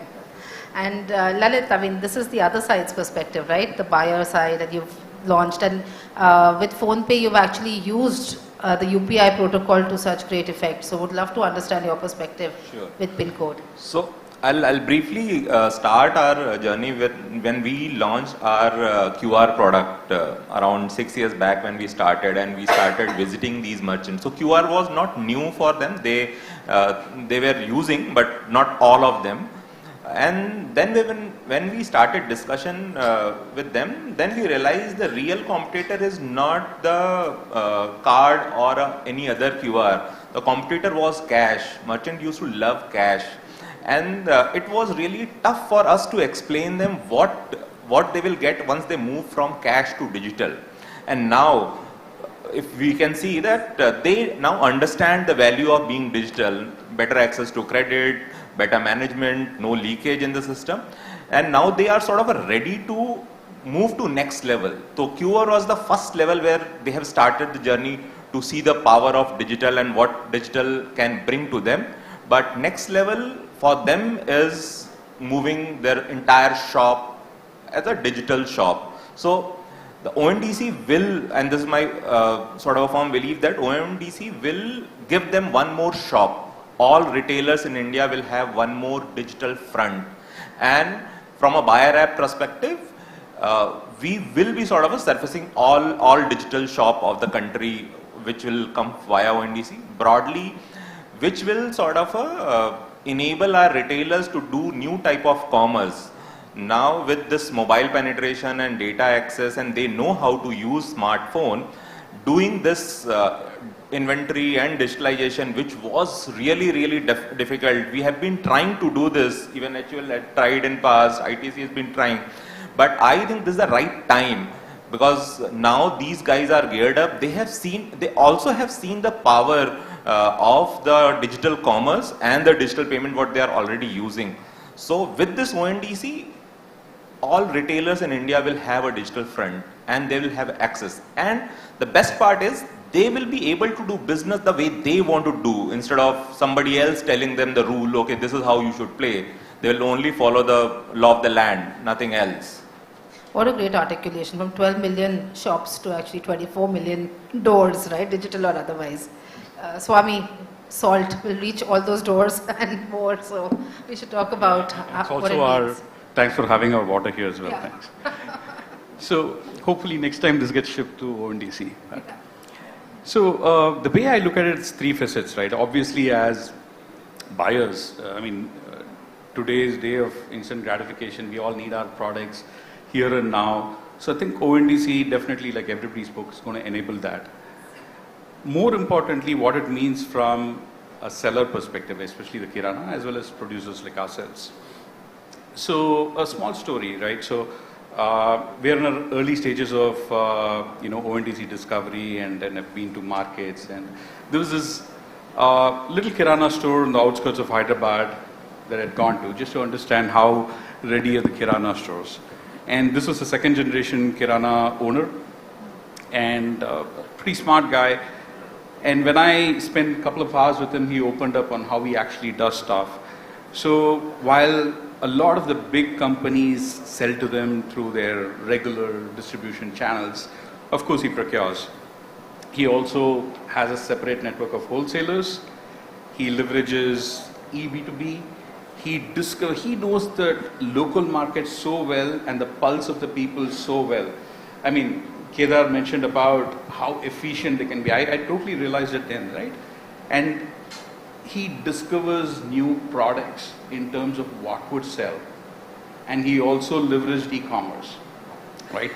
And then in terms of logistics, especially when shipping a lot of stuff, he leveraged aggregators like Porter and stuff like that to ship stuff back to the Kirana store. Now, if you break up, the topic of unbundling digital commerce, right?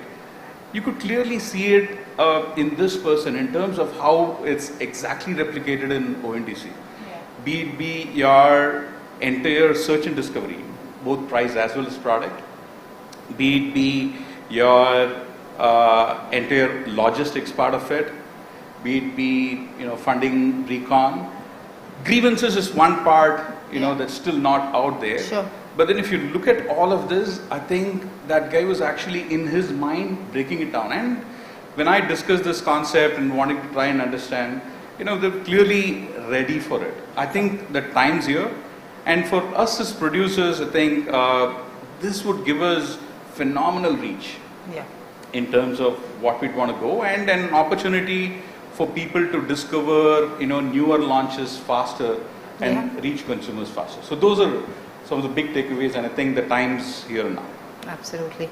Bhaskar, the perspective from two angles from you actually, which is, how do you think technology can actually, play such a big role?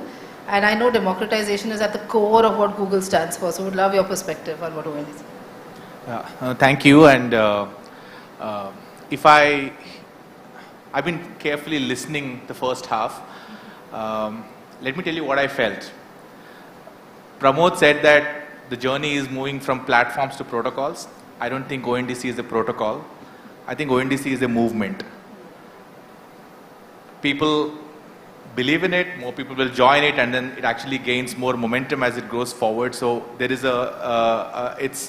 it's probably one of the most exciting experiments happening anywhere in the world, and it's great to see what all of us are trying to do to make this successful.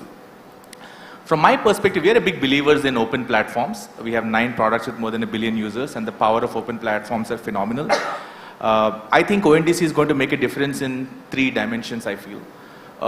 From a user point of view, and from a merchant point of view, and from the ecosystem point of view. I just want to touch upon on these 3 areas. Number 1, imagine, I don't know if any one of you booked flights on Google. Yeah. So you just have to put a from destination and a to destination, and you can get all the options of direct flights and aggregators.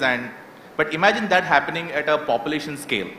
And across merchants, but of course things are more physical deliveries, a lot of complexities involved, but that choice to the user is phenomenal. And I think what we see on trends at Google is that users are not coming to the internet to know what to buy. They're also coming to the internet to know where to buy. And I think digitization is hard for merchants in general. I think potentially this movement is going to help this accelerate very well, and hence users get more choice than ever before. Second, coming to merchants, if you look at SMBs in India, SMBs have two fundamental problems, quality and credit. There is a physical infrastructure, there is this 5,000 square feet store, very well laid out, and also there is a mom and pop store next nearby, but the shampoo of either ITC or Unilever they sell is the same, right? But on the digital version of both the shops are exactly the same. So the digital infrastructure of all the shops, big or small, can democratize the digital storefront equal, and that elevates the merchant quality in general. And second is credit, right? I don't know, correct me if I'm wrong, but I read that MSME credit penetration is less than 11% in India. And almost this 60% unmet credit is there in India right now, right? Yeah. So not just products and services selling and between buyers and sellers, but the underlying credit infrastructure that can be unlocked, which can propel the merchants to the next leap is a big advantage for the merchants. And lastly, the ecosystem. I agree, Indian ecosystem and unorganized is efficient, but when all these forces come together, right, there could be very new business models that can emerge, which can make the efficient ecosystem even more efficient, whether it is claims redressal or ratings, and many more new businesses, live commerce, hyperlocal commerce could actually emerge.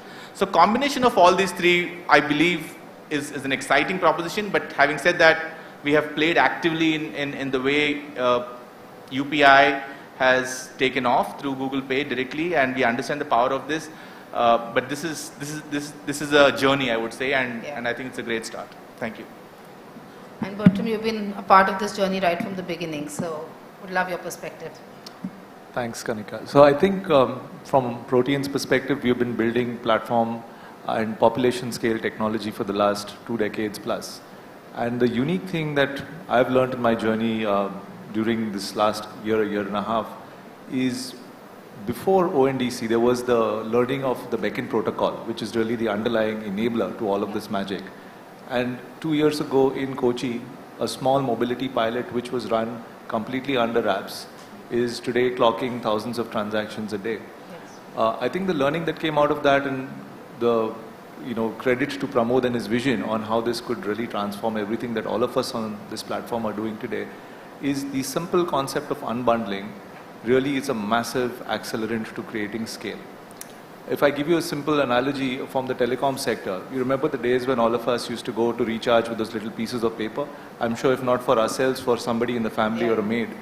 I think the entire concept of bringing recharge digital has enabled recharge to move into any telecom or non-telecom app. Today you have more recharges done on the non-telco apps than on the telco apps, on the telco ecosystems themselves. And I don't think anyone walks up to a store or maybe in certain pockets. The point I'm trying to make is unbundling of commerce, the way ONDC is kind of doing it, category by category, has unlimited potential. And it's extremely exciting for somebody like me who's seen both in the financial services and the digital payment space, the potential of what's going to come. Some of it which I'm working very closely on. For example, a catalog, which today is such a hard challenge and we touched upon it. It's very difficult to have a seamless digital catalog which can be created in a common place, which can be pulled by the ecosystem to enable small seller digitization there and then on the spot. Can we find a way to get data pushed in there, the OEMs to bless it?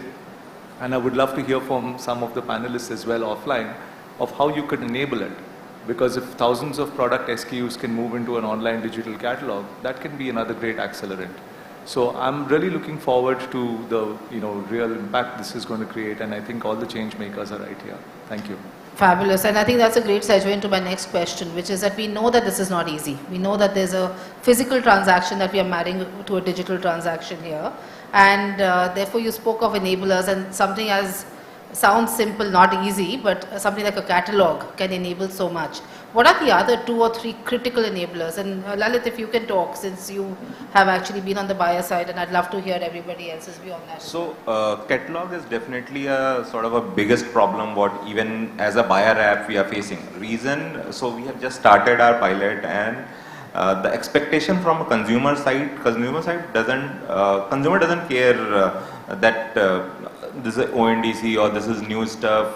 They are used to of sort of a getting a quality product. And if you, the experience overall, the delivery, the discounts and the predictability in delivery, all those things. So the expectation is pretty high in terms of consumer expectation. But now if we want to enable our sellers so that they can deliver at par with their quality, so then in that case the catalog is one of the biggest challenge. After that, maintaining the right inventory, right pricing, and so that if consumers see on the app, he should get it broadly. It should not be the case that as soon as consumer orders and then my seller is saying, hey, it's not available, I haven't updated inventory. So training retailers so that they can update their inventory and how to digitalize in a seamless fashion and the efficient. So although the ways of digitalizations are available, but I think there is a lot of innovation required where the ONDC protocol, because it allows any participant to come and join and solve one part of the commerce. So after catalog, once the catalog is solved, then the next step will be solving the inventory visibility, and the next step will be the, if we can give some prediction to our seller what to stock and what not to. So that will be the sort of a sequence which I can see, and I can go next. So I think talking about the same example, many of the Kirana stores are manned by just a single person. So one of the key things is going to be inventory. I think the rest of it, there is visibility in terms of solves. I think the chemists do it slightly better.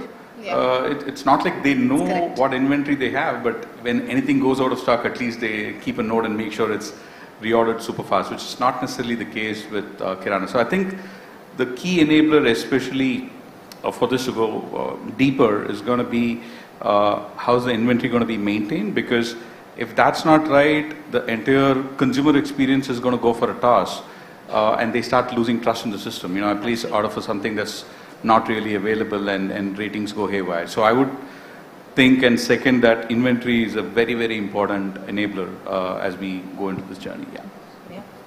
See, I made a point that this is most efficient. I meant that it is not effective. Yeah. Because those are the two very important aspects of how do you make the trade work. Yeah. So, and think about it, and I want to give you another data point. All of you would be surprised to know that each one of your households, every month, you buy grocery almost every day. That's what research tells us. So this is one of the most highest frequency of transaction that occurs in any household. Yeah. So what are we saying? We are saying consumers are here to buy grocery. Yeah. Retailers are here to sell grocery. Right. Right? Somewhere the assortment availability and hence the catalog, and the last mile needs to be fixed. So what are we looking for? We're looking for in that consumer journey, the innovations have to happen at two levels. One, you need consumers to be naturally be looking at their smartphone and saying, how do I order this stuff? So whatever they are using today should enable them to start looking for products and services which they can buy using ONDC, which will power it at the back end.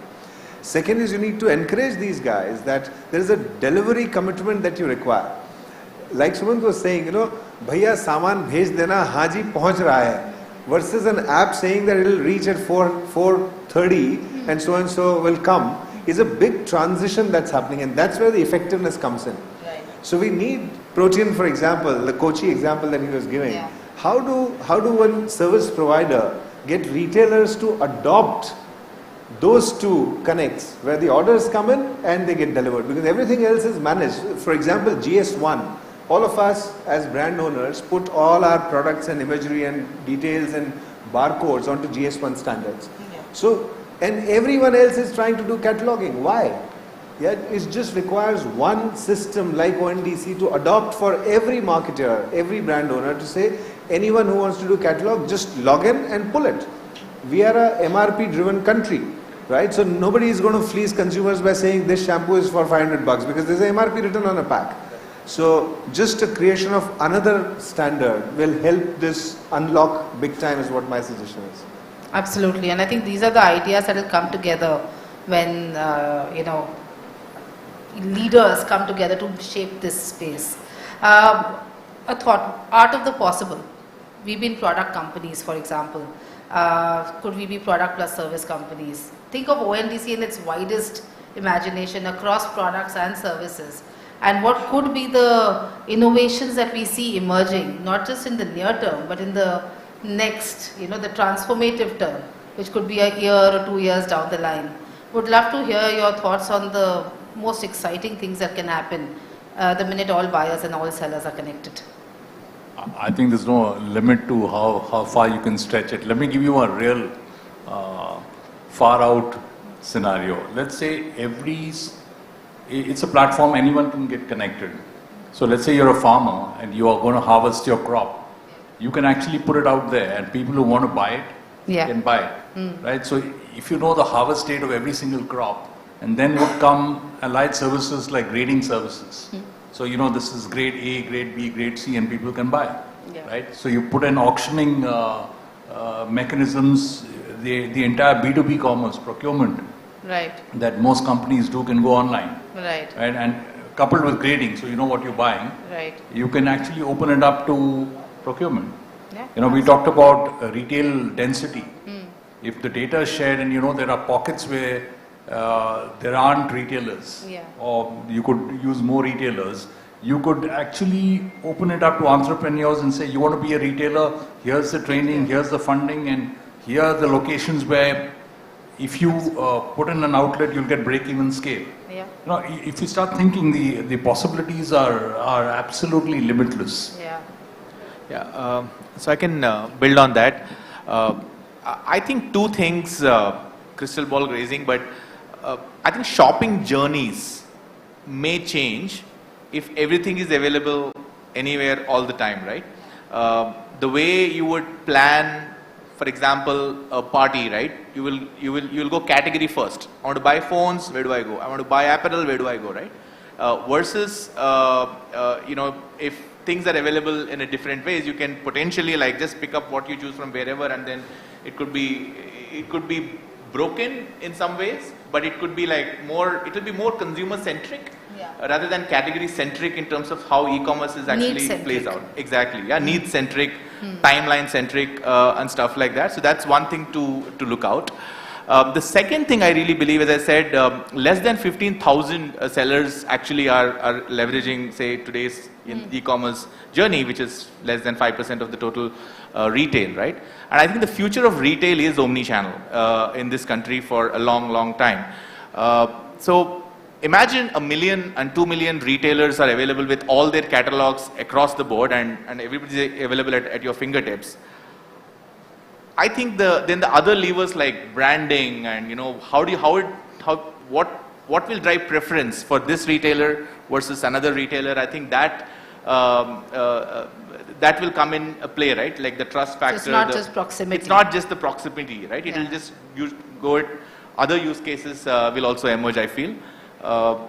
My view is that India has been fairly advertising per capita has been very low in India. Over time, as these many businesses increase, step up their quality, step up their capital, step up how they earn money through this, it will be better for, we'll see more branded outlets as well. So I think consumers are waiting to get spoiled. They just want to let technology keep spoiling them. And I think the big techs have done and set the bar really high. I think with new tech and with AI and all of the stuff we read coming alive, I look at the potential of an unbundled commerce ecosystem looking something like this. And again, crystal ball gazing. I'm looking at an extremely cascaded transaction ecosystem. So today we are only thinking of one journey. I search and I receive a list and I choose one. But what if the future of a purchase would be something more recommendatory in nature, which says, hey, I want to do a trip. I need it to be in the first half of my day. I needed to have travel insurance covered. I need to have a pickup at the destination, and this is where I would like to stay in this area. And let's say that's the only input I give into this particular system, which now runs the entire booking experience and comes back to me and says done. So that's where I visualize, and I think need basis, that can only be possible when each stage of that journey is unbundled. Because you can actually fire individual transaction legs You can stitch it all together. For the customer, it's one experience, one ticket, one booking. But bringing that experience to life is really the art of the possible, like you asked. Can I tell you something very different? Yeah. And just to maybe cause a bit of a disagreement here.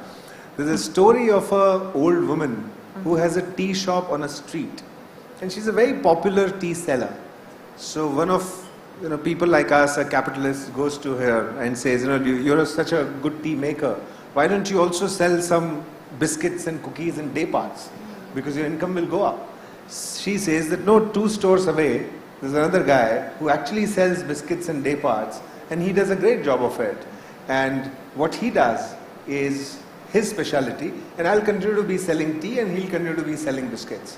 Now what is this thought? This thought is that the core of what ONDC is doing. This is about Bahujan Hitay, Bahujan Sukhaya. So if you ask me, platforms are about monopoly. Platforms drive monopolistic tendencies. People wanted Walmart to sell everything from a truck to a needle. People wanted Amazon to be selling everything. Every selection you want to go and buy from Amazon. Protocols are democratic. And this is what ONDC could do, where you bring in the power of digitization or digitalization in an inclusive manner to this country, because we require this as a solution. Agreed. So truly for India as a solution. Great.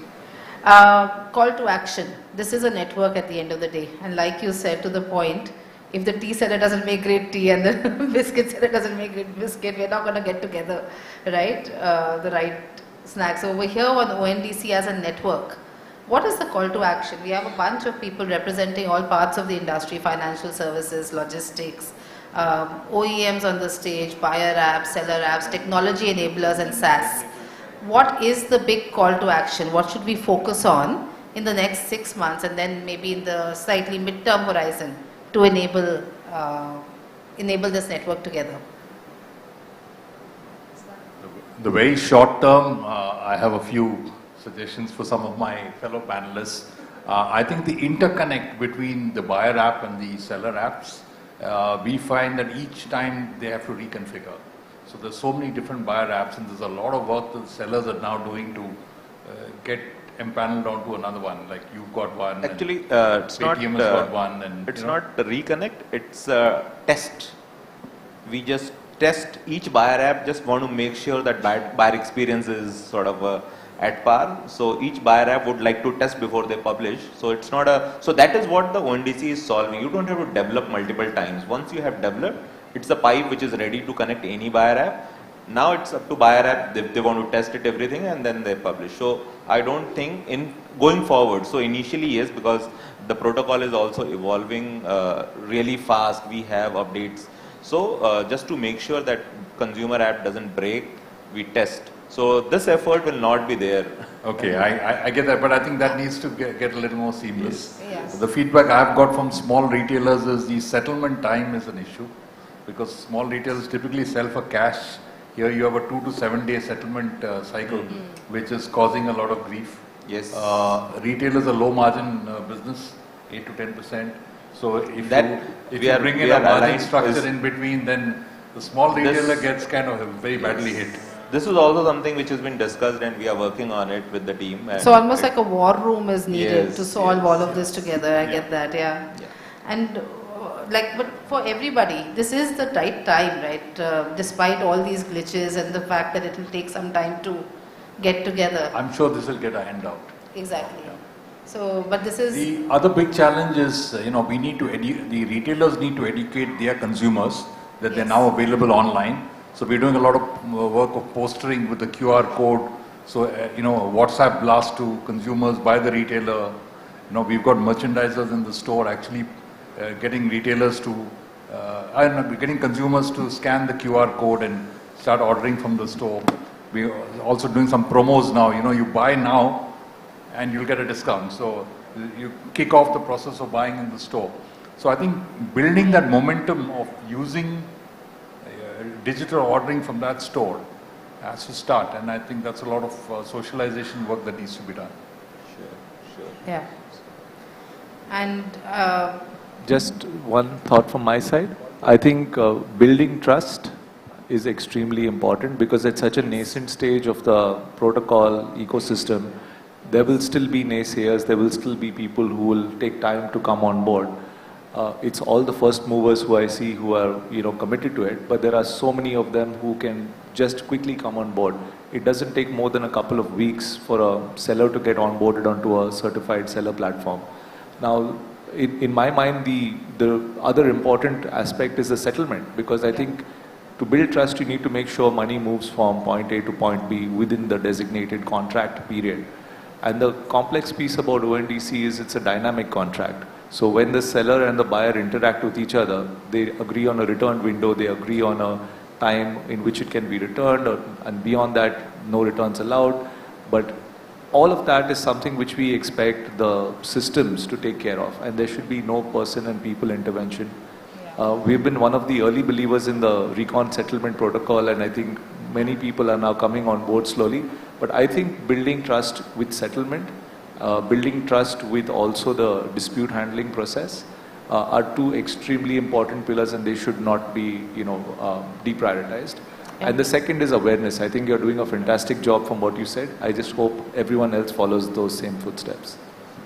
One more point I would like to tell to all producers, basically, you guys have to build a separate strategy for this. Now we have to enable these retailers, and the traditional supply chain what we have to think beyond that, so that we can enable these retailers to do business digitally, where they'll be compared with the large players with the deep pockets. We have to think differently for these retailers. That is something which I would like to land a message to you. So I'll borrow from what Dr. Verma said this morning, that I think patience is going to be very important in this journey. Unlike UPI, which is all financial transactions, we're talking about a lot of physical goods moving across the supply chain. While unbundling is good, the industry is also getting used to it. So I think keeping the consumer journey at the center of this, for this to succeed, I think we should be very patient, starting small, ensuring awareness, like many of my fellow panelists said, is going to be critical, both from producers as well as ONDC side, to make sure getting the right set of folks initially onboarded for the tech to stabilize. And I think this got phenomenal potential. So for me, I think also solving for the inventory, especially at the Kirana stores, that's also going to be important. Short term, 6 to 9 months, I think these would be good areas to look. I just want to build on the point which was made around awareness, right? As I said, ONDC is almost like a movement. It's a very complex problem. I feel that it's important for ONDC to understand solutioning, when thinking of solutioning, to understand the many Indias, taking a quote from the Unilever thing, India is not one India. In the same way, digital India is also not one digital India, right? Absolutely. There are 300-400 million people who just entered the internet in the last 3 years. And those people are very different. Their literacy levels, vulnerability to fraud, vulnerability to raising escalations or interacting with anything, commerce, these are very different users. So it's very important to think of the digital native users and how they interact with the protocol, and the buyer apps, seller apps versus this new internet users who have never transacted, and what are the checklists for those people to protect the last person, right, who's transacting for the first time through this platform. It should be something to take care of. Absolutely. So building. Sorry. Yeah, last is, my suggestion is socialize this within the companies. Yes. Right? Because it's not a solution which is chasing a problem. It is actually something whose time has come, and the call to action is first collaborate, then compete. Otherwise, we'll not be able to create this. Yeah, and I think that is the bottom line now. If we all collaborate, I think this stage plus a lot of people in this room can actually solve this problem, piece by piece, and actually get this to scale. Because like you said, we are solving for many Indias, building trust, digitizing the inventory that's already there, finding the opportunities that we've been missing so far, and there's nothing but an overall good, and it's probably the time to spoil the consumer, like you said. So thank you so much for this panel, and thank you for your time. I don't think we have the time for Q&A right now, so we will close with this, but it will be lovely to keep getting questions, and we'll all be available. So thank you so much. Bye-bye. A big round of applause. Check. Check. Check. Test. Hey. Check. A big round of applause, ladies and gentlemen. Come on. Let's hear it up. And now to felicitate our panelists, may I please invite on the stage Mr. Vibhor Jain. Vibhor sir, even you can be a part of.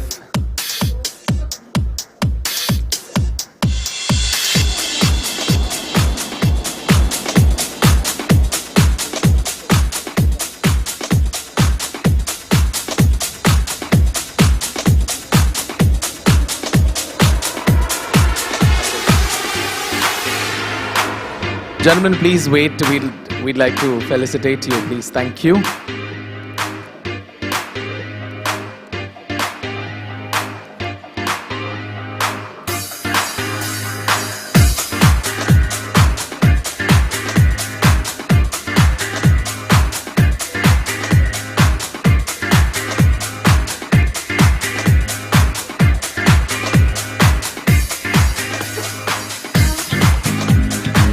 Definitely quite amazing insights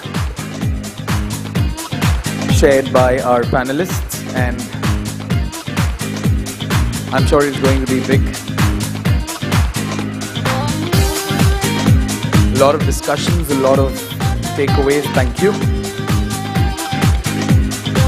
I wish we had the time for the Q&A, but we can definitely take it offline. Thank you so much. Thank you.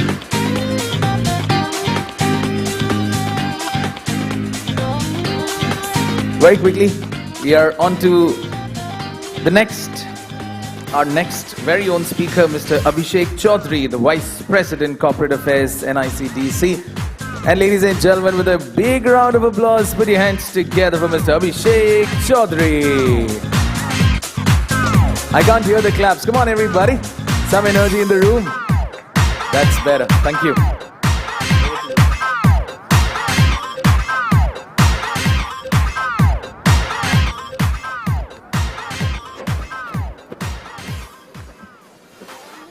Good afternoon, ladies and gentlemen. Thanks for giving me this opportunity of making you aware about what the government is doing for the purpose of overall theme of Bharat 2.0 and how digital technology is now changing the way we function, the way we operate, and the way the logistics sector is getting transformed in the country. So I've been requested to make a presentation on Unified Logistics Interface Platform. Can see some familiar faces who are quite aware of it, but still I'll just take you through. So just want to congratulate all of you. As a country, India has jumped in the Logistic Performance Index ranking very recently, and we have secured 30th position. And one of the major reasons which World Bank has stated as part of their report is the contribution made to the sector by way of the Logistic Data Bank project. This news has come to us hardly 2-3 days back, and it's a quantum jump, and I'm hopeful that with the efforts of what we were discussing in the earlier panel, plus the initiatives which is being taken up by both the government and the private sector, definitely we will come under 10 in years to come. So I'll just quickly take you through what we do as part of the Logistic Data Bank project, which we started in 2016. Before 2016, there was no visibility about the movement of the EXIM containers. So we started tracking the movement of EXIM containers in the country by way of putting up a passive RFID tag the moment it exits from the port premises. Either if it is moving by the roads, then also we are putting up a passive RFID tag on each and every single container. Even if it is moving out of the rail, then also we are putting it up. And we are just tracking the movement of EXIM container throughout its journey by installing RFID readers at different toll plazas, at CFSs, at ICDs. This activity which we perform is both for the import journey as well as for the export journey. So as of now, I'm happy to share that as part of Logistics Data Bank project, we track and trace every single EXIM container of the country. Our KPI is 100%. We cannot leave any container untracked throughout the life. So in terms of the coverage, right now, Logistics Data Bank project covers around 17 ports, close to 27 terminals, around 350 plus CFSs, ICDs, MTRs, and parking plazas, close to 91 toll plazas, 37 special economic zone, 3 border checkposts of Nepal and Bangladesh, more than 5,400 railway terminals, close to 2,800 RFID readers have been installed so far, and at present, we are sitting on a data of around tracking 58 million containers in the past 6.5 years. So what we do with this data, the amount of data which we are generating by tracking and tracing, we do a lot of analytics in and around this, which I will cover in the later part of my presentation. So in terms of CFS and ICD coverage, everything is geo-mapped, everything is geotagged, every reader we install is geotagged. So we cover 100% of the CFSs of the country as on date. Close to 77 ICDs, we cover around 45 ICDs through the RFID readers, but in terms of our 24-hourly inventory data, we receive from mostly all of them, and we are increasing the balance coverage between 77 and 45. There was a huge upside increase in the prices of the empty containers immediately after the post-COVID situation, and to track that situation, we have started installing our readers at the empty container yards. These empty yards are basically a place where the stock, the shipping lines primarily stock the containers, and there is no regulation or there is no regulatory environment which controls these empty yards.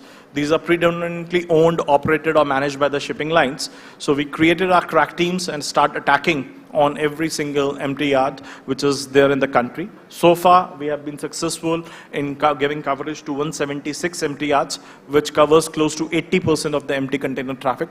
What it entails, it means that in a particular geography, for example, Delhi NCR, at a particular point in time, we can give you a complete inventory outtake that how many containers are presently lying in Delhi NCR which are yet to be booked. In terms of LDB analytics, as I said in the beginning, that there is a lot of analytics which we do in and around the data which we are getting generated by tracking the movement of EXIM container. We publish dwell time reports, congestion analysis report, transit time, turnaround time, etc. And all these reports are available in the public domain on the portal, which is ldb.co.in. It is shared with all the relevant stakeholders, whether the government or whether it is private. And the whole objective is to promote healthy competition in the market. There are a few ports in the country which are privately operated. They were of the opinion they are one of the best operating ports in terms of technology, in terms of efficiency. When we started this project in 2016, they just gone haywire and they just started questioning our reports, etc. Because our data is not a sample data, it's 100% trade data, 100% data available for the EXIM trade. So we able to emphasize them that this is what the problem is, and these are the systematic improvements. If you do, you can definitely stand first. So in terms of value addition, before LDB, there was a huge dependence of importers and exporters on the multiple stakeholders, right from the freight forwarders to truckers to the driver, etc. After LDB, there is a single platform. There is an app on which you can just put in the 11-digit container number and track the movement of the entire journey of that container. Similarly, there were systems working in silos. All these systems have been connected. Our system is connected with the voice system of railways, with terminal operating system of all the ports. It is connected now with the FASTech system of Ministry of Road Transport. Thereafter, there was no database which was available. Now there is a huge data which is available for taking an informed decision. And there was no performance benchmarking. Now the performance benchmarking with regard to the best performing port, worst performing CFS, best performing ICD, all that can be done by usage of this data. In terms of certain achievements and the milestones, we track, as I said, 100% of the EXIM container tracking. Nearly 30 lakh searches happens onto our portal on a month, which means on an average, our country handles close to 10 lakh containers. It means every container is being searched onto the portal at least 3 times. Technology-driven platform, and the information is available for the trade for taking decision making. Certain ports like Mundra, JNPT, etc., they claim the ease of doing business basis this report as a source. It covers the MT and the maintenance yards, as I mentioned in the beginning. It is supporting many initiatives of the Government of India. And now we are expanding our services to track not only the exempt traffic, but also the domestic containers, as well as the coastal shipments. Moving forward, we have developed Unified Logistics Interface Platform, which was one of the technology commons, and Honorable Prime Minister has given the direction that how India should behave in a post-COVID situation, and technology should become a key economic driver for that. So we started working on Unified Logistics Interface Platform, whereby in the phase 1, we have developed a gateway which is a digitized gateway by integrating the solutions or the systems of different line ministries into one single common platform. So it acts as a gateway for the logistical solutions of all the line ministries, which is at present working in silos. So the phase 1 of the project is already complete, and this was launched by the Honorable Prime Minister as part of the National Logistic Policy launch on 17 September 2022. In the phase 2, we are working on the documentation part of it, as well as in making it as more of a single window transactional platform for all logistical needs. In terms of architecture, the systems which you see out on the top, these are the different systems which are directly or indirectly work in the logistics space.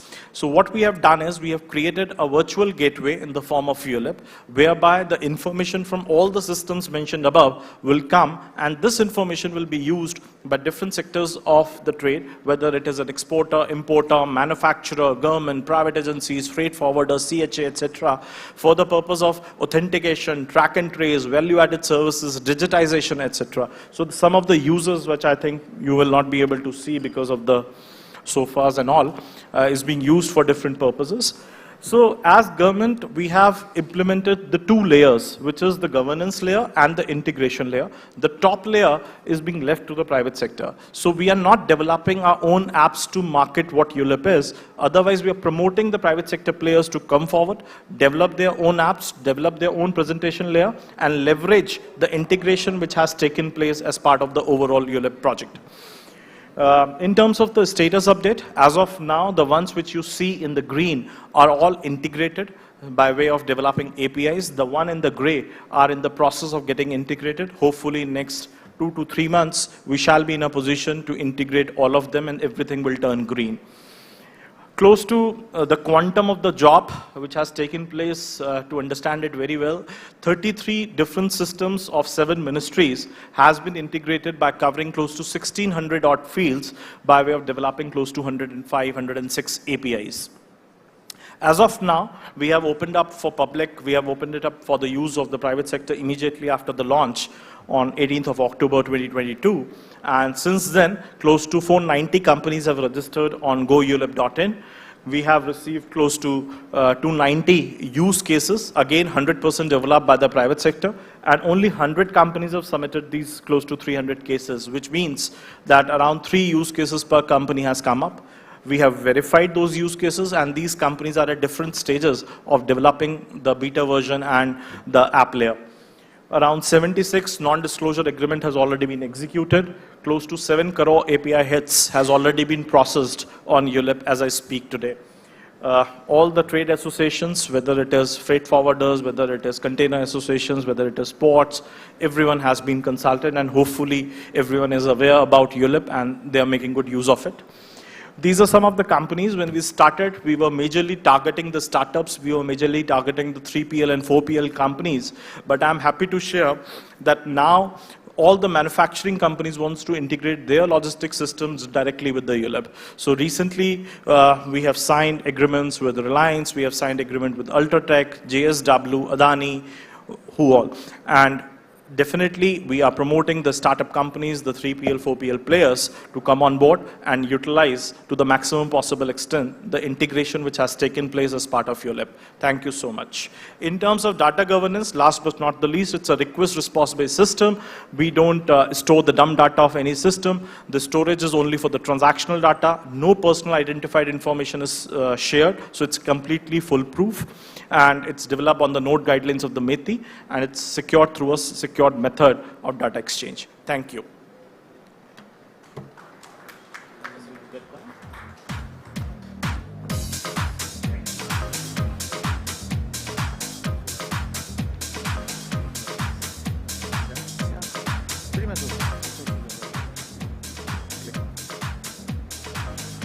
Wonderful. Thank you so much, Mr. Abhishek, for this insightful session, rather. Thank you.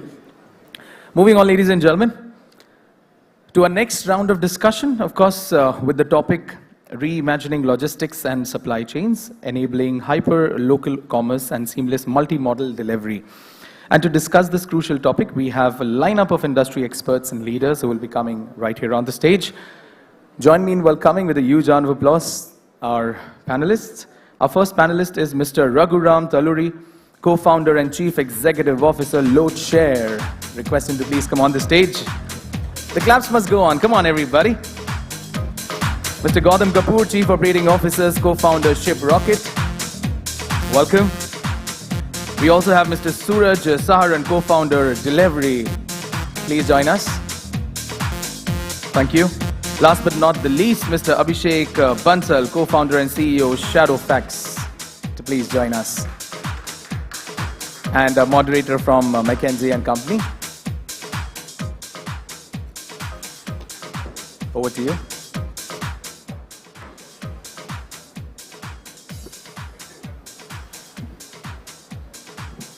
The mic is on. Can you hear me? Yeah. Hello, Thank you. hello. Thank you very much. Hello, ladies and gentlemen. My name is Nilesh Mundra. I lead our Asian logistics practice for McKinsey & Company, a senior partner based in Mumbai. And I'm glad to have this august panel with me today to discuss probably one of the most interesting topics of what's going to happen when ONDC really becomes big, which is how is it going to impact logistics and how is logistics going to enable ONDC? I think, but before we get started on discussing both sides of this equation, I would love to just hear from the panelists on, they've been experimenting with ONDC for a bit. Some of you have had direct experience on the protocol and seeing what it can do. Would love to just get a sense on what have you all seen? What has been your experience so far? Raghu, maybe we start with you here.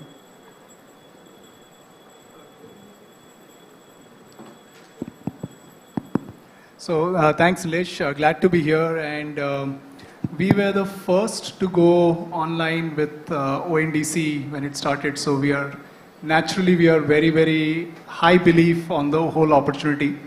And I think somebody described it in the previous panel as it's a movement. I think it's a very good articulation. It's not about whether it's deplatformizing, it's a protocol. It's just a movement that is starting off. And I see this as a huge demand side boost that can happen. Many new use cases will come out from there. And I also interestingly, so for example, right, you will have the neighborhood retail guy who was doing 5-10 orders. He will start seeing orders in hundreds because earlier he was just interacting with customers on a one-on-one basis and he had his chotu who'd go and run. Now he will get a lot more of customer demand coming in and he will start kind of, employ logistic service providers who can do it for him. So I think there's a bunch of use cases over there. I also see a very interesting set of new use cases coming in from, models like Namma Yatri, if you guys have heard of it. In Bangalore, they're clocking 25,000 rides. It's on the back of the ONDC protocol. Logistic service providers have a play to get into that.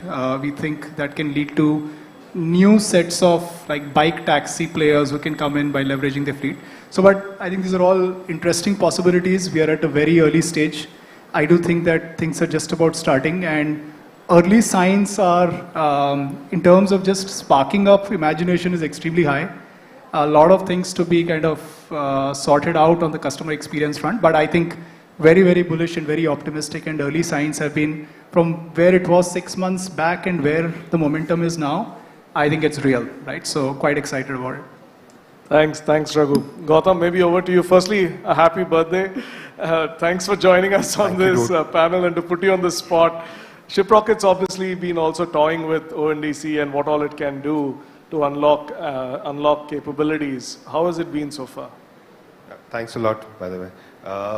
I think ONDC in some way, it was a vision that we always had when we were building ShipRocket.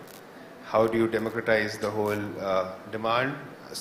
You could not, actually, but you could do a whole lot of bit when the demand first reaches the customer to all the way from supply and giving the experience of how a large marketplace gives it today. So when you think about it, it's something which we've always believed in, and I think the government doing it after having UPI being a large success, ULIP is going to be a large success, we all know that, and ONDC on the same lines being democratized and open. And one more thing changing in the country is there is a real Bharat 2.0, right? We know all of that. So I think ONDC has come in at the right time. The protocol by itself is pretty robust. I think the only challenge what I think others are also thinking about is the flywheel has to work, right? And we know it eventually does. The demand and supply has to come in and meet each other. But once the flywheel starts working and there is control which the systems brings in, this should work, right? It is also not just the protocol for logistics. It is a lot of things which are not existent when you think about the commerce world. You don't have rated goods. You don't have products which have a rating, which you don't have a seller rating outside a large marketplace which is controlled by them. So those things opening up. Similarly for all also logistics, I think being able to compare one to another and then use the one which is best for that particular lane is, think about it, right? It's largely what large marketplace intends to do, but closed, but are now open. Thanks for that, Gautam. I think I've bookmarked a couple of words you said, right, about the flywheel having to work now, the point around Bharat 2.0 and how it's becoming real. And I think in the logistics industry in particular, we've seen this truly revolutionize over the last decade. Suraj, maybe over to you, your perspective on this. So I volunteered with the UID when Aadhaar project had kicked off in 2010 for about 6 months. And I think the government has got this model right, where they create a small subsidiary or a different company which consists of people coming in from corporate backgrounds and try to solve a problem that is in front of the country, right? So in that sense, ONDC is the right team working on this. Early signs are positive. I think the pace at which the work is happening on the ONDC side is a welcome change, because otherwise when you typically work with government departments, everything takes a lot longer. And so I think the whole idea anyways had to see light of day, and this is the right team and the right time for this to be getting created. The logistics players are mature, the buyers are comfortable with e-commerce, and so I do feel that it's just a matter of time before this becomes very, very large. Thanks, Suraj. I think you put on an important point around the speed by which we've seen this develop has been fascinating. Yeah, Abhishek, your experience with this? I think Shadowfax, we got integrated on ONDC a couple of months back, and we have been piloting across a bunch of initiatives on last mile, be it grocery delivery, be it food delivery, or be it like intercity delivery. But again, adding on to what Suraj said, I think one thing that has completely blown us away in the way things are happening is the agility and the way technology is being created. Typically, you would associate government initiative where probably agility is not always there. Okay, the technology innovation might be outsourced, but over here you come, I mean, you'll just be amazed by the amount of technology is getting created, how fast it is getting created, and I can tell you a real life experience. I think it is faster to integrate with ONDC today than probably with some of the new age companies in the market. So I think that is something which has completely blown us away. I think the numbers have started to kick in. We are seeing some early goodness in pockets. And as we earlier heard, it's a flywheel, it's a network effect. Okay, if there is one success that we will see in commerce, trust me, it will blow things in a very, very different manner versus what it is happening today in the country. Thanks, Abhishek. It was interesting to say faster to integrate with ONDC than it is with other companies at times. Fabulous. I'm going to come back, Gautam, to your point around UPI, ULIP, now ONDC. digitization in logistics has been always a hot topic in India. It's been something that we believe is going to unlock efficiencies. It's something that India has been yearning for. How do you see this now in the next decade? What do you see digital logistics look like? And how do you see this improving efficiencies? So I think from where Shiprocket sits, right, and when I look at digitization, in the last six or 7 years, working with partners like Delivery, Shadowfax, a whole lot amount of digitization from a commerce, logistics, small parcel business, that is area that I would like to pick on, has happened over a lot of period of time, right? E-commerce business is riddled with certain issues around trust, cash and delivery, returns, and then partners have been able to bring products and digitize those products to an extent, for example, payment on deliveries or having a return experience which is seamless. Now, when you think about the future of digitalization, the challenge today is that most of the work that has happened on the logistics, making that digital, it is still not married back to where the order is actually being processed from. Now, is the inventory, because all this is being done to give a certain experience to the consumer. Even though this part is largely 99% efficient and you can basically assume that it's going to work, the back end of it, is the inventory there or not, is being packed at the right time, is it being picked up at the right time, is it packed properly, etc. And all of those problems are actually can be solved digitally, all the way from demand to actually giving a great return experience to the consumer. So all those things are actually digital problems, and I think ONDC will essentially play a large role in making sure they show up to a consumer when they're buying it. And I'm sure as companies like us have to be responsible to be able to make sure products behind them are built so that you can cater to an experience to the consumer. Thanks for that, Gautam. I think it's important that you said that there are issues around trust, and we will come back to this around how do we unlock that. Maybe to you, Suraj, delivery has obviously been at the forefront of digitization from day get-go. How have you seen this evolve with these initiatives by the government, and how have they actually helped enable delivery further? So, logistics traditionally has been an industry where tech penetration was very low when we started, right? And I think what has helped us grow this fast is actually the fact that we use technology as the center point of our solution. We've digitized the supply chain.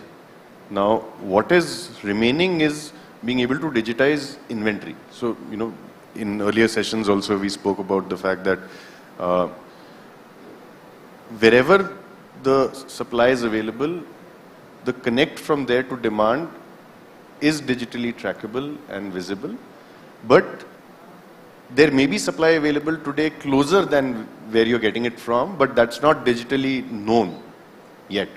I think that's where somebody like an ONDC comes in, where if you start to digitize inventory availability of small retailers, the actual distance traveled by the product to reach the buyer can be reduced. And I think that's the one piece that is missing today. And I think ONDC has the ability and has the vision to try and solve that bit of the digitization part. Well, that's interesting you say that, Suraj. It's almost like the gap is between when bytes become atoms and the physical movement has to ensure that it's the most efficient based on what the digital solution is giving. Coming to this point around trust, Abhishek, and I know this is something that you've been passionately discussing and debating. There is this concept about we're moving from a digital economy now, even needing a reputation economy. There needs to be a rating. There needs to be a way of trust that can be established digitally. What's your experience been on this? See, India, I think whatever we have learned, at least in the last 5 years, it's not an easy country to operate in. Okay, probably 99% of your customers, sellers, delivery boys will be doing the right thing. There'll be 1% of those people who will actually destroy at least 20% of the value in the entire supply chain. We have seen frauds happening across the board in very structured manner, and I believe everyone over here at some level would have solved for frauds across the last decade. Okay, if you want to solve for supply chain logistics in this country, you will have to solve for frauds.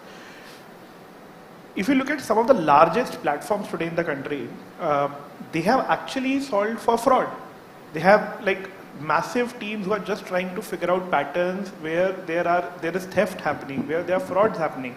As a customer, I still cannot have infinite trust on a platform because there is still a possibility that a fake product might be at my doorstep. There is still that segment of customers who are still not shopping online because they don't trust whether they'll get the right product or not. Even today, if I have to buy an iPhone, I'll probably walk into a store or probably go to an Apple store and buy that rather than buying from some of the known platforms out there, because there is that element of trust that is still missing in. And trust me, if you look at it at a very micro level in specific pockets of the country, it is a huge problem today. Okay, there is a significant amount of time that all of us actually spend in trying to solve for frauds. My view over here is that there is so much more that can be done by a centralized repository like an ONDC, where there is a very structured protocol and there can be very structured SOPs onto how to resolve that fraud. There can be a factor around trust. There can be a factor around, as you say, reputation. And there is so much to solve for just around this space. And trust me, this can really unlock a lot of value the way commerce happens. It can actually create a lot of value for 99% of the other entities, be it a seller, be it a delivery partner, because that 1% loss is actually taken eventually by everyone. It gets built into everybody's margins. I think one more thing around it is the fact that as these platforms are getting built, I think what we have seen in the protocols today is the fact that we have basically been able to build a protocol where we call internally, we use a terminology called, we call it a happy flow. Okay, everything is happy, so this is how it is going to happen. But I think the amount of exceptions that happen in this country, okay, I think some of those things eventually will get built over ONDC, but I think that is something which is going to make the platform super scalable. And how do you enable trust through some of those protocols is something which is going to basically create a winning factor. Interesting. I think let's dive a little bit deeper into this trust problem. Raghu, you've created an entire network in LoadShare based on an asset-light model.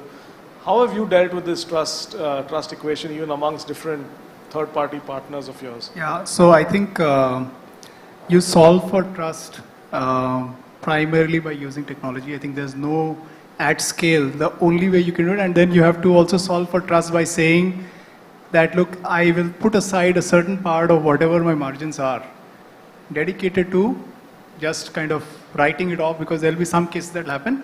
Over time, you reduce it by, using your data science, your models, your onboarding process. So I think let's take an example, right? If you take food, for example, there are delivery boys that maybe that 0.2% maybe, who are actually kind of not delivering it right to the customer's doorstep, whatever they're doing with it.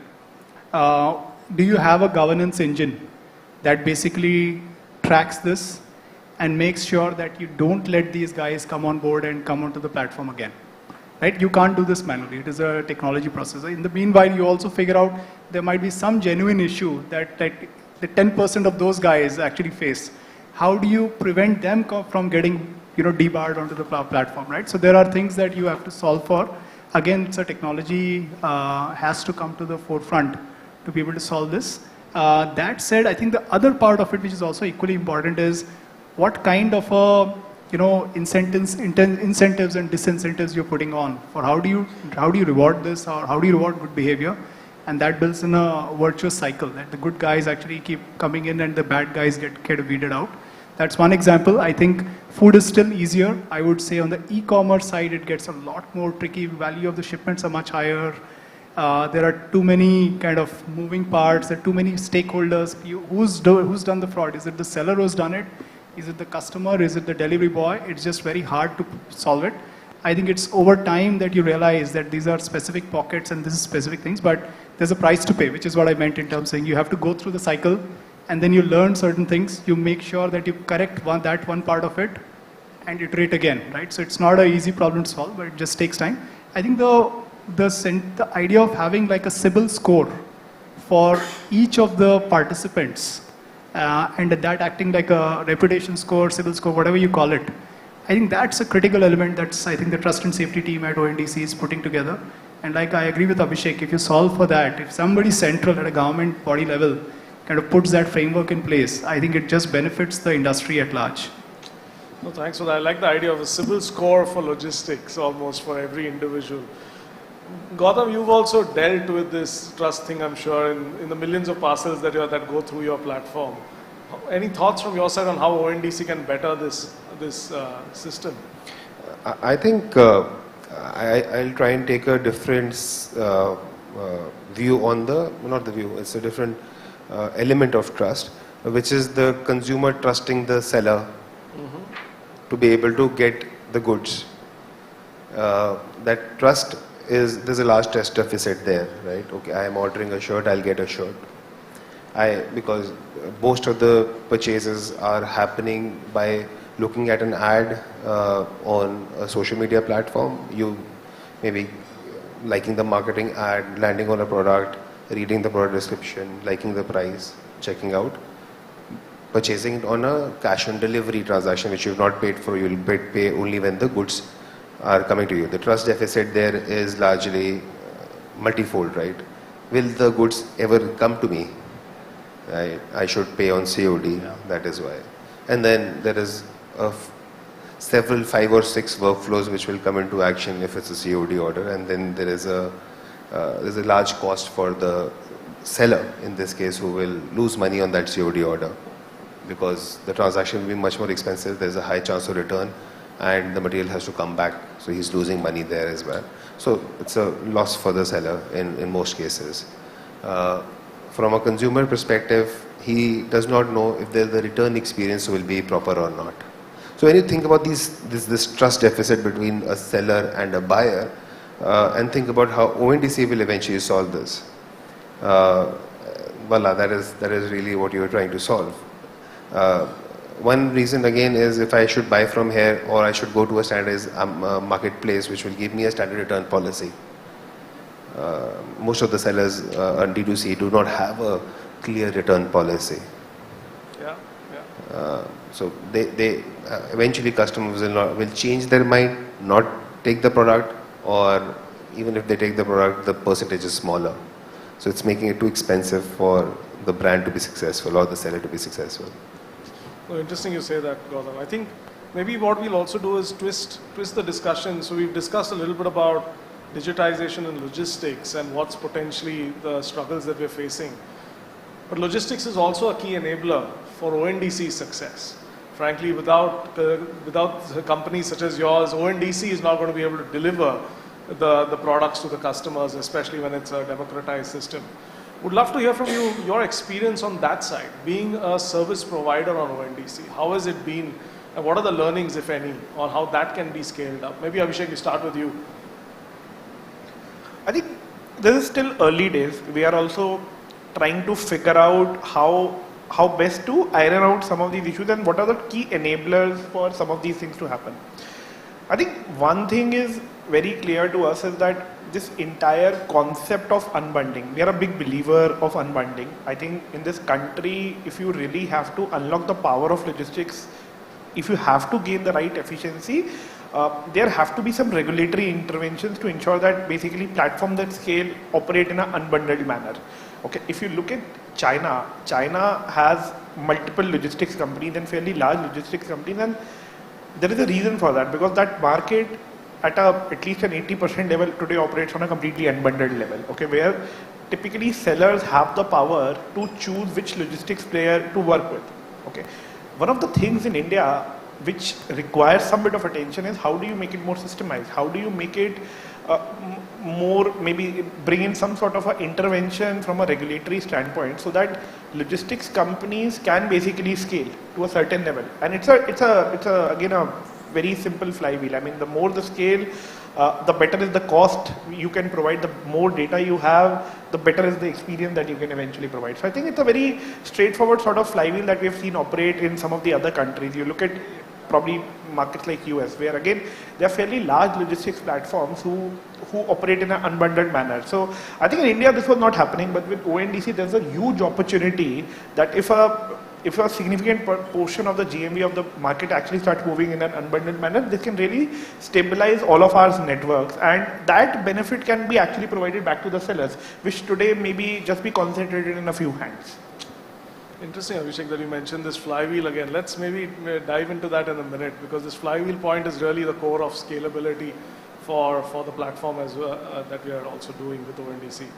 I think this, coming to you, Suraj, this point around being a service provider on ONDC, right, and ensuring ONDC's success is also dependent a lot on the success of the logistics companies. How has the experience been on that? So I think, see, the experience so far, not too many orders have been placed on ONDC, at least because we're in the intercity part of the movement. So we've seen a total of about 100 orders so far. I think the trust part is the part that needs to be solved for this to really scale up. And, you know, we were talking about it, but one of the points that I wanted to add to that is that, see, you cannot have a situation where there will be no frauds. I think let's just agree that that is not going to happen ever. But what needs to happen is that any time there is a fraud that happens, the redressal has to be very, very quick. Redressal in terms of penalties, redressal in terms of correcting the experience for whoever suffered there has to be fast. Because if that does not happen, people will start to lose trust in the platform itself. And I think this grievance redressal system, the faster it is, the easier it becomes for you to identify who exactly did that fraud. Because there are so many participants, right from the seller. We've seen sellers sending out fake products, sellers sending out wrong products. We've seen people who've gone out to pick up do frauds. We've seen frauds happen by people who are going to deliver. We've seen customers doing fraud where they've ordered something, the right thing has come, they've just taken it out, replaced it and said, I got something wrong. Right? So I think acting on it fast enough will build that trust. You solve for the issue, whoever. So if the customer has suffered, make right on the part of the customer and penalize the wrongdoer in this case. Right? That's when you will start to see this volume go up quite a lot. And look, I mean, for us, a shipment coming through NDC is just like any other shipment coming to our network. Right? So for us, for a logistics player, it doesn't matter where it's coming from or who is the originator of that shipment, as long as it's a shipment that's packed correctly, has the right label.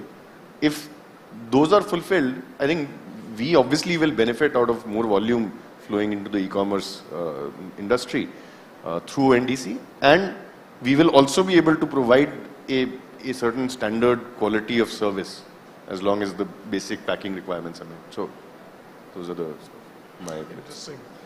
You're right.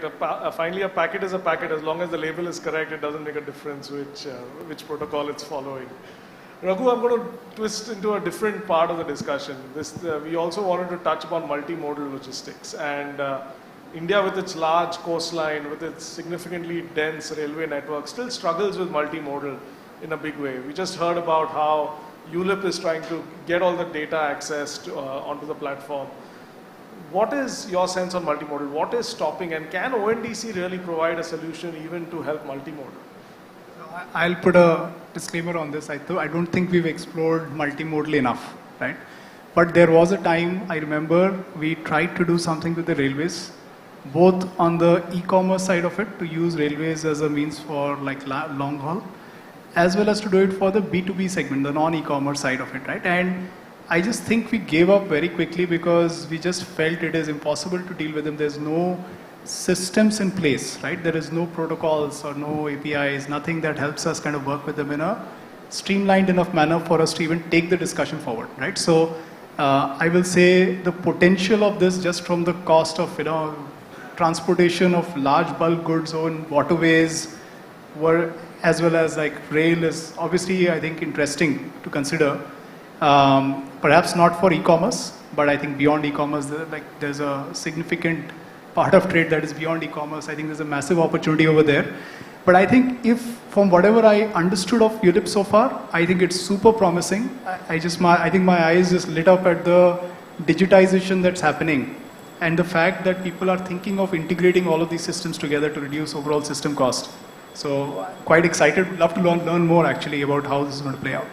Suraj, what's your experience been? I know that multimodal is again something Delivery is obviously looking at on a pan-India basis.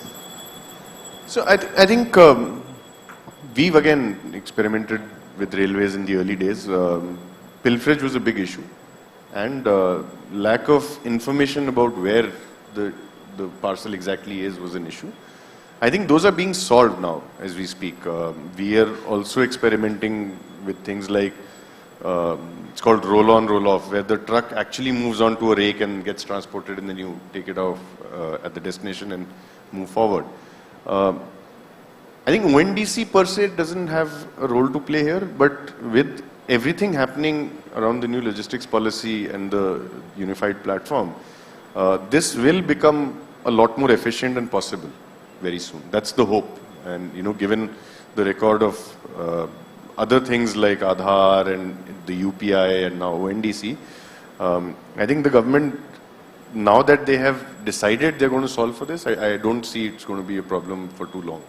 It should become a reality very soon. Got it. Interesting. Maybe just a couple of questions to wrap us up. One is around the art of possible. As you all see, as what you all have heard today, what you all have seen and experienced with ONDC, what are some of the radical ideas that you think it can unlock for logistics? Raghu, maybe we start with you. I'll just start from one very simple example. Right now, if you look at a delivery boy, he's by and large bound to one, maybe two apps that he can work. Beyond that, he doesn't have the cognitive ability to process. But can he actually do work for a big basket as well as a Flipkart or a Meesho or a Swiggy or a Zomato? The answer is yes. Right? Does he do across all of them so that he maximizes earnings? Answer is no. Why? Because it's just very, very difficult to kind of have a unified interface that he can deal with. I think one of the very interesting possibilities, even a bike taxi, add a bike taxi also to the mix, right? I think one of the interesting possibilities I see is, which we are personally kind of very excited about, we are trying to shape it, is can we have one unified face? Think supply first, right? Delivery boy has one app, everybody pushes in orders, he chooses, not a marketplace or a platform, even like us chooses what to give him. He chooses what is best for him. And it is one interface that kind of helps him keep a track of whatever is done, manages orders, and therefore increases earnings possibility and completely de-platformize, right? Which is exactly what an ONDC enables. I think that technology guardrails are being laid out by ONDC. This is a very interesting possibility. Interesting. Democratizing the delivery boy's earning potential itself. Gautam, any thoughts? I think there are two things that would come to my mind. One is there's a supply app, there's a demand app, there's a logistics provider in this transaction largely. I think when ONDC goes more backwards, that is inventory, knowing the inventory, beyond that actually promising something to a customer and then owning some parts of the communication, which is beyond the logistics. Because today what will happen is that an order gets dispatched, but the experience is not the same what you get from a large marketplace. Now, that means not just logistics, it means a whole lot of things backwards. If it's able to do that successfully, I think that's largely valuable. Also, the second thing is that the true democratization of the platform and being valuable to the extent that it is designed to be. The inventory is today available across the country. It is closer to you. Everything is largely available closer to the customer. The challenge is that the supply and the demand in a smaller radius does not marry with each other because there's no platform to do so. And eventually, when all the supply comes in, all the demand comes in, you don't have to bring goods from a different region or a city far away, which is happening today. If you look at a large marketplace, a lot of transactions are happening And they're basically doing this through having a network of fulfillment centers across the country, making sure the inventory is there. But in the true sense, the inventory is actually there in a store, right? Either through a distributor or a dealer or a store. Now, how do you get that to the customer, have the inventory there, have the visibility? I think that's really radical when you think about it. I think it doesn't exist anywhere in the world to that extent. I think it's almost like how do you get to the true omni-channel potential of India, right? Ensuring as limited distance traveled between the demand and supply as possible. And when you think about India, right, how our supply of the goods, and how any other developed economy supply of goods exists is very, very different. We have kiranas with a large inventory pool, a wider inventory pool. We have more shops in a local area than anywhere in the world. So that is very different. The supply chain by itself is largely very different. Suraj, any thoughts from your side? So I think this is the point that I had raised early on as well. Digitizing the local inventory. I think that is going to be the biggest game changer, because today the incentive for a small shop to digitize inventory is very little. They know they will never be a successful seller on a large platform because large platforms operate very differently. They have sort of vested interest, right? But if you have a completely democratic platform like ONDC, I think they will realize that digitizing their inventory will actually get them more business. And so that for me is the biggest sort of opportunity here. And ONDC is the right partner to solve for it. Abhishek, last words? I think I'm not looking for anything more radical than actually implementation of this ONDC in itself, because this is the most radical thing that has happened to Indian e-commerce probably in the last 5 to 8 years. I think one very interesting point that at least we have picked up since our interactions in the morning and looking at how this will eventually happen is that essentially the interaction of logistics with the core platform is going to promote fair market practice. Now, as simple as that might sound, it is something which does not exist in India today. How to price your product, how to price your offering in a fair market. In a fair market, you are being judged by your quality, by your pricing, by your reach maybe, but you're not being judged by anything else. It's not by any kind of a contract foundation that you have with any seller or any platform. And typically, when you price a certain product in our kind of a market, you tend to link it either through a certain volume or you try to link it to something else, but it's not fair market practice. It's not like every customer will have the same pricing out there. I think it'll require all of us to rethink the way we think about pricing and how to operate in a fair market practice. And that's probably, I think, something for all of us to take back and understand and figure out a solution to it. Well, thanks for that. I think it's been an engaging panel. Thank you so much, folks. I think from discussing how logistics can be an enabler to scaling ONDC to seeing how logistics can benefit from the protocol itself. I think it summarized very well. It's a movement and not a protocol. And hopefully this truly transforms the way we do commerce in the country going forward. Thank you very much for your time, panelists. Thank you.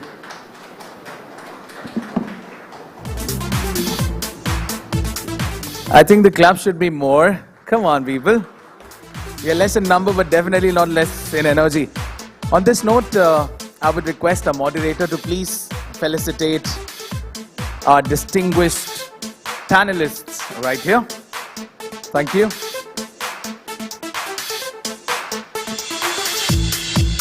Two things important to tell you, ladies and gentlemen, that B2B session is happening at the banquet, the place which is adjacent to this room, which is called as Nilgiri. And here we're going to have the next session, which is about insurance. So stay tuned.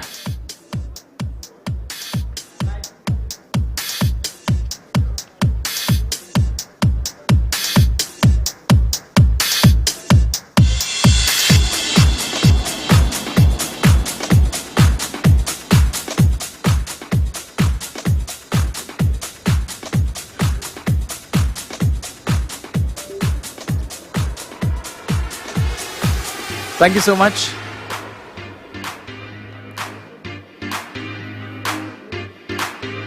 Sorry about the last minute change, but as planned, B2B is happening here. I would request you all to please wait. Moving on to our next round of discussion, ladies and gentlemen.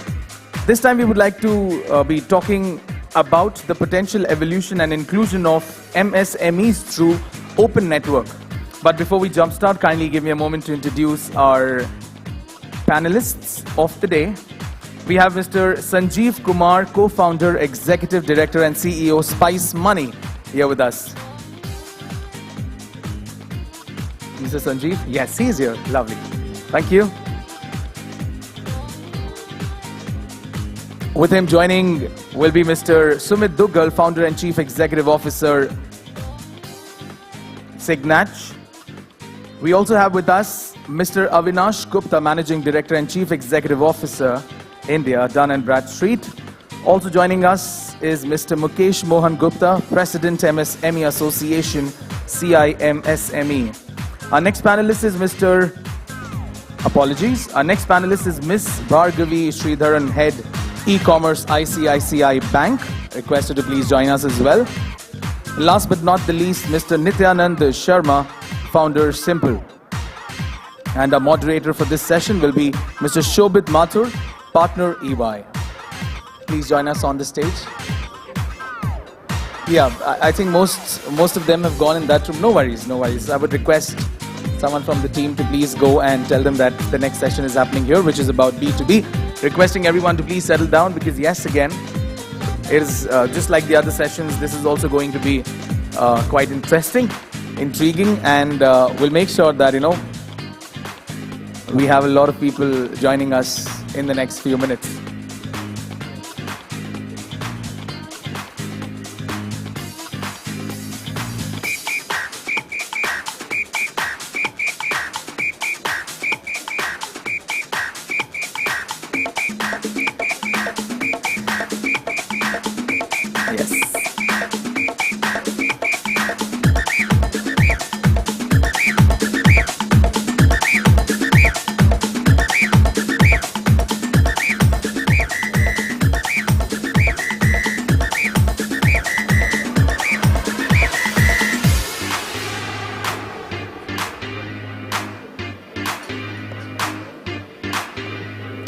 We're just waiting for the other panelists to come and join us. I think they are in the adjacent room.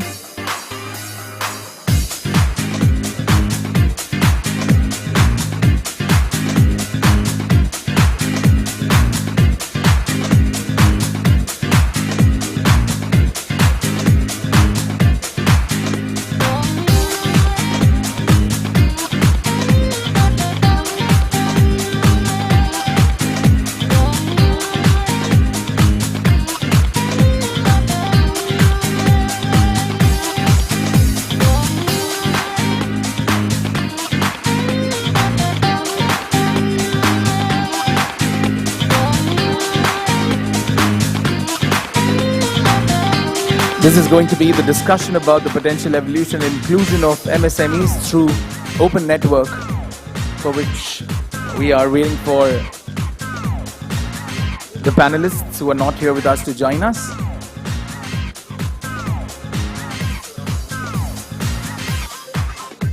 Okay, so the moderator?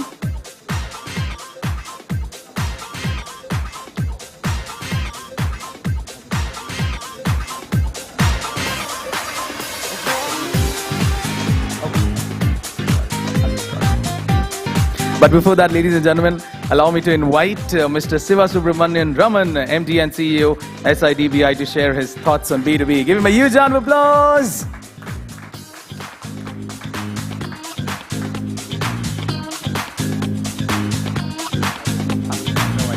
Ms. Bhargavi has also joined us, so I request you to please be a part.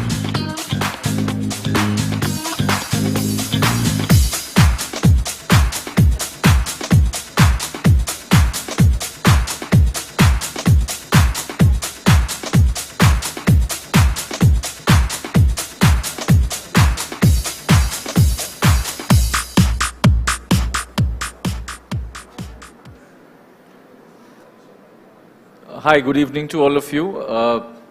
Certainly good to be here, and I think we've heard some great voices in the morning, and the way I look at it is that we are at the start of a long journey. So, you know, where we carry this train, ship, bus, whatever analogy you would like to use, but it's really about getting the right people and the right pieces together. So let me just give you a view from how we have dealt with the initial stages at ONDC. And as you all know, that SIDBI is of course a bank, but it also has a very large development agenda. And that development agenda revolves entirely around the SMEs of this country. So whatever we could possibly do for the SMEs of the country, we are therefore putting our hands up. And that's really how we got involved with ONDC. And it's been a great journey trying to explore how the supply side sort of talks to the demand side. I would have thought that all the, you know, sort of perils are in the supply side, and that's really the part that we thought we would get into and try and solve for those problems. And therefore, the initial feedback and the initial sense that we are getting is it's very difficult for small businesses in this country to even understand what is ONDC and therefore how to get on to it. There is another problem which is really at the moment ONDC is looking at B2C. A lot of the people that are there in the SME space are in the B2B segment. So that's the other one which I'd like to talk about. And the third, of course, is how are we getting the financing into this entire ecosystem, which of course will be large. I think it's already been probably cracked open in a few other platforms.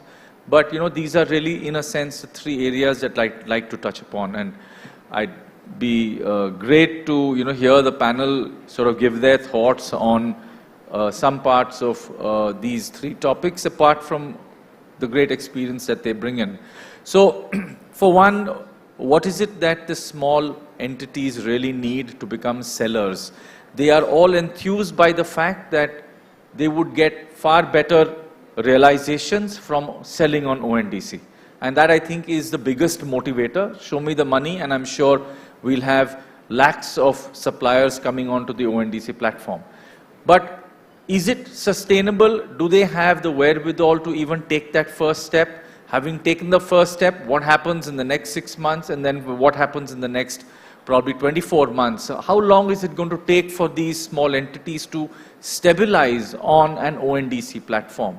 And that's really what we did in different experiments in different geographies of the country. And I think in a sort of summarization of our experience, the hand-holding of the small businesses when they are doing B2C is a long journey.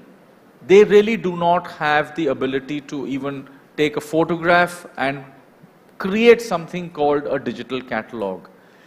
Digitizing their inventory is something that is still a distant dream. So how do we really go about it? And that's what we've been grappling with the ONDC team on this particular issue. So there are sellers and sellers, and therefore the people who till date have not really got onto a digital platform to sell are really the ones we're trying to sort of bring on and give them that initial help. It does require a certain amount of technology capability to be able to get your photographs on board. So we've experimented and sat with large groups of artisans and entrepreneurs, created sessions where we get people on board and they do the photography of their inventory. They bring in the concept of digitizing their inventory, and then the next new product that they want to bring in, again there is a requirement of somebody coming and holding their hand. So, you know, one has to visualize that in a tier 3 or a tier 4 city, if that is really where we'd like to give the advantage to these small sellers, we need a host of, I would call, ONDC agents, people who know how the ONDC platform works, they have the technology, they have the ability to sit and write the pieces of code, and they can actually bring such entities onto the platform. This is something which is, in a sense, and I really throw it as an open question, is, are we creating a group or a large band of entrepreneurs who are themselves probably the onboarding agents for ONDC? And I would be really glad to, sort of hear views on that, because if that does happen, then we are creating another class of entrepreneurs in their own rights. We are around the ecosystem of ONDC, they will develop a large group of people who can claim that they have the skills to be able to onboard the smaller sellers who probably don't have the capability within themselves.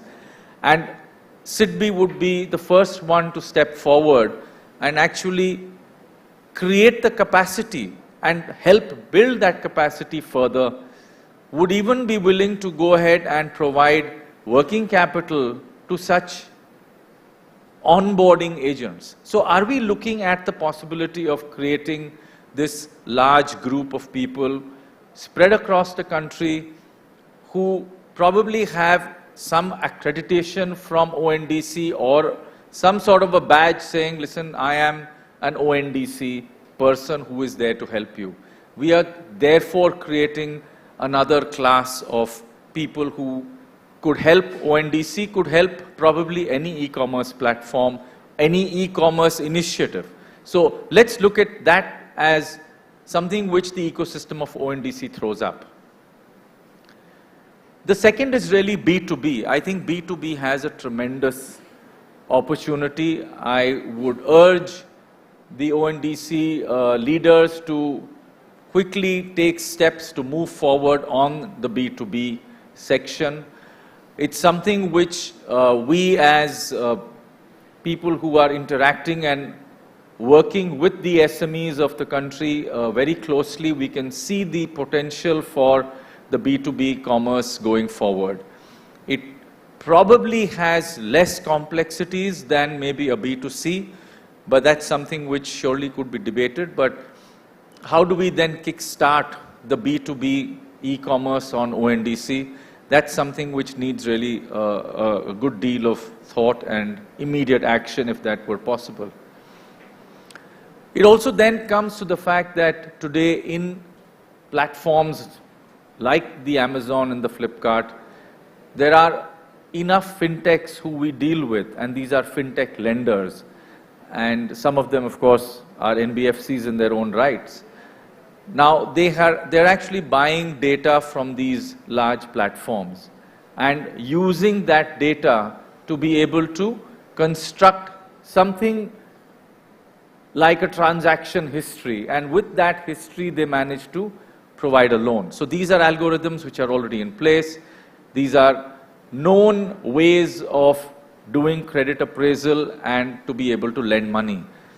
Now, the way we are looking at ONDC, honestly, this is a huge possibility. How quickly can we move ahead to make this happen? And are we really looking at bringing in the account aggregator into this? So it's just early days, but if one were to look at the ability of the network sellers on ONDC, if we assume that they are holding the entire transaction data.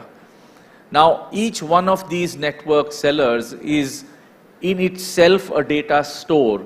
We probably need to allow them to create those APIs such that any bank, any lender could probably tap in, consume those APIs and pull information of a particular seller and thereby have access to that transaction history, mix it with whatever data that the lender gets, in terms of a bank account or in terms of a GST record.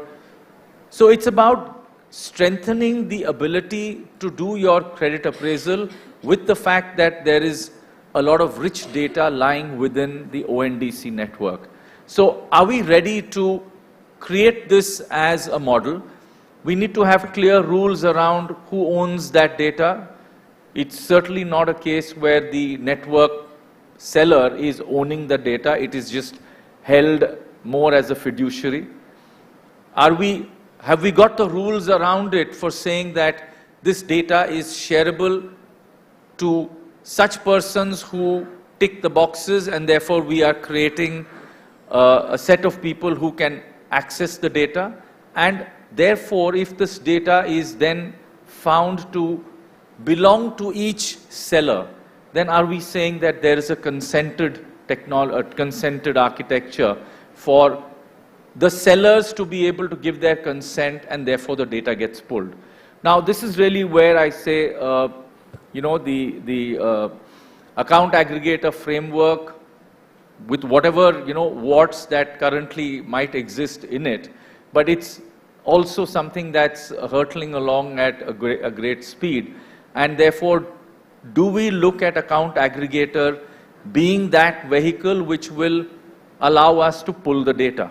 If it were to happen, I would say it's a great step forward, because that's something which a lot of participants in the financial sector have already integrated with the account aggregator framework. The only point which really comes to mind is, from a purely regulatory perspective, we might need to call maybe the DPIIT as the regulator of the ONDC data framework, because the account aggregator is currently a construct under the RBI, so there are master directions of the RBI. We have GSTN, which has come on to the account aggregator framework, for which the Department of Revenue has been actually identified as the, in quotes, regulator for the purpose of GSTN.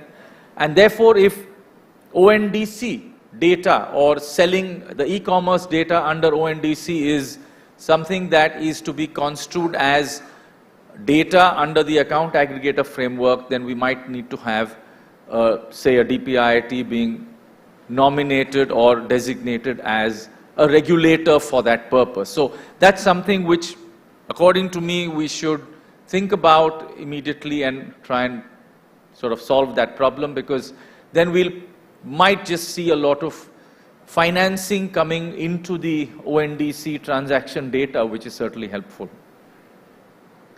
So, these are a few thoughts which I certainly wanted to leave here with you. It'll be really good to see the way we can move ahead with a certain amount of speed.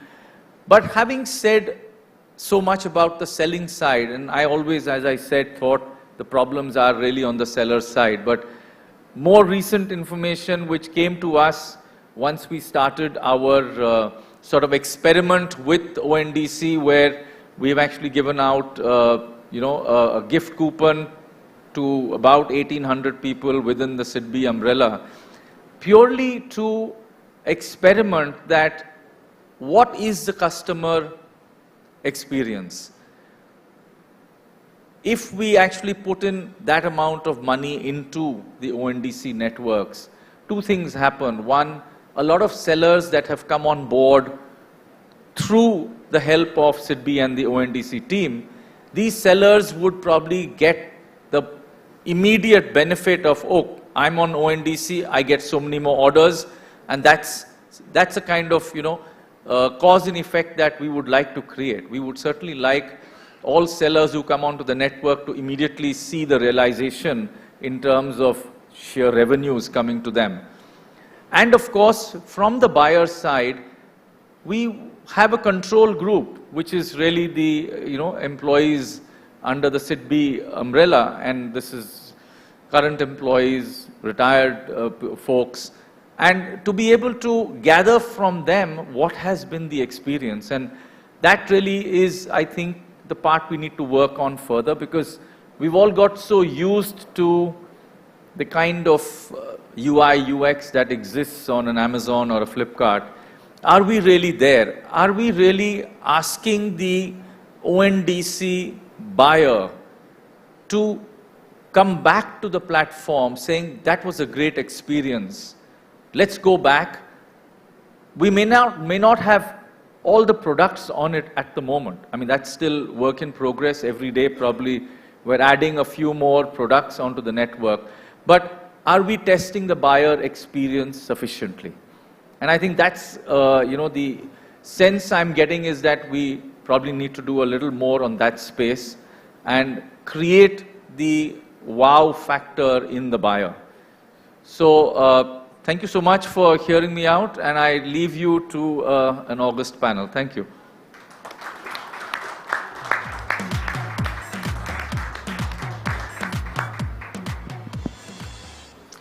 Thank you so much, sir. I think it was very, very enlightening and a great, some very pertinent pointers for the panel as well. So especially the ONDC agent, maybe we start calling them ONDC Mitras. I think a great idea of how we actually provide that hand-holding support which MSMEs need, and also create that stickiness to the system. And clearly the role that data can play more and more as we go forward. I think the key question for all of us here is that why MSMEs should at all look at coming on board an e-commerce platform. If we look at the data, I mean, it's estimated that only about 6% of MSMEs in India are on e-commerce platform. And if we look at sector by sector, the percentage still start to raise a lot of questions. And if we look at B2B as a sector, the percentage is further down to 1 to 1.5%. So I would request Mr. Mukesh here to just explain the business imperative for a typical MSME to look at e-commerce as a potential access to market. Thank you, Shobhit. I suppose since morning we are discussing the importance of e-commerce and the benefits and importance of MSMEs to be on some e-commerce platform and this ONDC. But still, I'll discuss this question in two parts. There are some direct benefits and there are some indirect benefit also. So as far as the direct benefit is concerned, so one is the increased efficiency to these MSMEs because they can understand, they can manage their inventory in a better way. They can do the order processing in a faster way. They can collect the payment, in fact, in a smooth way. So the efficiency of the MSMEs will definitely increase if they are on this e-commerce platform, particularly on the ONDC later on. Then there will be a wider reach also to these MSMEs. As the Honorable Minister was talking about today morning about the Nike, he was asking to his wife that, seeing a showroom or a shop of Nike that why are they in a physical mode. So definitely he is aware of this Nike because they are on the e-commerce platform. Otherwise, how many shops or the showrooms these companies like Misho is there? How many showrooms can they open, in fact? How much can be their reach actually? So e-commerce is definitely important to have a wider reach by these MSMEs to the entire country or globally for that purposes, for which I suppose the ONDC is playing and will play very important role. Then marketing is also very important cost which any business has to incur. Earlier we were knowing a product called brand building. Financing was available for very short period, in fact, I could see. But in today's time, perhaps the public sector banks or the banks are not into brand building financing. So suppose I want to tell them that I wish to do the advertisement across the country on some holdings or newspaper. The advertisement cost is too high to reach, and then also there is a limitation that to how many people this advertisement will reach actually. I suppose with the support of this ONDC, every buyer will have the access to all the suppliers and particularly these MSMEs. Then it's beneficial for not only for the seller, for the buyers also, because their customer experience will definitely be great. Sitting at their home, they can order anything, they can get the goods delivered or the services being provided at their doorstep. But apart from these direct benefits, I suppose there are some very good indirect benefit as well. As Mr. Raman was also referring to, in today's time, the finance is the biggest problem for these MSMEs. What will happen? So imagine एक chart वाला है और वो जाता है किसी bank में कि मेरी चार्ट का ठेला है, मुझे आप फाइनेंस कर दो. I don't think anybody will be interested to finance to that gentleman, चाहे वो सुबह से शाम तक उसके चाहे जितने उसके चार्ट के पत्ते लिखते हो, right? Maybe I was reading one story. There was some newspaper hawker, and he started collecting payment through various maybe UPI, Paytm, and all those things. And then he was having a proof that this is my daily collection or the monthly collection, right? Then the bankers were ready to finance to those companies. So perhaps with this facility, they will be able to get easy and timely finance, because nowadays we are also advocating for cash flow based funding than to the balance sheet funding. Their balance sheet may not be as good for the bankers from the point of view of various ratios and all those things. But I suppose if we will go by the cash flow based funding, definitely they will be able to get the easy and timely finance.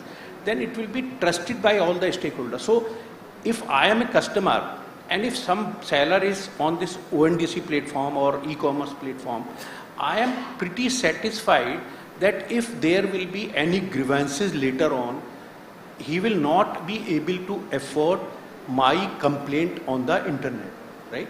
Because then everybody will be aware कि अच्छा ये service इसको खराब मिली है भैया, you don't go. So all the stakeholders will be benefited with this, not only sellers, the buyers as well. The biggest problem of the MSME, I always feel, is the timely or payment to these MSMEs, the delayed payment. I suppose with these type of e-commerce transaction, every payment is received upfront. So advance payment. So we are selling the product on advance payment basis. The delayed payment problem is one of the biggest problem being faced by these MSMEs. I feel that if these MSMEs will be on this ONDC network platform, perhaps this problem will also be ruled out. One last thing, that because the location is not an issue now. If you have this e-commerce business, not the actual brick and mortar type of shop, so you can perhaps employ the pupil in fact, and you can do your manufacturing unit maybe in the rural areas also. So the employment potentiality for the pupil residing in rural area will definitely increase. So these are some of the things I thought that will be very important for any MSME to come on the e-commerce platform. Yeah, clearly both direct and indirect benefits. I think good point that e-commerce also helps with the whole internal operations efficiency improvement. Mr. Sanjeev would move on to yourself and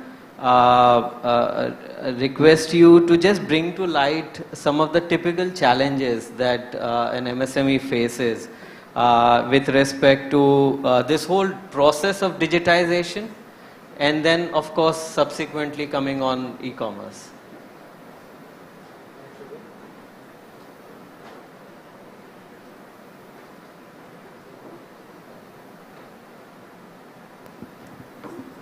Thank you, Shubhat. Good evening, everyone. Before I come to that, I just want to take an opportunity to talk about what we are doing and how this is very adjacent to us. So Spice Money, we are with the largest rural digital platform. We have a network of 1.2 million entrepreneurs spread across 6,000 blocks and 2.25 lakh villages. And what do? They serve. They have they have an app, and through the app, they're offering on an assisted manner financial, banking, digital services to the consumers of rural India.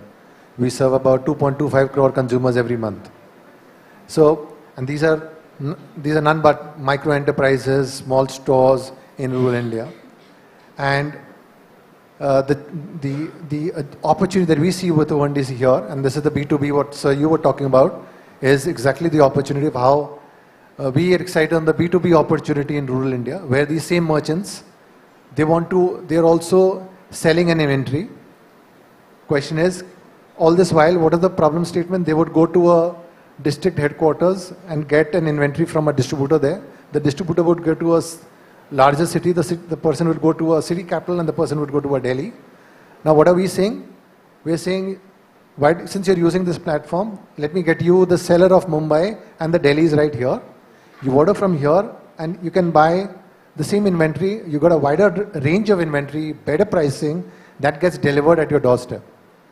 Now, so this challenge, I think this, and I'll come to the point of, these are early adopters because we have so many people who are already using a digital application. So for us, it's very easy because they have already taken that step of digital adoption. Right? Now one. Second point I want to solve in the same conversation before we move to somebody is, since they are digital entrepreneurs, the second opportunity of onboarding an MSME, since there's so much of local manufacturing that happens in this country, can I onboard an MSME onto a seller as a seller? And can I make his product accessible to every buyer in this country? Is a large opportunity. Question is, can the MSME do it, or can I get this digital entrepreneur to go there and do it for me? Which is exactly so the way you were talking about, can they be the ONDC agents?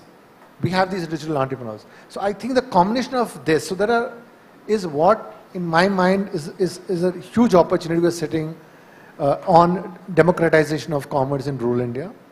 One piece of information that I want to give, and I think this is something that I'm not so sure if people will take away today. A lot of this change in rural India, while we speak about technology and public infrastructure, which is correct, but there's one more change that is happening.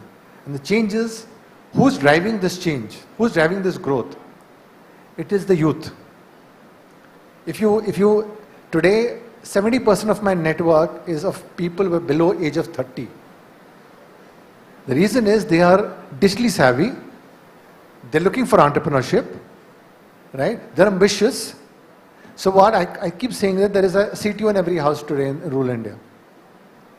So the father could be running an MSME shop or a store. So there is a poha store that he's doing, but the son wants to adopt digital fast. And I think that is the future opportunity for us. And that is why, in my mind, the opportunity for unlocking commerce in MSME in rural India is pivoted also on this youth, who is also a very important factor in driving this change. No, very well said, Mr. Sanjeev. So, I mean, if we look at MSME as a sector, I think one of the big challenges is the formalization. We pick any report, any data point, it's the formalization in the sector is even lower than what we see in agri, where even individual farmers have got mapped, but MSMEs, most of the agencies have no idea. Mr. Avinash would request you to just put some light on how this formalization, registration, having these unique identification for MSMEs in India can really enhance their reach to market both domestically and internationally. Sure. Well, thank you, and good afternoon to everybody, and thanks for being here rather than outside. So we appreciate the audience here. Just maybe as Sanjeev said, maybe just to give context to that answer, I represent Dun & Bradstreet. We've been around a long while. And I guess some of the challenges with Mukesh also talked about what we see. We've been around for nearly 2 centuries, right? Just looking at my phone, completely unrelated, but Joe Biden has decided to stand, so which is another US thing. But the challenges for the MSMEs are similar globally. The bits you mentioned about the biggest challenge is just visibility and credibility, right? Nobody takes them seriously. Second is obviously what you mentioned about the lack of capital. And the third obviously is access to markets. They and Raman talked about it as well. So when you have some kind of formalization, you have some kind of numbering or identification, just that makes that just that much more easier. So put that into context, for example, because we guys have been doing it for a while. We have something like 500 million companies globally with what we have as a unique identifier, which we call the DUNS number. That's just a number, a unique identifier for company, and no different than I would say than an international Aadhaar. But somebody thought of it 100 years ago, and we've done it right along the world. So we've got 500 million companies with the DUNS number. Now, interestingly, because we all deal with MSMEs, maybe just to keep everybody alive as well, take a guess as to how many companies are over $100 million in sales globally. How many listed companies in the world? That may be an easier one to take. There are only something like 70,000 listed companies in the world. There are only something like 125,000 companies, 125,000 companies with sales of more than $100 million. More interestingly, sales of between $20 to $100 million, there's only something like 4 million companies. So actually the whole of the world is MSME, and it needs the same help globally. So, giving an identification, getting them into the system, getting them better data, getting them more visibility, getting them capital, these are challenges right across. And, I think in India, we're just beginning the journey. And in our own small way, because I guess I'm also spent a lot of time in banking, we always relate that the biggest problem is capital, which it is. But, the formalization of it does not only help with capital, it helps with a lot of other things, right? There's a lot of more data in terms of your compliance. People like us have also spent a lot of time on ESG scores, ESG data. All of that is also very relevant in the ONDC context as well when a small guy is dealing with a big guy. All that little bit helps. And maybe I'll give another example which we found to our own surprise when the Ukraine war broke out last year in February. We said, okay, in Ukraine and Russia, these are the things which are exported out of Ukraine and Russia. Those aren't going to happen. Can we map those industries and see in our Indian database? So maybe I should step back. Out of that 500 million people which we have in the world, we have around 30 million companies in India with a DUNS number, which is a very high number. So we've got 30 million companies with a DUNS number in the Indian context. Do we have data on all of them? No. And when we talk of, the other bug point I have is we say that we have, 100 million, 10 crores MSMEs in India. I'm sure they are 10 crores, but do they have a formal establishment? Is it my house help who's also making biryani on the weekend and selling it who's in that 100 million? I don't know. Because our China numbers are something like 97 million. And China has 5 times our GDP. So I think 30 million is a very good number for India. But in this 30 million, we mapped what's happening in Ukraine, what's happening in Russia, where do they export. And we looked at our database and we found 300,000 companies which could kind of do something in that space. And believe it or not, because we have this global data system, people inquire on each other. So on the Indian universe, for example, maybe I'll have something like 6 million inquiries a year, out of which, by the way, again, 75% are on MSMEs. So, and we found that global clients were inquiring on these 300,000 people more frequently to see if, they could buy something from these guys, which they couldn't get from Ukraine and Russia. So I guess, those are examples of that. If you formalize, you numberize, you digitize, you get some structure around it. It's not only about just getting visibility, credibility, getting capital, but definitely getting more business as well. So hopefully that helps. Thank you. That's great. And also, a very important point you raised is that MSMEs globally have very similar challenges, similar issues, and probably similar help which they need. Mr. Sumit would request you to just explain or just bring out your thoughts on how ONDC, of course, with its objective of revolutionizing the e-commerce in India, can also go global. Is there a potential? What needs to be done? Where are we in that journey? No, that's an interesting question, and I think at a very interesting juncture. So ONDC as it stands today, it's definitely disrupted the global model. I use disruptive the global model because as for India, I see it more as an enabler, right? India by design has been a market which is decentralized, right? I've had the privilege as part of my company, SignCatch, of working with some large retail aggregators. We're primarily focused on B2B. And we realize, the market operates in a way, for all things equal, they want to buy from a friend. For all things not equal, they'll still buy from a friend. So despite some very large operators having existed in the country, the sales, the transactions were happening very decentralized through people, through communities. Now, from a global standpoint, as Avinash just mentioned, the MSME problems are always the same, right? If we are able to export the ONDC model to certain territories, I wouldn't want to take names. I think Mr. Koshi was the right person, but there is interest from a lot of territories outside India, which have showcased a lot of interest. I think what it opens up is not just a unilateral opportunity, a bilateral opportunity where MSMEs, manufacturers in India who are enabled on ONDC get the opportunity to access new markets. I mean, being a digital platform, I think the idea would be exports should become seamless, right? And likewise, if there are importers out there or exporters who see the Indian market opportunity, there's going to be definite merit. So in fact, as my other activities, part of promoting MSMEs as part of the G20 initiative, we are actively speaking to a lot of territories, very interesting territories, and you'll be hearing something very interesting pretty soon.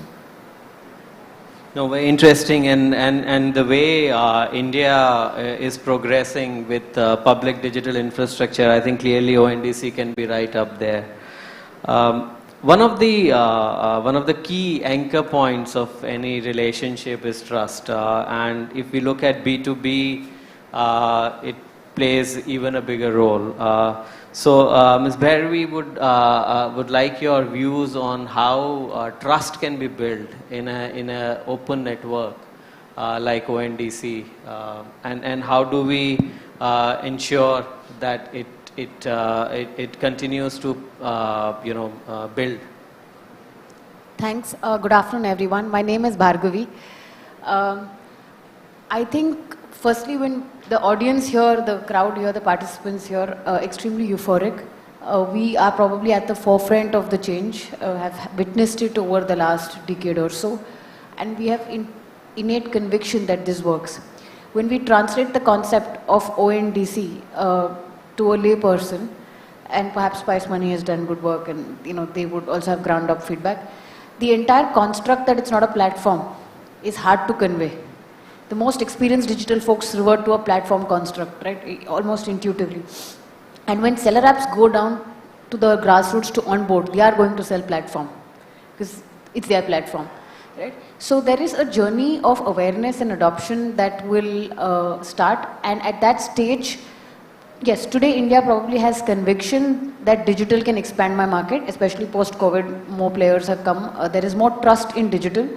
But the entire process of onboarding agents, as was suggested, and perhaps even servicing agents, because tomorrow when your dispute resolution framework kicks in, and there are a lot of early stage, the necessary, sort of niggles that will have to be ironed out as the base widens, will also require servicing agents, small servicing agents, right? Those kiosks. That will help, I believe. Two is perhaps, and counterintuitive to a lot of colleagues here, maybe we don't really broad-base ONDC too early. Because while you're in the process of framing so many guidelines, as we are factoring experience back into the entire construct and approach, there is going to be a lot of changes that we will introduce. And every time you go back and tell someone that this operates differently from last time, of course, I'm sure from both technology and process perspective aim for backward compatibility. But the moment you keep going back and telling someone that this changes now and this is because, it's hard. So perhaps the initial growth is within a base that is capable of adapting to this rapid change, responding to it, giving you inputs, and then we aim at a significantly larger mass adoption. The third point is, of course, everything requires, communication also requires hard currency. So perhaps the network could consider something like, how in financial services we have investor education fund. They could set aside a 1 BIP or a 2 BIP or whatever would be the economics of it to make sure that this reaches the grassroots. I think these could probably be a few of concrete actions or steps we could take, while trust is earned over experience, consistent good experience with a certain network. No, thank you so much. And I think related to the trust is also a kind of feeling of control of the user experience. And would request Nitya to please help the audience and the panel understand what is the importance of for an MSME to control the user experience. And sir also mentioned during his address that it's very important to have a global top-notch buyer and a seller experience to ensure stickiness to the platform. So I would request if you can bring some light on it. Yes. Good evening, everyone. I think that's the key point. If you think about the biggest difference between physical retail and digital retail is demand in physical retail is created through location, real estate. So it's location, location, location. And demand is created in digital world on the internet through user experience. User experience is, if anything, the singular most important reason why something on the internet works versus completely flops. And when we think about user experience of any use case, it's very important to appreciate it's just not about the slickness of the website or clicks and fancy design, but to an end-to-end consumer experience, let's say in retail, which is about discovering the right things, having a great checkout experience, getting great delivery experience, and then of course customer support, which overall delivers trust, right? As Sir said, Ramanan Sir said, one of the interesting things, again, difference between internet and physical world is that, let's say physical retail, a consumer in, let's say Delhi, who might have a user experience of going to a fancy mall, is expecting a certain user experience by going to a fancy mall in DLF or wherever. And a different customer who may live in a tier 2 or tier 3 city goes to a different type of mall, and therefore their experience of user experience is different, what they expect is different. Internet actually is the biggest leveler. Regardless of where you live, tier 1 city, tier 2 city, Mumbai, Bangalore, San Francisco, Nairobi, Tokyo, Moscow, you are just used to the best user experience there is, regardless of who you are, what your age is, and so on. And therefore, user experience is therefore just like the biggest leveler, and therefore the most important item for MSMEs to figure out, because they are competing against the biggest platforms in the world.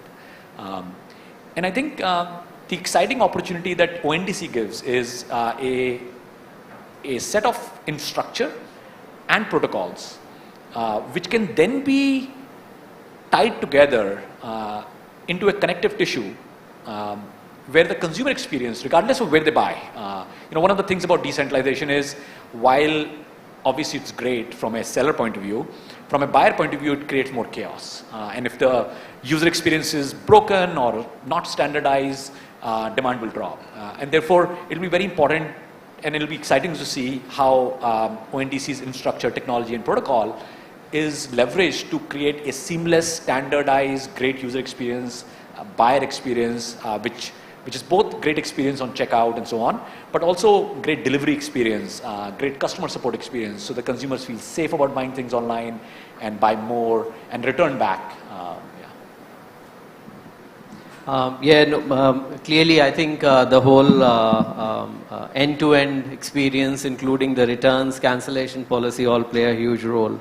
Sanjeev, you earlier talked about your experience of working in rural India, and as they say, heart of India lives in the rural areas. So how do you think an open network can enable the rural MSMEs and their access to the e-commerce, because traditionally they have struggled both from the digitization perspective and of course access to the e-commerce has been a big challenge for them.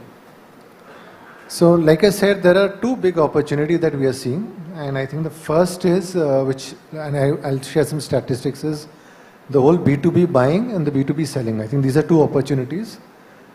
In the first, B2B, we've already started a COG. We already indeed probably the first player to go live with ONDC. We've started a COG. We've onboarded 200 of our own merchants to buy. From sellers, we've onboarded 9 sellers. These are all in a COG environment. And over 500 SKUs. 146 of them have started to transact, and 28 of them have already even placed a second order, repeat order, which is a 20% repeat order. This is within about 60 days. So clearly, I think if you're able to offer a platform with better inventory, better pricing, and delivery at his doorstep, there is a need, there's a problem that you're solving. Second is, I think the second step which we need to take, which is an opportunity, and we've not yet tested it, but I think it's a very large opportunity, is how can I make the local manufacturing go global? When I say global, is more in India rather than outside. For example, somebody sitting in Orissa, manufacturing something, can I take his products out in the market? And I think the ability for us to onboard him as a seller, that is something that we are very, very excited about. We have not tested it. I think that's one piece that we want to do, but these are two big opportunities of B2B buying and B2B selling that is something that is very close to us. And in my own experience, once you're able to do this, because there is a reason, and this whole formalization is not only commerce and the entire embedded finance that we keep talking about it. So it's a compounding effect on the MSME space in my mind. I think the good point around access to finance, which we all understand for an entrepreneur, the ability to get money at the right rate at the right time is one of the key business asks. So Mr. Mukesh would like you to just bring to light some of the key initiatives which are being taken by government and other agencies with respect to enhancing the access to finance for MSMEs, which of course would improve their ability to do the digitization which is so necessary in the current age. Yeah, so it's a very important question, Shobhiji, and I would like to really thank the government, in fact, for thinking so much about this important sector, which is MSME and the startup. Some of the key initiatives being taken by the government recently, I would like to discuss. One very important decision has been taken on 1st of April, this month only. There is a scheme called Credit Guarantee Scheme for Micro and Small Enterprises, wherein collateral-free loan up to 2 crore was available to these micro and small enterprises. Honorable Finance Minister has announced in her budget announcement about 9,000 crore rupees of funds for revamping of the CDT MSC, wherein about 2 lakh crore rupees of funding will be available to these micro and small enterprises as a collateral-free loan. I am happy to share with you, I suppose most of you will be aware of that this 2 crore limit has been increased to now 5 crore rupees. So now these micro and small enterprises are able to get collateral-free loan of up to 5 crore rupees, for which मैं हमेशा बोलता हूँ loan आप लोग guarantee सरकार देगी. And we have our YouTube channel also, we started as if nobody would like to see these awareness videos, but I am proud to say that today more than 3.75 crore viewers are there on this YouTube channel, which we started for the awareness of various schemes of all the stakeholders for the micro, small, medium enterprises. So this, I suppose, is a great initiative being taken by the government for increasing the amount of collateral-free loan to micro and small enterprises to 5 crore rupees. Another very important scheme announced was for the startups, which is one step ahead of this 5 crore loan collateral-free. It has been announced that startups will be able to get collateral-free loan up to 10 crore rupees. The name of the scheme is CGSS, Credit Guarantee Scheme for Startup. Because startups are always struggling for the finance, as they don't have any tangible assets for which they need the finance. They need the finance for creating of their app. They need the finance for the salary of their staff, highly paid employees, and so on and so forth. So there is no primary security even, leave apart the collateral security. And these startups don't have any collateral security as well. So the government has announced this CGSS scheme, Credit Guarantee Scheme for Startup, wherein they will be able to get collateral-free loan up to 10 crore rupees. There are other schemes also, like especially for women entrepreneur, for SC/ST candidate. So Stand Up India scheme is there. I am of the opinion that government has n number of schemes for the micro small enterprises as far as the financial need is concerned, as far as their marketing demand is concerned. So we have a public procurement policy where is a certain amount of percentage is to be purchased from these micro and small enterprises mandatorily. There are sub-limit of items to be purchased from the women entrepreneurs and the SC/ST entrepreneurs as well. So the public procurement policy is there. GEM, which was referred by the Honorable Minister in the morning, in fact, that is also there.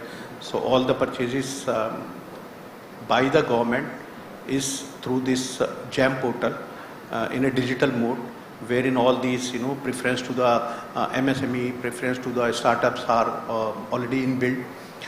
The problem is perhaps the better implementation and the awareness. As Raman sir was rightly, referring to, that how to onboard the MSMEs and the small retailers. I don't have any hesitation in accepting, sir. I am also struggling कि मैं एक ऐसा we do lot of step-by-step process MSME की पाठशाला videos, in fact, wherein we try to educate the MSMEs कि आपको जैसे seed capital scheme is there, Startup India Seed Capital Fund. So recently I tried to build some 7 classes or digital classes on this particular scheme. कि आप कैसे जाओगे, कैसे किस website पर जाओगे, कहाँ पर क्या आपको भरना है, कैसे OTP आपके पास आएगा. I am struggling to do some digital classes, in fact, on this ONDC. I have discussed, in fact, with Mr. Doshi also. We'll do some podcast also. But yes, I agree. We do Swavlamban Facility Center. I'm thankful to Mr. Raman sir also for supporting that, wherein we are providing absolutely free consultancy to these MSME and startup. On a lighter mode, I'll say that sir, हमसे भी वो ले लीजिए feedback एक gift coupon देकर, तो हम भी बता देंगे आपको कि ONDC का हमारा कैसा experience रहा buy करने का. So yes, government has lot of schemes for MSMEs, but perhaps the awareness and implementation is the biggest problem which we, the micro and small enterprises, are facing. So a lot needs to be done by the ONDC also to educate these micro small enterprises and the retailers, to educate them how to onboard themselves on this ONDC platform, so that every retailer of every हर गली का, हर देश में जितने भी, मैं समझता हूँ कि all the retailers, MSMEs, we have more than 6 crore MSMEs. The scope is huge, in fact, more than 6 crore MSMEs. Then traders are also now part of the micro and small enterprises definition for a particular region, priority sector lending. So all these retailers, manufacturers, service provider, I suppose everybody should be on this ONDC platform. The need of the hour is perhaps to make them aware about the benefits, about the process, how to onboard.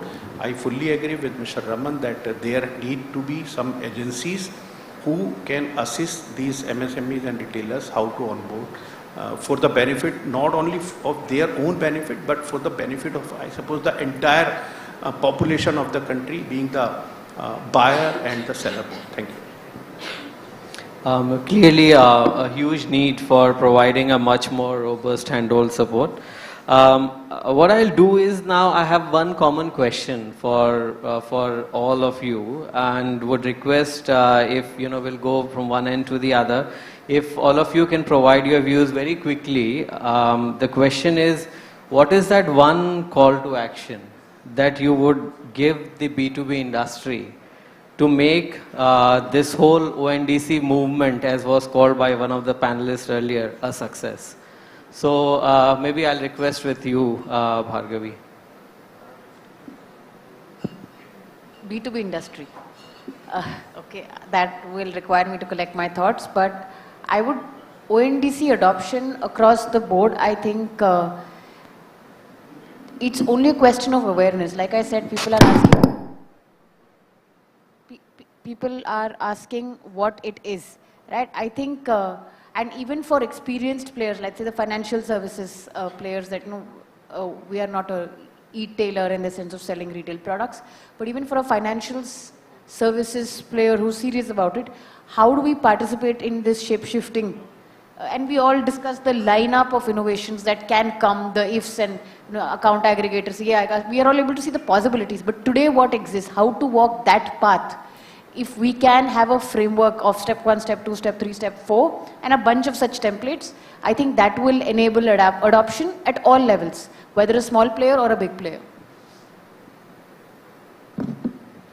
Shobit, as I answer this question, I just want to step back and talk about one more macro trend that is, I think, we are all living through, which is this inflection point in technology that is being, that was earlier only available to very large companies, governments, platforms, truly available to anyone, whether it's an individual or MSME. For example, when e-commerce first started, let's say 25 years ago, it was extremely hard to build a website.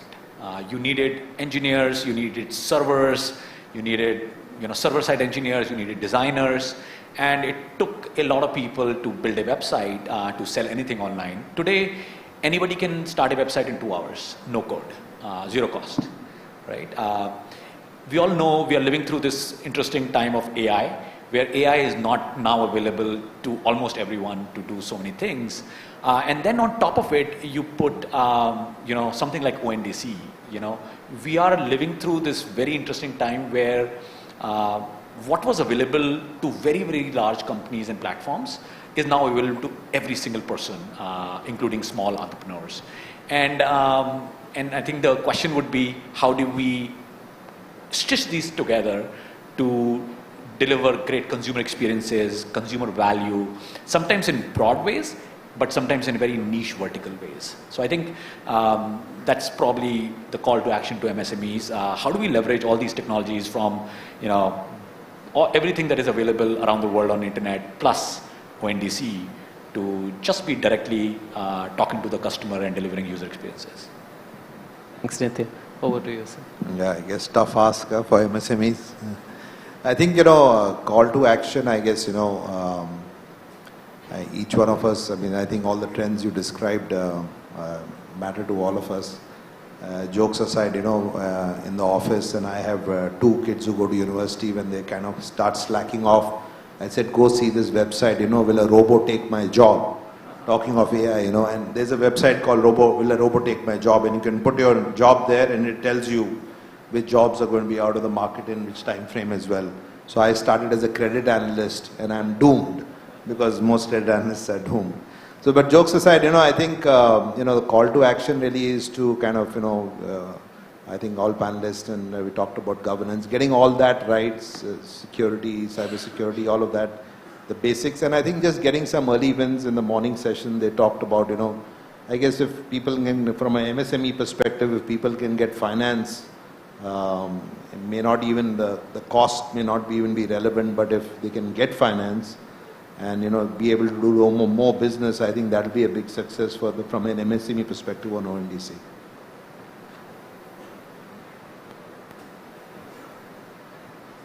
From a call to action perspective, I think goes unsaid in a country like India, where the youngest and the most populous nation, I think the problem of demand does not exist, but it's a problem of supply.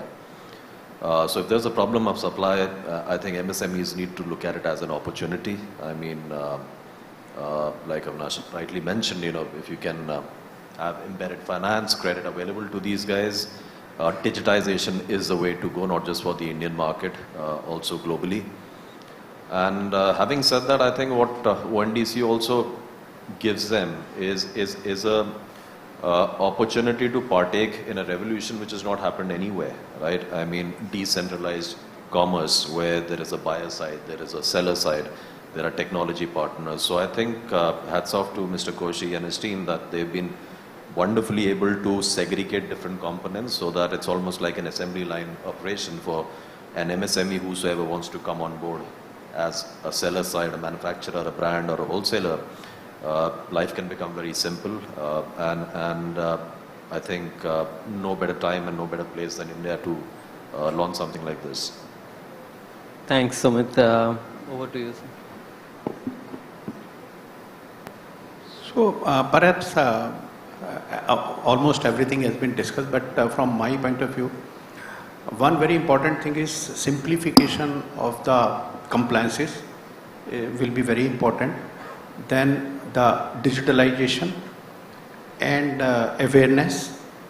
And from the MSME point of view, I'll say that we have to educate them about the ethical way of doing business. I think ONDC, I think this is an ecosystem play. It's not about only one part coming together. I think a lot of things have to come together. And I think maybe we can't aim for the sky right now. Make some early successes, make some pilots, make it happen, learn from it, replicate, move on, scale it bigger. I think those are the steps in my mind which we require to scale this up. Thank you so much. Would like to really thank each one of you. I think a lot of learnings for all of us. I think we are also fortunate to be playing our part in something which is quite revolutionary and clearly can change the way we do commerce, not just in India but globally. Thank you so much for your time. Thank you, sir.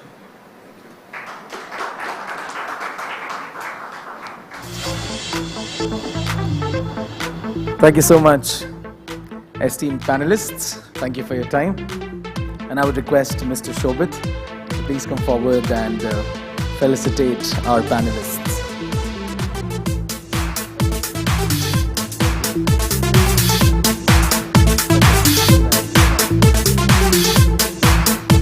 Raman sir, could you please have you on the stage? It'll be really nice if you could felicitate our panelists. Thank you.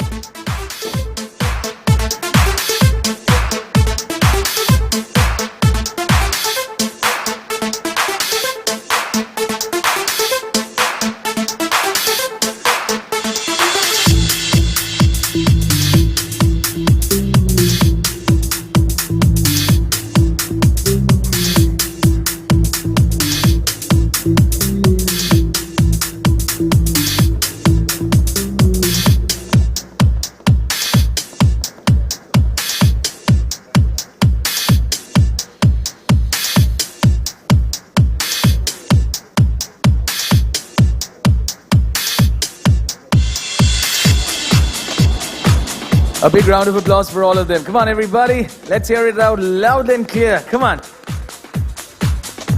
Thank you so much, dear panelists, for being a part of this amazing session.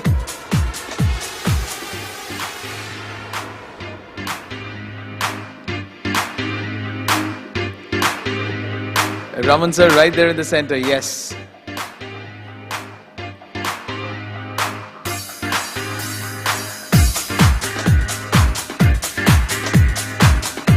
Make sure, ladies and gentlemen, you guys are not going anywhere. Stay tuned because we have two more speakers who will be coming right after this. So please be seated.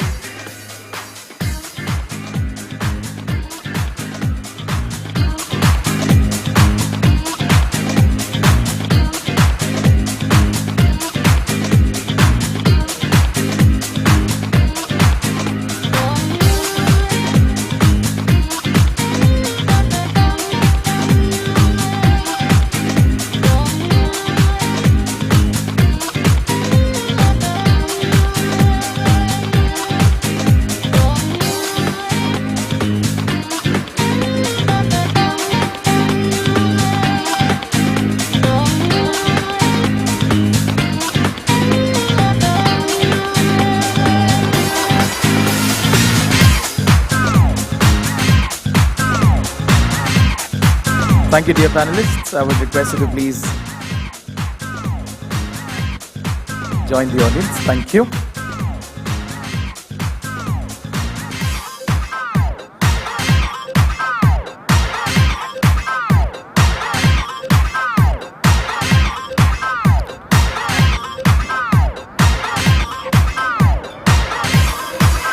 This was indeed a brilliant session. And once again, a big thank you to the panelists. And now we move on, ladies and gentlemen, to call and invite the next speaker who would be here right now on the stage. May I call upon Mr. Suresh Sethi, Managing Director and Chief Executive Officer, Protein eGov Technologies Limited, to come on the stage and share his views and reflection on digital enablement of Bharat 2.0. Mr. Suresh Sethi.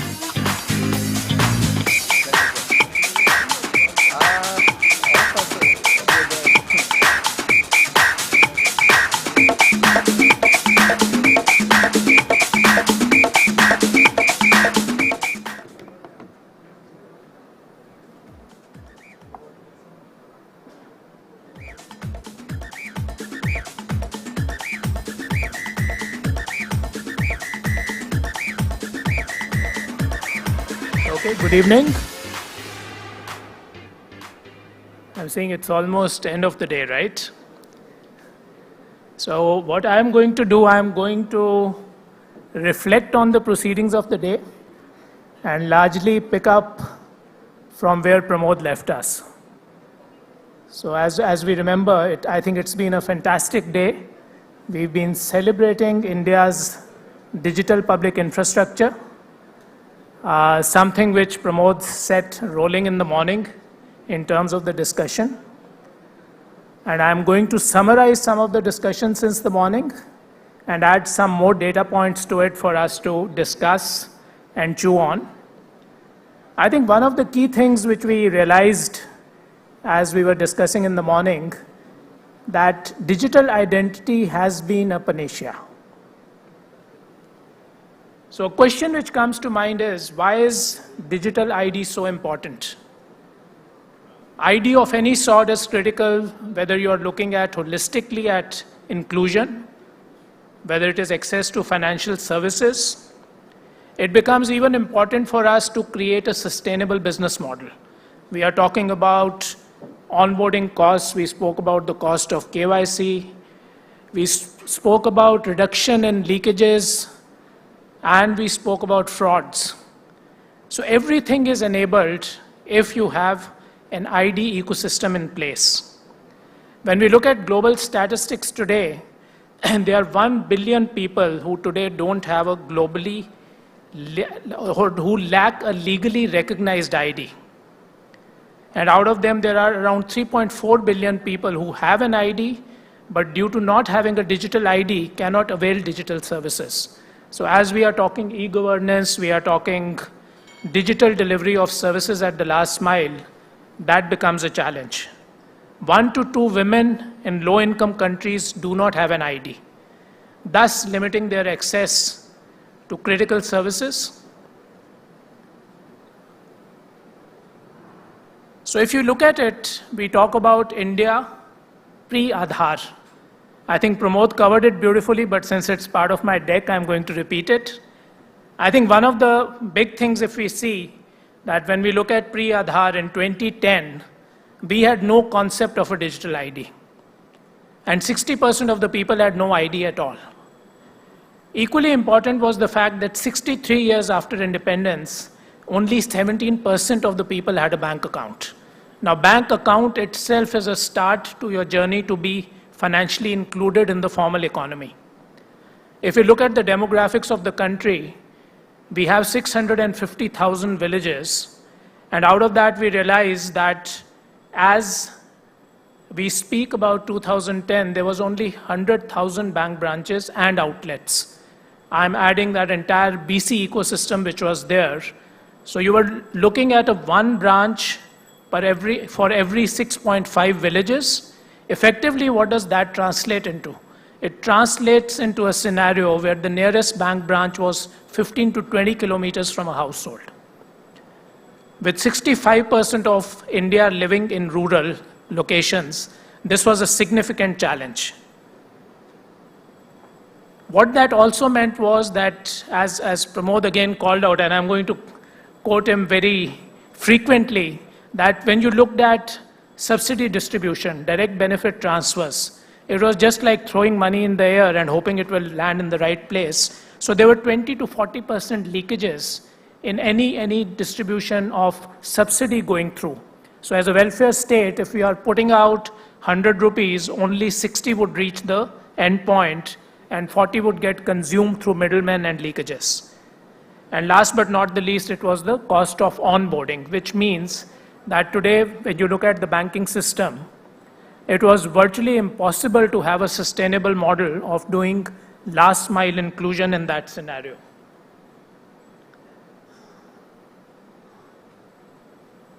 So if we look at it, while ID itself was a challenge, the 3 things which it manifests itself into is primarily accessibility, affordability, having a sustainable model, and last but not the least, awareness. And I will touch upon awareness because very clearly, even as we look at various analysis of India's DPIs, one thing which runs through always is inclusion. So how do you bring about inclusion when you also know that a lot of the population, the people out there, do not or have not the same level of digital literacy, and therefore are we increasing the digital divide, or do we have the ability to surmount the digital divide and bring everybody into the ecosystem?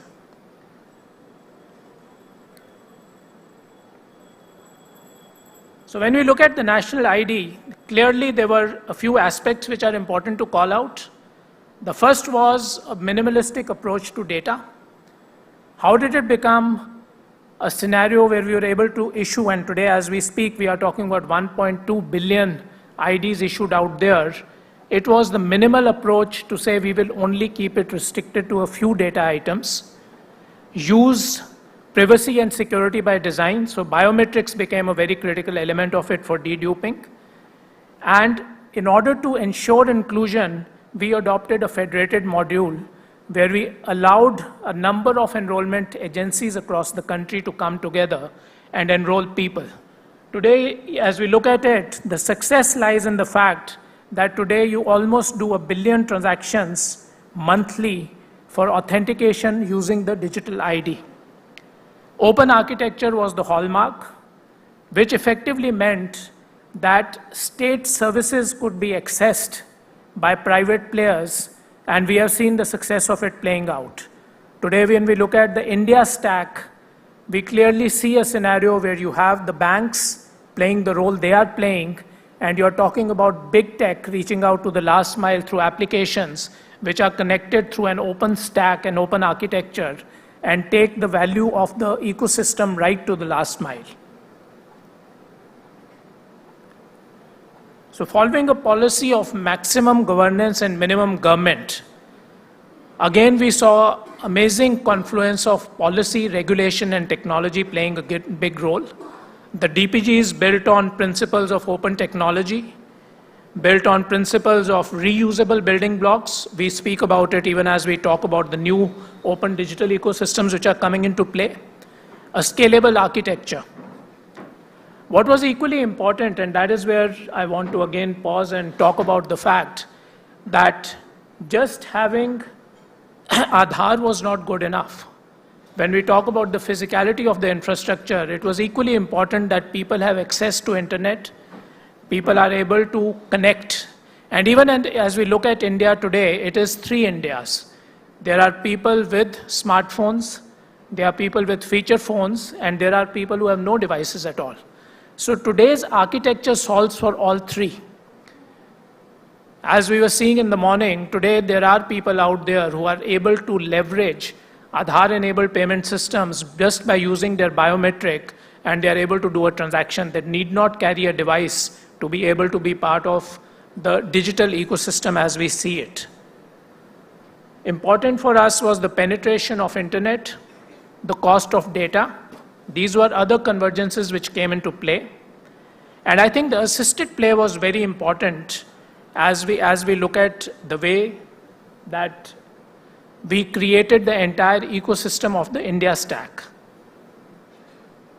First was the fact that if you look at the foundational blocks, it was identity, who I am, leading out to what I do, which was the payment stack, and equally important was what I have. How do I look at my various assets like money, digital assets, transaction records, which need to come together for me to be able to remain part of the inclusive economy. And that is where the presence-less, the cashless, and the paperless journeys became enabled.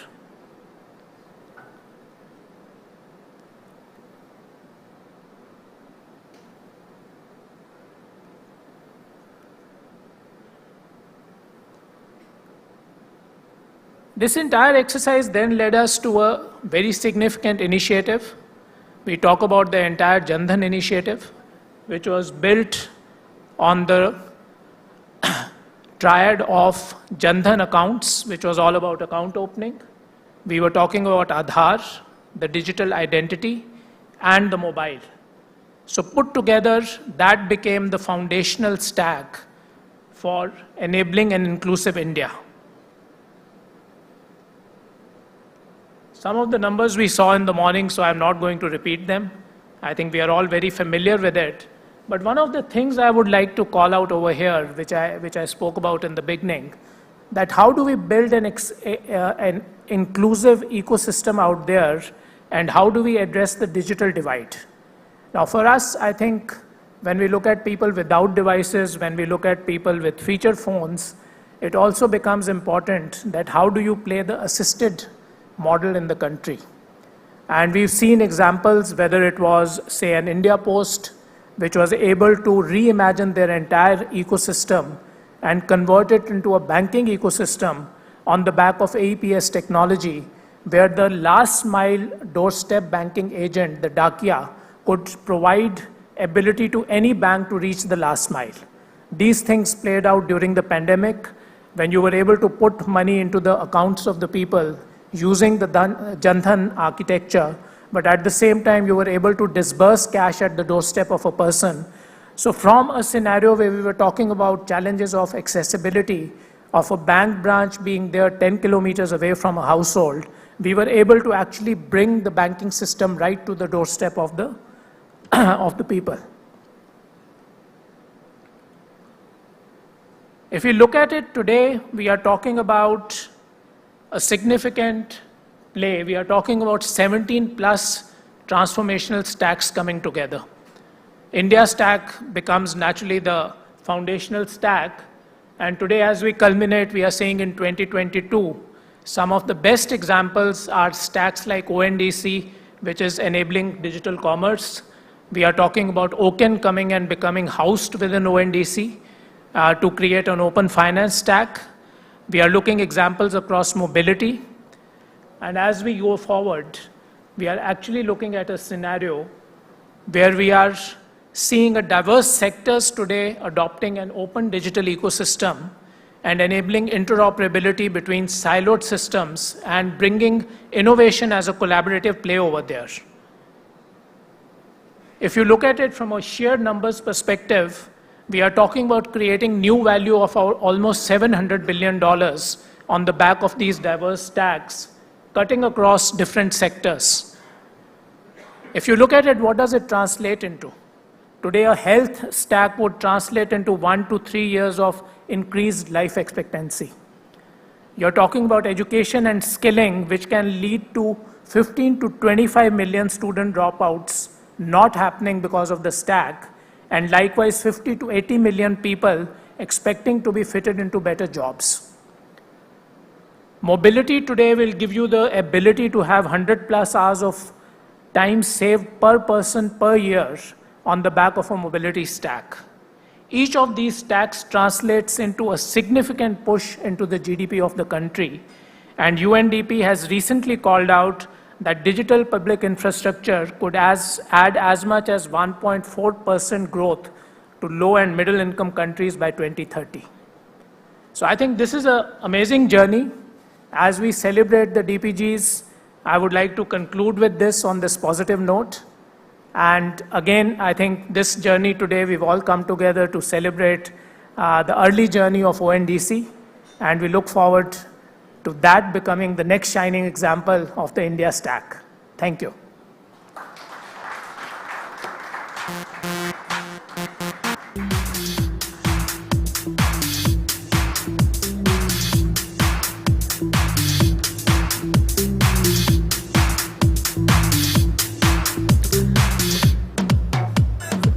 Lovely. Thank you so much, Suresh sir. Moving on, ladies and gentlemen. I now invite Mr. Dilip Aspe, Chief Executive Officer, NPCI, to lend his valuable thoughts on inclusive development through markets and finance, the India way. Okay. He's not present here. No problem. Mr. T. Koshi is here. Sir is around. No problem.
Good evening again. We had a fantastic session today. So I know it's almost, after spending the whole day, it is really tiring. And I'm not going to give another bashin. And you heard me in the morning. And a lot of people say that you keep on talking, and I don't want to go into that level. But what I wanted to just highlight some of the very important learning that we had from, if you take from the morning session onwards. We heard from Pramod the vision of where our country is moving and what is possible. What is possible, how the whole commerce can transform in an open network, because the whole world is now familiar with closed platforms. Although internet started as a democratic place in HTTP, with Tim Lee making it a public good, and SMTP making, open communication across digital mail servers possible, but there it ended. But then everybody got trained to this one. So that was all. He gave fantastic futuristic vision. We had the minister who expressed his solidarity to the whole idea and how this becomes a part of the larger government vision. And how the kind of support he can give to make this forward for the industry to adopt, for the banking institutions to build on top of it, and so on and so forth. It shows that it's a national priority, and to the extent I'm sure that you all heard him saying that, let's all come together and build it, because otherwise if you are not there in the right time, it's going to, you're going to miss out. And those are the things, messages that was coming to us. But what I found even more exciting is the messages that was there in the multiple, the sessions that we had. The feedback from the industry, the feedback from the people who are from the ground reality. And I was so excited that we had people like, from the same, on the dais. We have people from HUL, from ITC, from Google, from MSME Forum, all of them coming together and giving different perspectives. I think it is one of the rare occasions that we get this opportunity to hear the messages from such senior people, explaining their concerns and their aspirations about what is possible in an open network. And I believe that our team had been sitting down and taking notes of it. And I can commit that this is something that we will take up over the days. And I can also say that it won't happen overnight. It is not, this transformation is not overnight. This is not abracadabra. And you can see from my gray hair, I had been on this kind of transformation agenda for a long time. And in all these cases, what I've observed is, so long as you have the right model, right commitment, and the supporting government, things will fall in place. And I believe that ONDC, in that such opportune moment in history, where all the stars are coming together to make this happen. So that's a kind of feedback that I got. And from variety. Like I said, on one side, the private sector giants, and on the giants, on the other side, the startups, the logistic providers. I spent some time with Raman. I spent some time with the Maninder Kau, the SFSE MD, who is trying to get the FPOs, and the kind of vibrancy she had with respect to the support that she's willing to give and wanting to take from us in getting the small farmers direct access to the consumers. I think what ONDC does is make all this a possibility. It is not guaranteeing anything. It is not guaranteeing anybody any market or anything, but it is making this possibility for everywhere to contribute. Thanks a lot. I will not take too much of a time. I will ask my colleague to come and express the formal thanks on behalf of all of us who put these things together. Thank you. Thank you so much.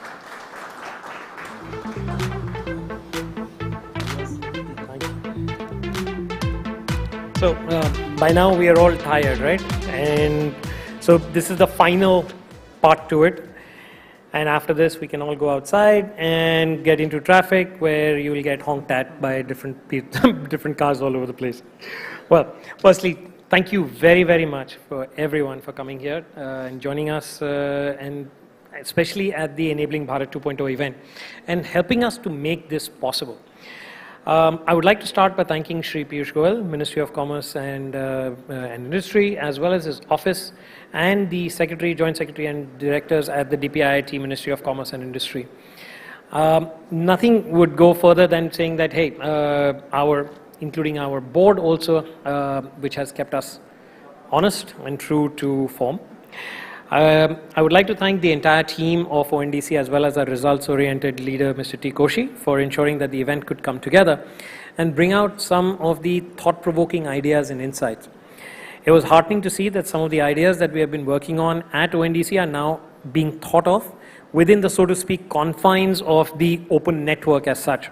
Ideas like customer centricity, whether it was from a B2B or a B2C perspective, as well as expanding the pie of the digital commerce side to it, enablement of credit within, with certain checks and balances, opportunities to unlock entrepreneurs, on-ground delivery issues, packaging, payments, extremely important, and the trust components of it that were also required.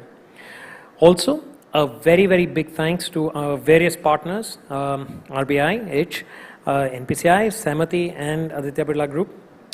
A special mention to our knowledge partners, McKinsey, for collaborating with us on the event. I would also like to really thank our panel partners, Oliver Wyman and EY, for engaging with the various speakers and panelists, and actually spending the amount of time that it takes to get a complete event like this going. As well as our event partners Dun & Bradstreet for organizing the event. As you can imagine, just making sure that tea and coffee is also just served out is not something which is small. A very, very warm thanks to our sponsors, Citibank, Protean, TransUnion Sybil, MasterCard, IDFC First Bank, and also Simple. Believe it or not, what has also been very, very heartening for us in the last year plus that we've been working on this is just the sheer fact that people in this room and industries as a whole, which under normal circumstances would probably never have even spoken to each other, they, on literally just a phone call, have been helping out with knowledge, with process ideas, with thoughts on how to go about doing things. Now, last but not the least,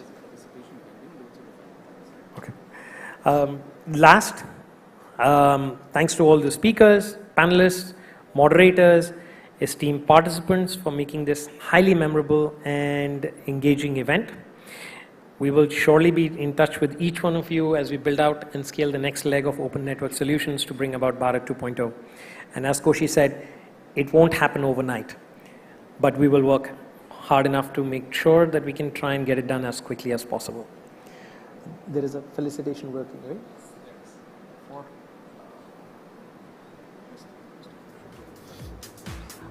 So one final thing before I say the final thanks.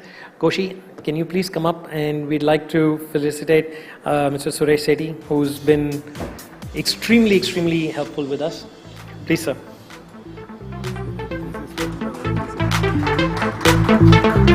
And the stalls that we've been giving out all day today have been given out, have been procured over the ONDC network itself.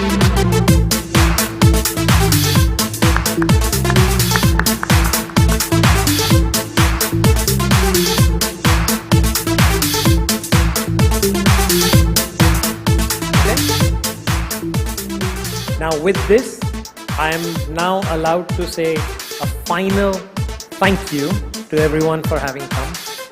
We look forward to seeing you next year.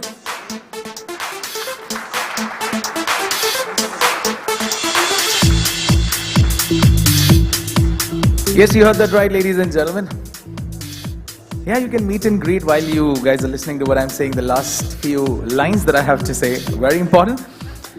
On a concluding note, I would like to extend our heartfelt gratitude to our distinguished guests and speakers who graced the occasion with their presence and also shared their valuable experiences, insights, and perspectives, which will, I'm sure, continue to motivate and inspire many of us to grow, prosper, as well as implement sustainable practices in all our endeavors. We would also like to thank our partners, our open network partners, Sahamati, our knowledge partners, McKinsey and Company, our panel partners, Oliver, Wyman and EY, event partner Dun & Bradstreet. A big thank you to all our partners. Last but not the least, special thanks to our dear audience and friends, everyone who was a part of this summit, who have contributed in every possible way to make this event a great success. This, of course, couldn't have been possible without all of you. Thank you so much. This is Rahil. I hope you guys had a great time with me as well. Signing off and saying a goodbye to you. please go and have tea. The high tea is on. I'll see you all next time. Thank you so much, everyone.